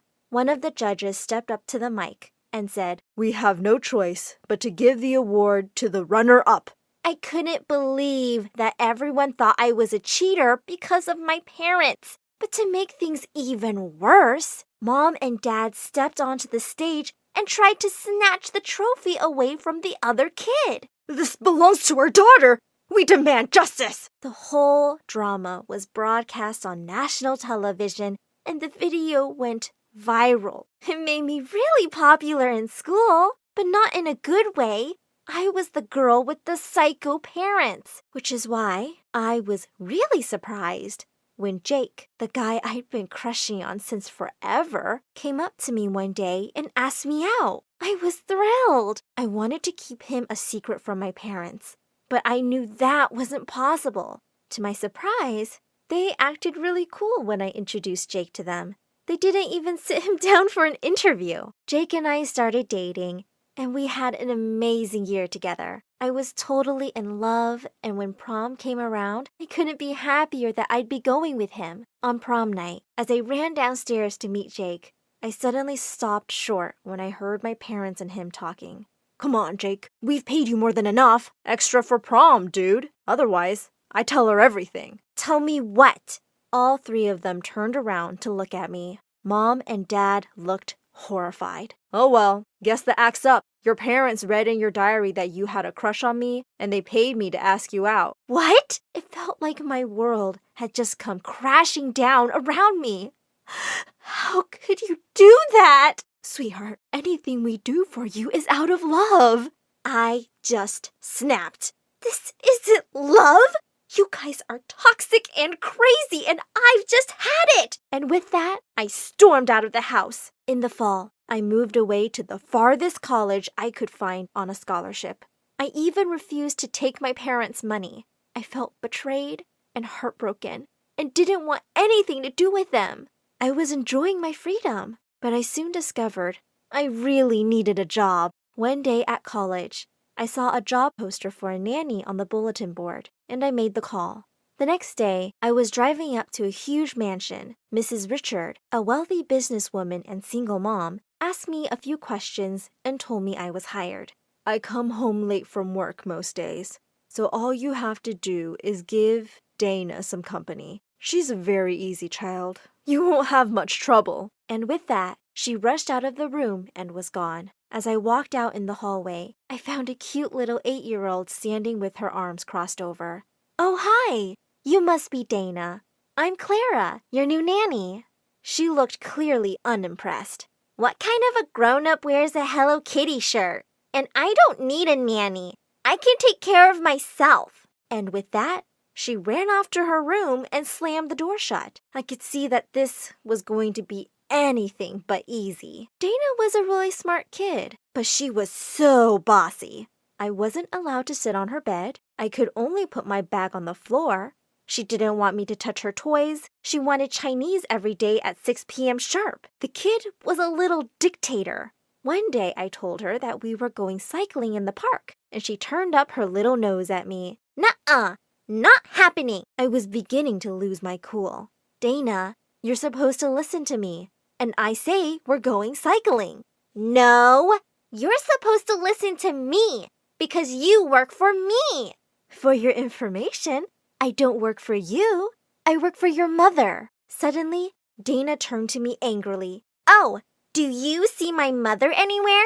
Here's some news for you. You're not gonna. Unless you make an appointment with her secretary 2 days before. Guess you're stuck with just me. And with that, she stormed off to her room. For the first time, I felt really sorry for her. I realized that no one paid much attention to the poor kid. When I quietly crept into her room, I found her snuggled up on her beanbag, reading a book. What you reading? Oliver Twist. Charles Dickens writes really sad stories, but I still love them. And from that day onwards, we bonded over books and became really good friends. We'd spend hours reading in the public library or having picnics in the park and discussing books. And we both went to an amusement park together for the first time in our lives. We had the most amazing day, taking all the rides and stuffing our faces with ice cream. Dana was the lead in her school play, and I spent hours practicing with her. A day before the play, as I tucked her into bed, she looked at me sadly. I wish Mom had the time to come see me. It just broke my heart. I decided I was somehow going to make this happen. I snuck into Mrs. Richards' study and left a note marked urgent on the table. The next day, when I went to pick up Dana for the play, I couldn't see the note anywhere. I kept calling Mrs. Richards' secretary, but her number was constantly busy. There were still 2 hours to go. I had to go down to Mrs. Richards' office myself and talk to her. As I barged into her room, I stopped short when I realized she was having a meeting. What's the matter? Is something wrong with Dana? No. I was wondering if you read my note about her play? I did, and as you can see, I don't have the time. Can you leave now, please? Suddenly, I felt really angry. You have to make the time for your daughter. She's amazing and you're just missing out on everything. She looked livid and had her secretary make me leave the office. I was pretty sure I was fired. Feeling bummed out, I slipped into the auditorium just in time for the play to start. Some 10 minutes into the performance, someone came and sat on the empty seat next to me. To my shock, it was Mrs. Richard. As Dana stepped onto the stage and started delivering her lines, I glanced at Mrs. Richard, and she was in tears. At the end of the play, she was the first one to jump from her seat and clap. Dana stood in complete shock as her mom ran to hug her backstage. Darling, you were so good! Mom, I can't believe you came! You saw all of it? Yes, all of it! As the two hugged each other tight, I realized something. I really missed my own parents. And even though they could sometimes really cross a line, I never grown up feeling neglected. They'd always been there to cheer me on and love me. In their own crazy way. I went back home that weekend, and my parents and I made up. They apologized for everything they'd done and promised to respect my boundaries. I'm still away at college, but we visit each other every weekend, and we have a really good time together. Of course, I've introduced them to my favorite little bookworm and best friend, Dana. Hi everyone, my name is Maze and this is my story. Hi, I'm Maze from the West Bank, and this is my story. Please like and subscribe. I was born as the youngest of 4 siblings, and both my parents were medical professionals. Mom was a nurse and Dad was a lab technician. But growing up, I didn't see much of Mom. She worked really long hours, and even when she was home, she was mostly quiet and preferred to be in her room. I wondered why she was like that. But Dad was the complete opposite. He was always home in time to cook dinner and help my siblings with their homework. And no matter how tired he was, he would read me stories every night. Daddy, you cheated. You skipped a few pages. What? No, I didn't. Last night, the princess was in the forest, remember? You have to read from here again. But the story's almost finished now, sweetie. From the forest, Daddy? You know she never forgets anything, Dad. It was true. Growing up, I observed everything and had the best memory. If anyone had trouble remembering anything, they asked me. Maze, do you remember seeing my keys anywhere? Yeah, Mom. You put them in the fridge next to the milk. Maze, do you know where my pink shoes are? They've been in the garage since September. Honey, what was that joke I told you 2 weeks ago that made you laugh so much? Oh, what do a clown's farts smell like? They smell funny. My parents would drop me off at Grandma's every day before going to work. She lived with my aunt and uncle and adored me, but I never liked Aunt much. She always had something to say about Mom. Oh, Maze, your hair looks terrible. Doesn't your mother ever brush it? Poor child, you look thin. Is your mother too busy to cook? Well, it was true that Mom never did those things, but I still felt annoyed. And one day as I was playing with my cousin, I heard Aunt say to a visitor, "Oh, that one, she's my niece. Her mother dumps her here every day because she cares more about herself than her own child."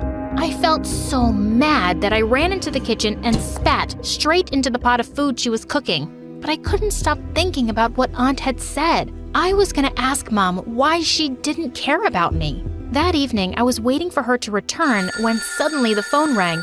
It was Mom. She asked for Dad, but he was in the shower. "Okay, Maze, listen carefully. Tell Dad that I won't be coming home for a few weeks." What? Why? He knows why. I can't really explain right now, but in case I don't come back, Maze, I promise, everything will be fine. Mom, why wouldn't you come back? Don't you love us? But she just hung up. When I told Dad about her mysterious phone call, he looked really worried. But then he said she'd just gone to visit her sister. I didn't believe him for a second. Mom finally came back after weeks, looking really tired, and just went to her room. And we never spoke about where she'd gone. One evening at dinner, Mom got a phone call and she said she had to go. As she was getting ready, I snuck into the car secretly. I wanted to see what she was up to. Mom parked outside a house, and once she was inside, I peeked through the window, and I saw a sick-looking boy in bed. Mom checked the machines around him, fed him medicines, and made him laugh. I'd never seen Mom like this. And when she stepped outside, she almost tripped when she spotted me. "Maze, what are you doing here?" I just wanted to see what you were doing, Mom. Is that boy really sick? Yeah, he is, sweetie. Would you love me more if I got sick? Mom looked stunned and then pulled me into a hug. Don't say that, Maze. I love you very much. I'm around sick kids all the time, and sometimes I just don't have the energy for my own family. It's not fair though, and I'm sorry. Where did you go for 3 weeks, Mom? I caught a bad illness from a patient, and I had to stay away so you guys wouldn't get sick. And I didn't want to worry you by telling you the truth. Mom, you made that kid so happy. I want to do that too. I'll be a doctor one day, and I'll treat all sick people for free. And I'll give them medicines that taste like Nutella. That sounds lovely, Maze. After that day, Mom and I got closer, and I became obsessed with becoming a doctor. Soon I joined an all-girls school, and I was always one of those kids who loved it. The only problem was my cousin, Siham, who was in my class. We'd grown up playing together, but ever since we'd joined school, she seemed to hate me. Maybe it was because I always had good grades and she was barely passing. To make things worse, Grandma was always telling Siham to be more like me. Why, Grandma? She's so boring. I'm pretty, and I'm gonna be a model one day. You'll all see me on TV when I join America's Top Model. You will do no such thing. But if you're like Maze, you can go to the US to be a doctor. Ew, I'm not touching sick or old people. I'm gonna go to America and be a swimsuit model. Grandma threw her shoe at her, which she dodged, and I couldn't stop laughing. But I asked my parents if I could really go to the US one day to study, and they said if I had good grades, then yes. By the time I reached high school, I was more determined than ever, but Siham always mocked me. Don't you ever want to do something fun, Maze? Like what? Shopping, dressing up, talking to a hot boy. Have you seen the cute ones next door? Right next to us was an all-boys school, and I knew the girls spent half their time spying on the boys and exchanging notes. I've got bigger things to focus on right now, like going to the US. Yeah, I have the same dreams, girl, but I'm not working so hard for it. And you'll see, I'll be way more successful than you. Like, who needs more doctors? Everyone? If I'm sick, I'm not gonna go to a model. Then don't get sick. It's not hard if you eat an apple every day. Wow, you could be a doctor already. Now, please, let me study because I'm actually serious about my dream. And who says I'm not? I'm so sick of you always acting like you're better than me. With that, Siham suddenly snatched my book and ran off, laughing and tearing out pages from it. I chased after her, but suddenly I felt a sharp pain in my leg. I fell to the ground and fainted. I woke up in the hospital with my family around me. When I asked them what had happened, my parents said the doctors were still running tests. But what we found out completely changed my life. It turned out that I had bone cancer. Luckily, the doctor said that it was curable. It was really tough undergoing the treatment, but I stayed strong and got through it with my family, who was always by my side. And within a few months, I was cancer-free. But I ended up with a permanent limp and had to use crutches for some time. On my first day back at school, I felt life was finally getting back to normal. But I started noticing how some students looked at me with pity, and I couldn't help feeling annoyed at times. One day, I'd just walked into a busy library when a group of girls got up from their table and turned to me. You don't need to walk around looking for a table, Maze. It must be hard for you. Just take ours. Girls, why do you have to act so weird around Maze? She's really strong. I mean, she just beat cancer. She can walk to a table on her own. I knew my teacher meant well, but I realized so did the girls. I appreciate the offer, but also, I'm completely fine. It's only a limp. Why don't you join me? You can also ask me anything you want about my sickness. I don't mind. My parents had spent all their savings on my treatment, but I didn't let that get me down. I was working harder than ever to apply for scholarships to US universities. One day, I went into an empty classroom during recess to study, and I walked in on Siham making out with a boy. Oh my God, what are you doing? How did you get in? I told my friends to guard the door. Your friends aren't outside, and you're crazy. You could get into so much trouble for sneaking in a boy. Just then, we heard some voices outside the classroom, and Siham grinned.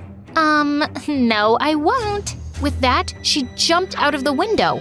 And of course, I couldn't do that. And seconds later, a teacher walked in. We were taken to the principal, and even my parents were called. They all believed that I hadn't sneaked the boy in, but I also refused to tell him who did. And the boy didn't even know Siham's name. Maze, I will have to suspend you since you're covering up for the culprit. But I didn't give them Siham's name, and I got suspended for a week. I was so mad at that witch. But soon, I got some news that made me forget everything. I received an acceptance letter from a top-ranking medical school in the US on full scholarship. My parents and siblings were overjoyed for me, and I couldn't wait to tell Grandma. But when I went to visit her with Mom, she didn't look happy to see me. What's wrong, Grandma? I'm just deeply disappointed in you, Maze. Saham said you got suspended from school because you were caught with a boy.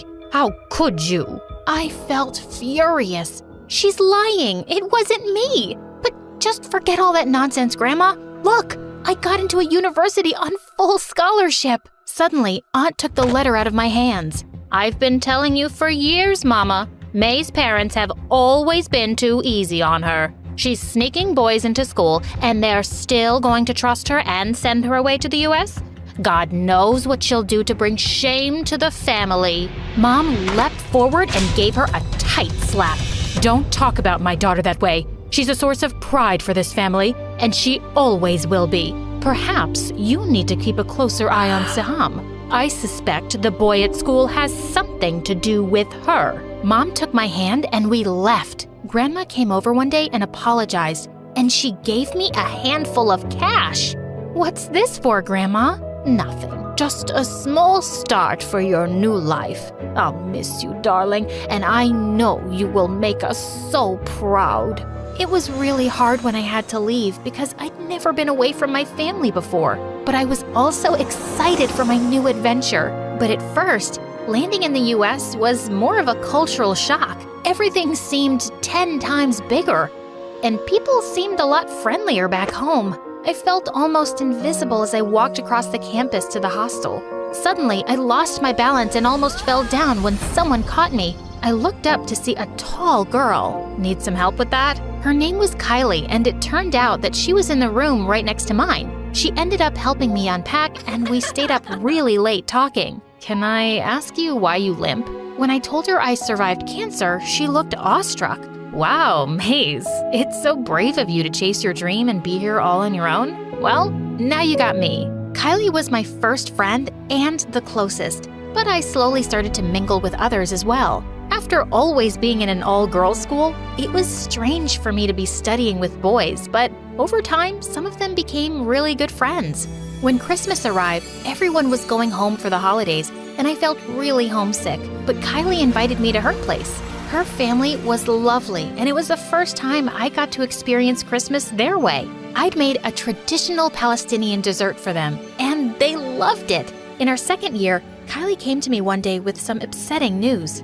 Her dad had been unwell lately, and she'd decided to transfer to a college in her hometown. I'm gonna miss you so much, Maze. Me too. I can't even imagine this place without you. I'll come see you soon. I put on a brave face as she left, but once I was inside my room, I couldn't stop the tears.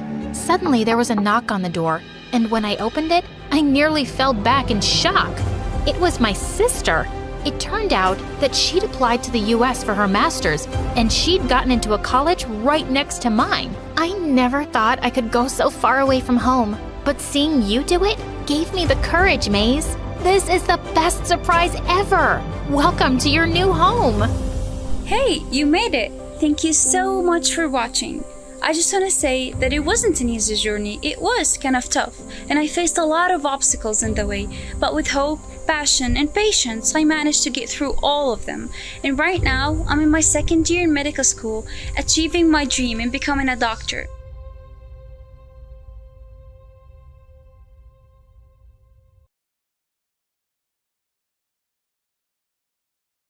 Hi, I'm Miranda, and I can guarantee that you've never heard a story as crazy as mine.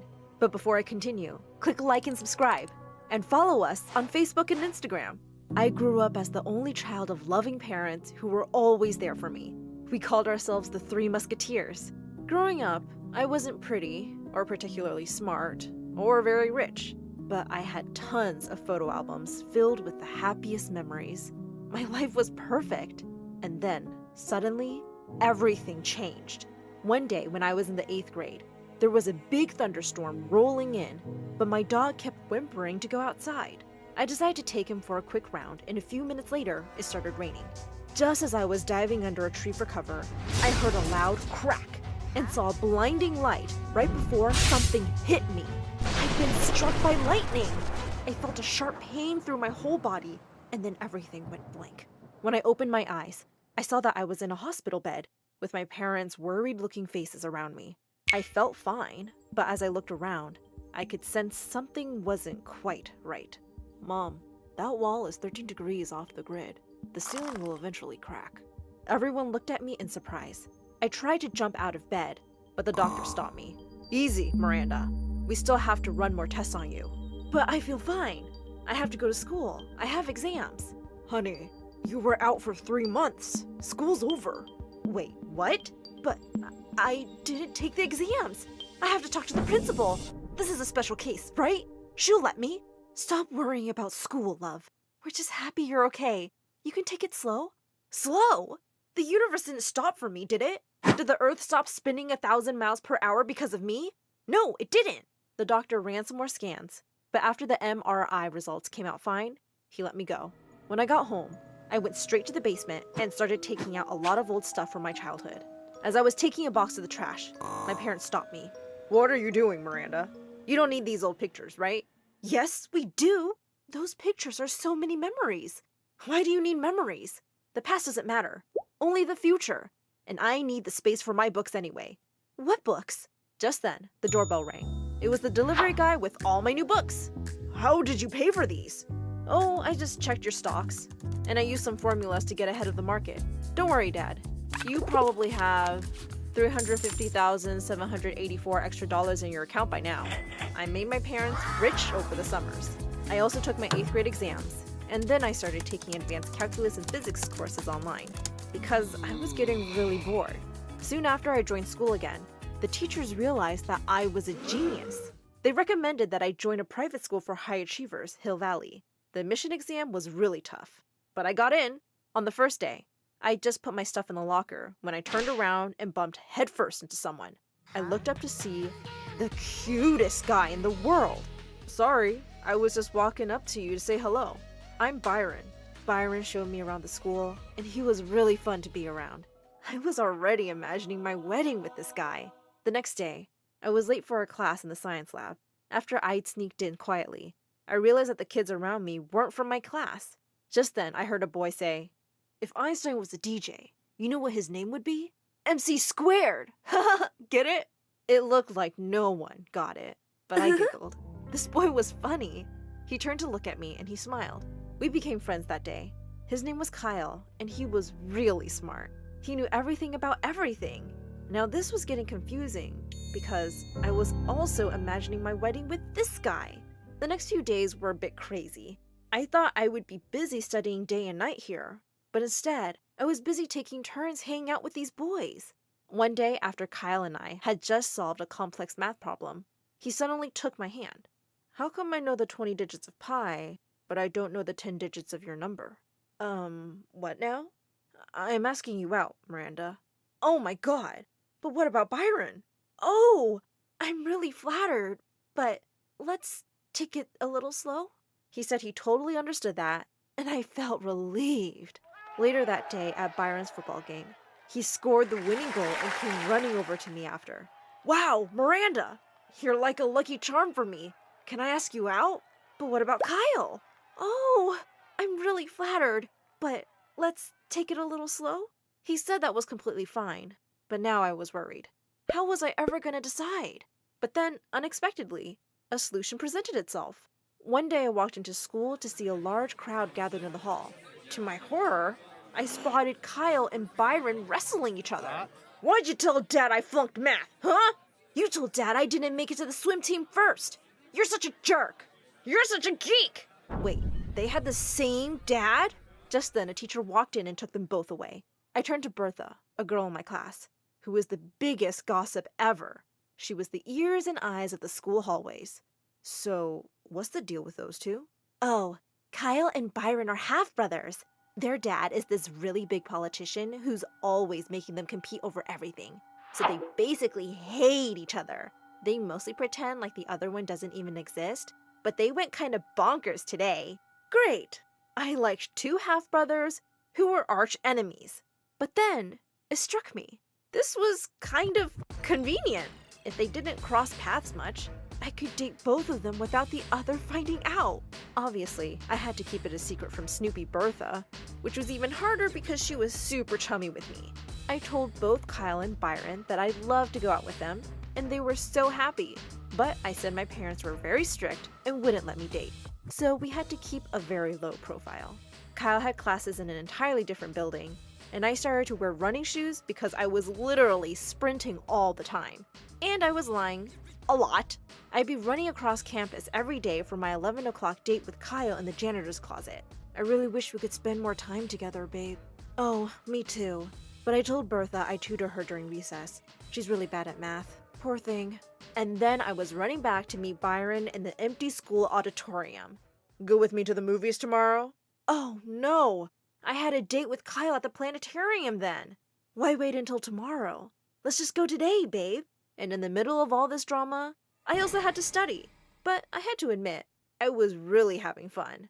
Until one day, I was in the cafeteria and Bertha came up to me in super gossip mode. You know that weird nerdy guy from the other building? Byron's brother? Yeah, barely. Kyle, right? Yeah, him. There are security cameras in the computer lab, and he was caught making out with some girl. I spat my juice out all over Bertha. Oh my god, I'm so sorry. Take it easy, girl. You seem to be more into gossip than I am. Oh, no, I just choked. So, did they see the girl? Yeah, of course. Her name's Daisy. She's in Kyle's class. What? The girl he was making out with wasn't me? I mean, okay, I was being kind of a hypocrite, right? But it still kind of hurt to be cheated on. Well, at least the decision was made for me. I would only date Byron now. And just come out openly with it. In your face, Kyle. Hey, babe, I have some really good news. My parents are really happy with my grades, and they're okay with me dating you. But he wasn't as happy as I thought he'd be. Yeah. There's something I have to tell you, Miranda. I started dating someone else. What? Why? Because I was tired of having to hide from everyone. Just then, Bertha turned up and kissed Byron. Hey, girl. I guess you've heard? Byron and I are dating. Aren't we great together? What the what? Yeah.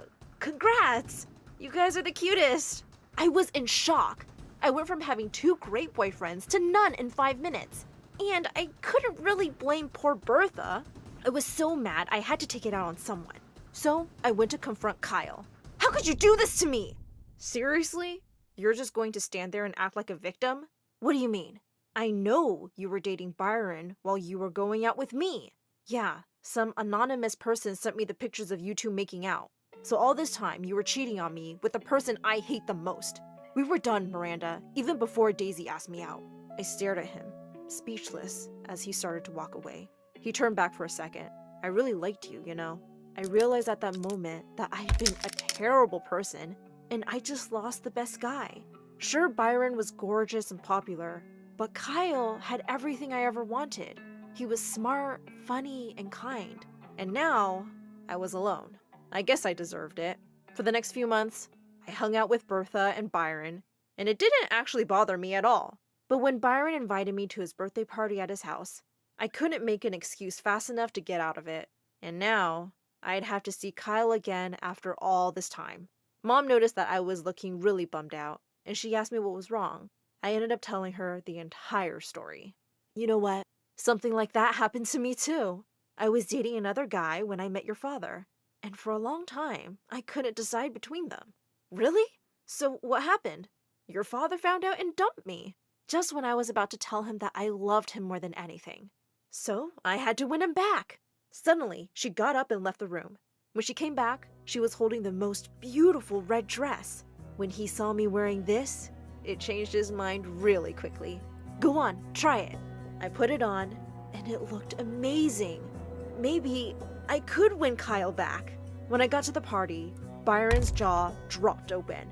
Gosh, Miranda, you look stunning. Yeah, she really does. You go ahead, babe. I need to talk to Miranda for a sec. She pulled me aside, and I noticed she looked mad. What do you think you're doing, you witch? Bertha, what are you? Oh, don't you dare play innocent with me. I know what you're really like. You were two-timing with both brothers. And now you come here wearing that dress? To my boyfriend's birthday? What? You knew about me and the boys? Oh yeah. I know everything that goes on in that school. I told Byron you weren't serious about him, and that's why you wouldn't date him openly. And I sent that picture to Kyle.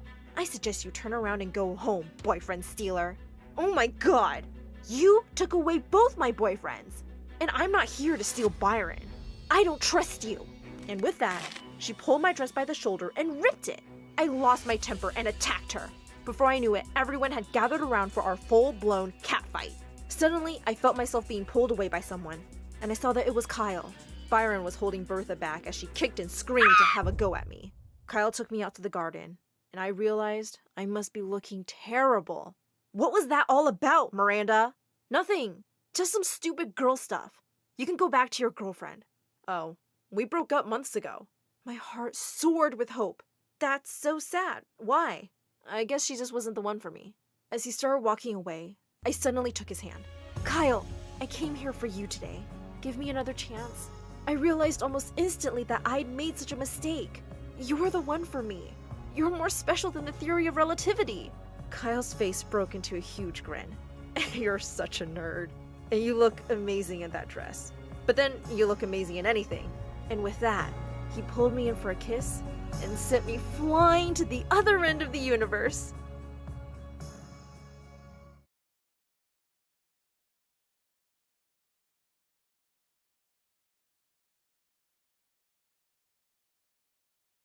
After 10 years of trying to get pregnant, the woman finally got the great news. But her happiness was short-lived. The doctor looked straight into her eyes and said, "Ma'am, your baby has Down syndrome." Months later, she delivered the baby, and it was me, born completely normal and 100% healthy. Everyone said it was a miracle, and that's what my name means. Hi, I'm Nasa from Alabama. But before I continue my amazing story, click like and subscribe. My dad had a mechanics workshop, and I hardly saw him because he worked so much all the time. Even though Mom came from a rich background, she never helped Dad with money.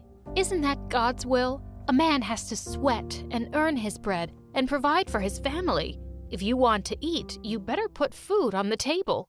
Once when I was 3, Mom and I visited him at the workshop. He was fixing a car and asking me to hand him the plier. I didn't know what it was, so I just picked up the entire toolbox and put it in front of him. He was shocked. How did you do that, Nasa? Just like that, Daddy. It's easy. Oh my God, you're so strong. Oh, my daughter. No, it's like you're my son. Why are you looking so happy, idiot? I don't want a manly daughter. Girls aren't supposed to be delicate. This is what I get. After 10 years of waiting, I'm taking her to the doctor. The doctor said I was exceptionally strong because my muscle strength and testosterone levels were higher than most girls. But Mom just kept calling me a freak. She decided to leave me with Dad every day at work to help him make more money. 2 years later, Mom gave birth to my little sister, Ella, but she was born with the Down syndrome the doctors had predicted for me. The minute we saw Ella, Dad and I were in love with her, and we made sure she didn't feel different growing up. But Mom just couldn't stop complaining about us. Why is God so mad at me? First, you came out really weird. And now Ella? I must have done something terrible in my life that I'm getting punished for. She was trying to feed Ella as she whined non-stop. And suddenly, Ella spat out all the food on her face. Gosh, I love that kid. Mom also didn't allow us to watch YouTube videos because she said it was a sin to do anything fun. She blocked YouTube, but I found this amazing app called FireGuard. I took Ella to my room and we watched videos all night long. One day when I was at Dad's workshop, a bus suddenly stopped in front of us and a man jumped off. Oh my God, girl, are you for real? You just lifted those big tires all by yourself? I'm already seeing you as an Olympic weightlifting champion. The man introduced himself as a sports coach and asked me to join his school in California. He also gave Dad his card and said he'd be waiting for us to tell him when we could leave. Dad was so excited for me, and I felt like I'd just won the lottery. But when I told Mom, she flipped out. Are you crazy? I'm not trusting a stranger and leaving the place and the wealth God's given me here. No one is going anywhere. I was super bummed at Mom's reaction, but then little Ella came up to me with a solution. What if Mom has nothing? Let's throw all her money away. OMG, Ella, you're a genius. Yes, let's donate Mom's money to charity. I found a charity organization and filled out all the forms online. But suddenly, I started to lose my nerve. Maybe this isn't such a good idea, Ella. I don't think we should do this. Oh, yes, we should. With that, she clicked on enter, and in a second, Mom lost all her money. Even Dad's workshop was in her name, and it was gone. She threw the biggest tantrum ever and even threatened the organization to return her money, but they refused, and there was nothing she could do about it. Angry and frustrated, she finally agreed to the last option, going to Cali, and she never knew it was us. When we got there, the coach showed us a small house for rent. He also assured us that he'd get special scholarships for Ella and me, and we'd be going to the same school. How can you be happy about this, Nasa? You know how Ella is. What am I supposed to do? Go to school with her and guard her from the bullies? You don't need to do that, Mom. I'll handle it. She's mine. On the first day of school, I dropped Ella in her classroom. When I entered mine, I saw no teacher there, but a girl was catwalking in front of everyone. As I tried to slide past her, she stepped on my foot with her pointed heels. I yelped in pain, but she started yelling at me instead of saying sorry. You idiot. Why did you bomb my show? I was rehearsing for the beauty pageant contest. Oh, your show? I thought this was a classroom, not a stage. Well, you thought wrong. I'm the queen of the school, and I make the rules. And I say the whole world's my stage. Wow, she seemed crazy and really full of herself. Later that day, Ella and I were eating lunch in the cafeteria when Nancy came over and said we were sitting at her table. Just then she saw Ella and she started laughing. Oh, you didn't say you have a sister? Well, I can see why. I mean, you must be so embarrassed by her. Shut up, Nancy, you're just embarrassing yourself. You can't talk to me like that. I told you, I'm the queen here, the hottest girl in school. Why? Do you have a fever? I think she does, Ella. Let's help her feel better. And with that, I threw a glass of ice-cold water in her face. The whole cafeteria burst into laughter while Nancy screamed and stormed off. So many people thought Ella was adorable and wanted to be friends with her. Meanwhile, I also started weightlifting practice, and the coach was stunned to see me lifting heavier weights than the boys on the team. One day when I came out of the gym, I saw Ella standing with a sad face outside the dance room. I asked her what had happened, and she cried out, I don't want to be here. These girls are mean. They don't want me on the team. I barged into the dance room, and I wasn't surprised to see Nancy there. Hey, why did you tell my sister she can't be on the dance team? What's wrong with her? What's wrong? Are you blind? It's obvious she can't do fast moves with us, and we don't have forever to teach her. Now be off with your dumb sister. I totally lost it. I walked over to their sound system, pushed over the big speakers, and wrenched out all the wires. As Ella and I walked out, she turned around and locked the door from the outside. That was an awesome moment, but we got caught and ended up in detention. And Mom went nuts when she found out. God, I knew this would happen. Ella is not like everyone, and she can't be with everyone. You were unkind to that girl, and that makes you two sinners. I'm going to go pray now. I don't want to go to hell with you. Our daughters are not unkind. I'm sure there was a good reason. But before he could finish, Mom just pushed him aside and stormed off. Mom is just terrible. The next day at school, I looked for Ella during recess, and I couldn't find her anywhere. I was running all over the place, feeling panic rise inside. Where could she be? Just then, I spotted a grand piano in the corridor blocking the janitor's closet. As I stepped closer, I heard Ella crying out for help. Oh my God, Ella, I'm here. I'll get you out, sweetie. With one big push, I swept the piano out of the way and opened the door. Poor Ella came tumbling out in my arms, crying like crazy.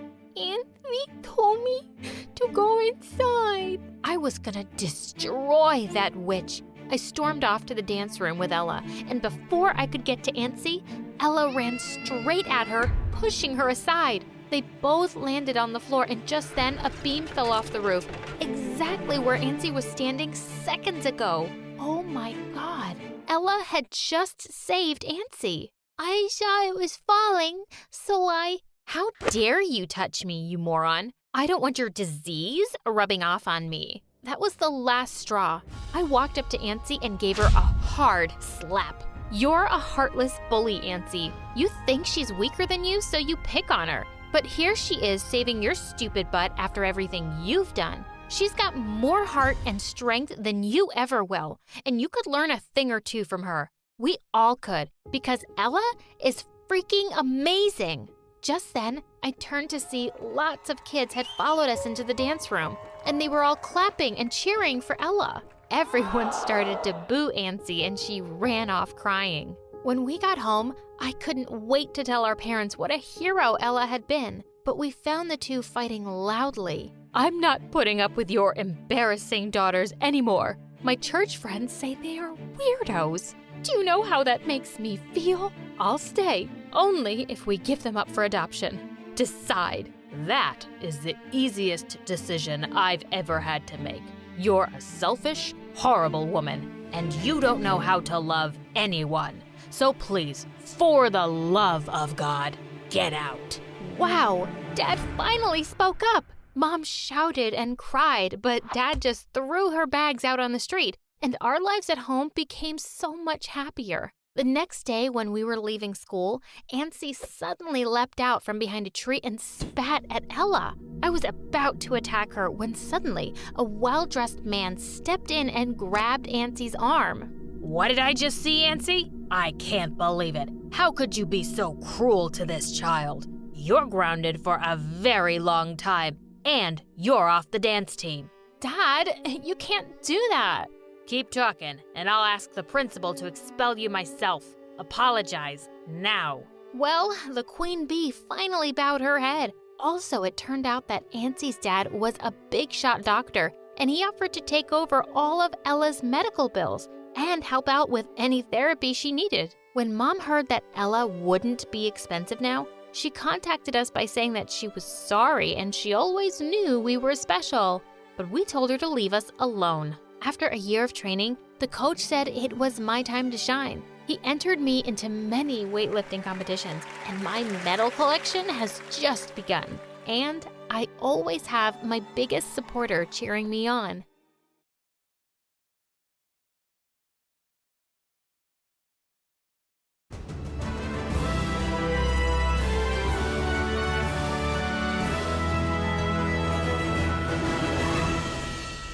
It was the worst day of my life. There was just no other way to put it. I'd been super excited about being selected as the lead for the school play, and that too over Jessica, the head cheerleader, who was always trying to one-up me. But just as I was celebrating my small victory, she walked up to Brody, my boyfriend, and the male lead. Then without any warning, she kissed him in front of everyone. When she pulled back, Brody looked stunned. But to my utmost horror, he grinned and said, "That was hot." "Hey, get away from him." "Oh, no, don't. Babe, listen.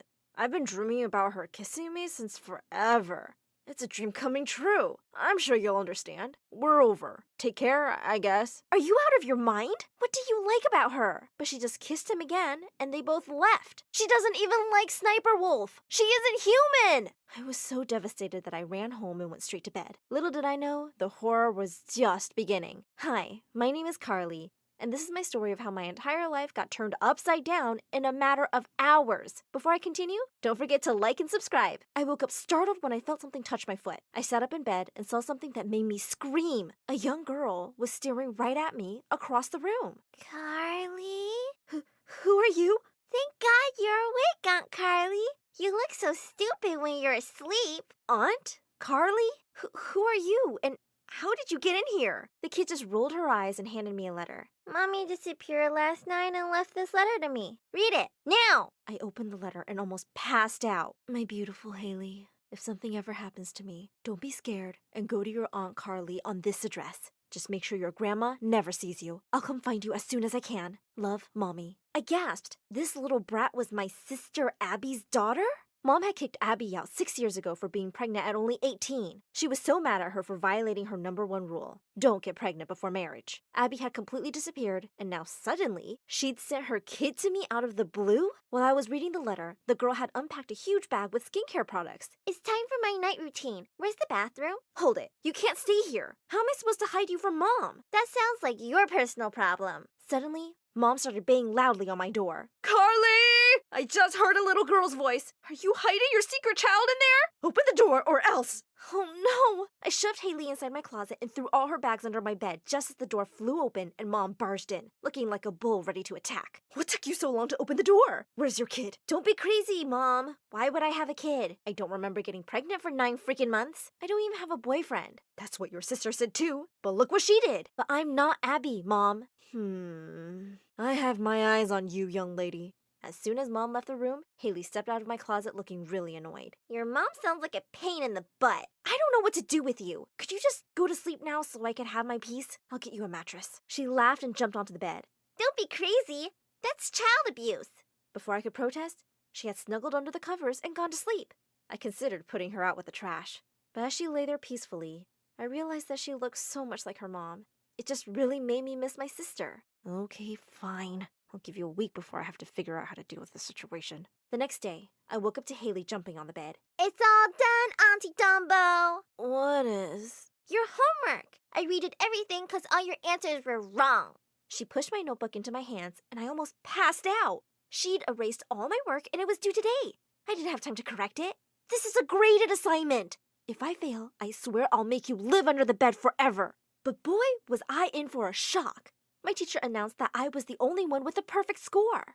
After class, everyone surrounded me in the hallway and someone said, if you do my homework, I'll pay you $50. I'll pay you $100. Before I knew it, I already had 20 people offering to pay me good money and everyone wanted to hang out with me so I wouldn't turn their work down. After school, I rushed home with a brilliant idea. I told Haley I would keep her if she did everyone's homework. You can help me be popular and I'll take you shopping. You've got yourself a deal, sister. And popular I got. Not only was every other guy dying to hang out with me, but more importantly, I had Brody's attention again. One day he stopped me in the corridor. What do you want now, Brody? Carly, I'm so sorry. I was so stupid, and I never should have broken up with someone as smart and pretty as you. You're right about that. I just need your help to pass this one class. Please, please tell me you'll help me, or I'll think you haven't forgiven me. Okay, fine. I'll do it. Thanks, babe. This means the world to me. I took his assignment and gave it to Haley. She took one look and said, Brody, is this the boy you've been crying over in your diary who was such a jerk to you? You read my diary? Just mind your own business and stay out of adult things that you don't understand. And make sure you do this assignment really well. A few days later, I woke up and found Haley sleeping at my desk, next to the pile of assignments she'd been working on. I noticed a small piece of paper next to her. It was a little sketch of Haley and Abby outside a cute little home. Under it, she'd written, I love you, Mom. Suddenly, I felt terribly sorry for her, so I decided to enroll her in my school. I marched her straight into the principal's office and dumped my calculus assignment on the table. My niece here did this. She's brilliant. You have to enroll her. You can test her. The principal rolled her eyes and wrote a question on a piece of paper and pushed it towards Haley. Fine. Solve this, baby genius. In under a minute, she solved it and pushed the paper back. Easy peasy lemon squeezy. The principal looked at it with her mouth open. She immediately enrolled Haley in the 6th grade on a scholarship for gifted kids. I felt like the world's best aunt. As soon as we left the office, I bumped into someone. I looked up to see that it was Brody, with Jessica right behind him. What did you do? You made me fail. What are you talking about? How else do you explain the F? That's not possible. And how do you explain holding Jessica's hand? You're still with her?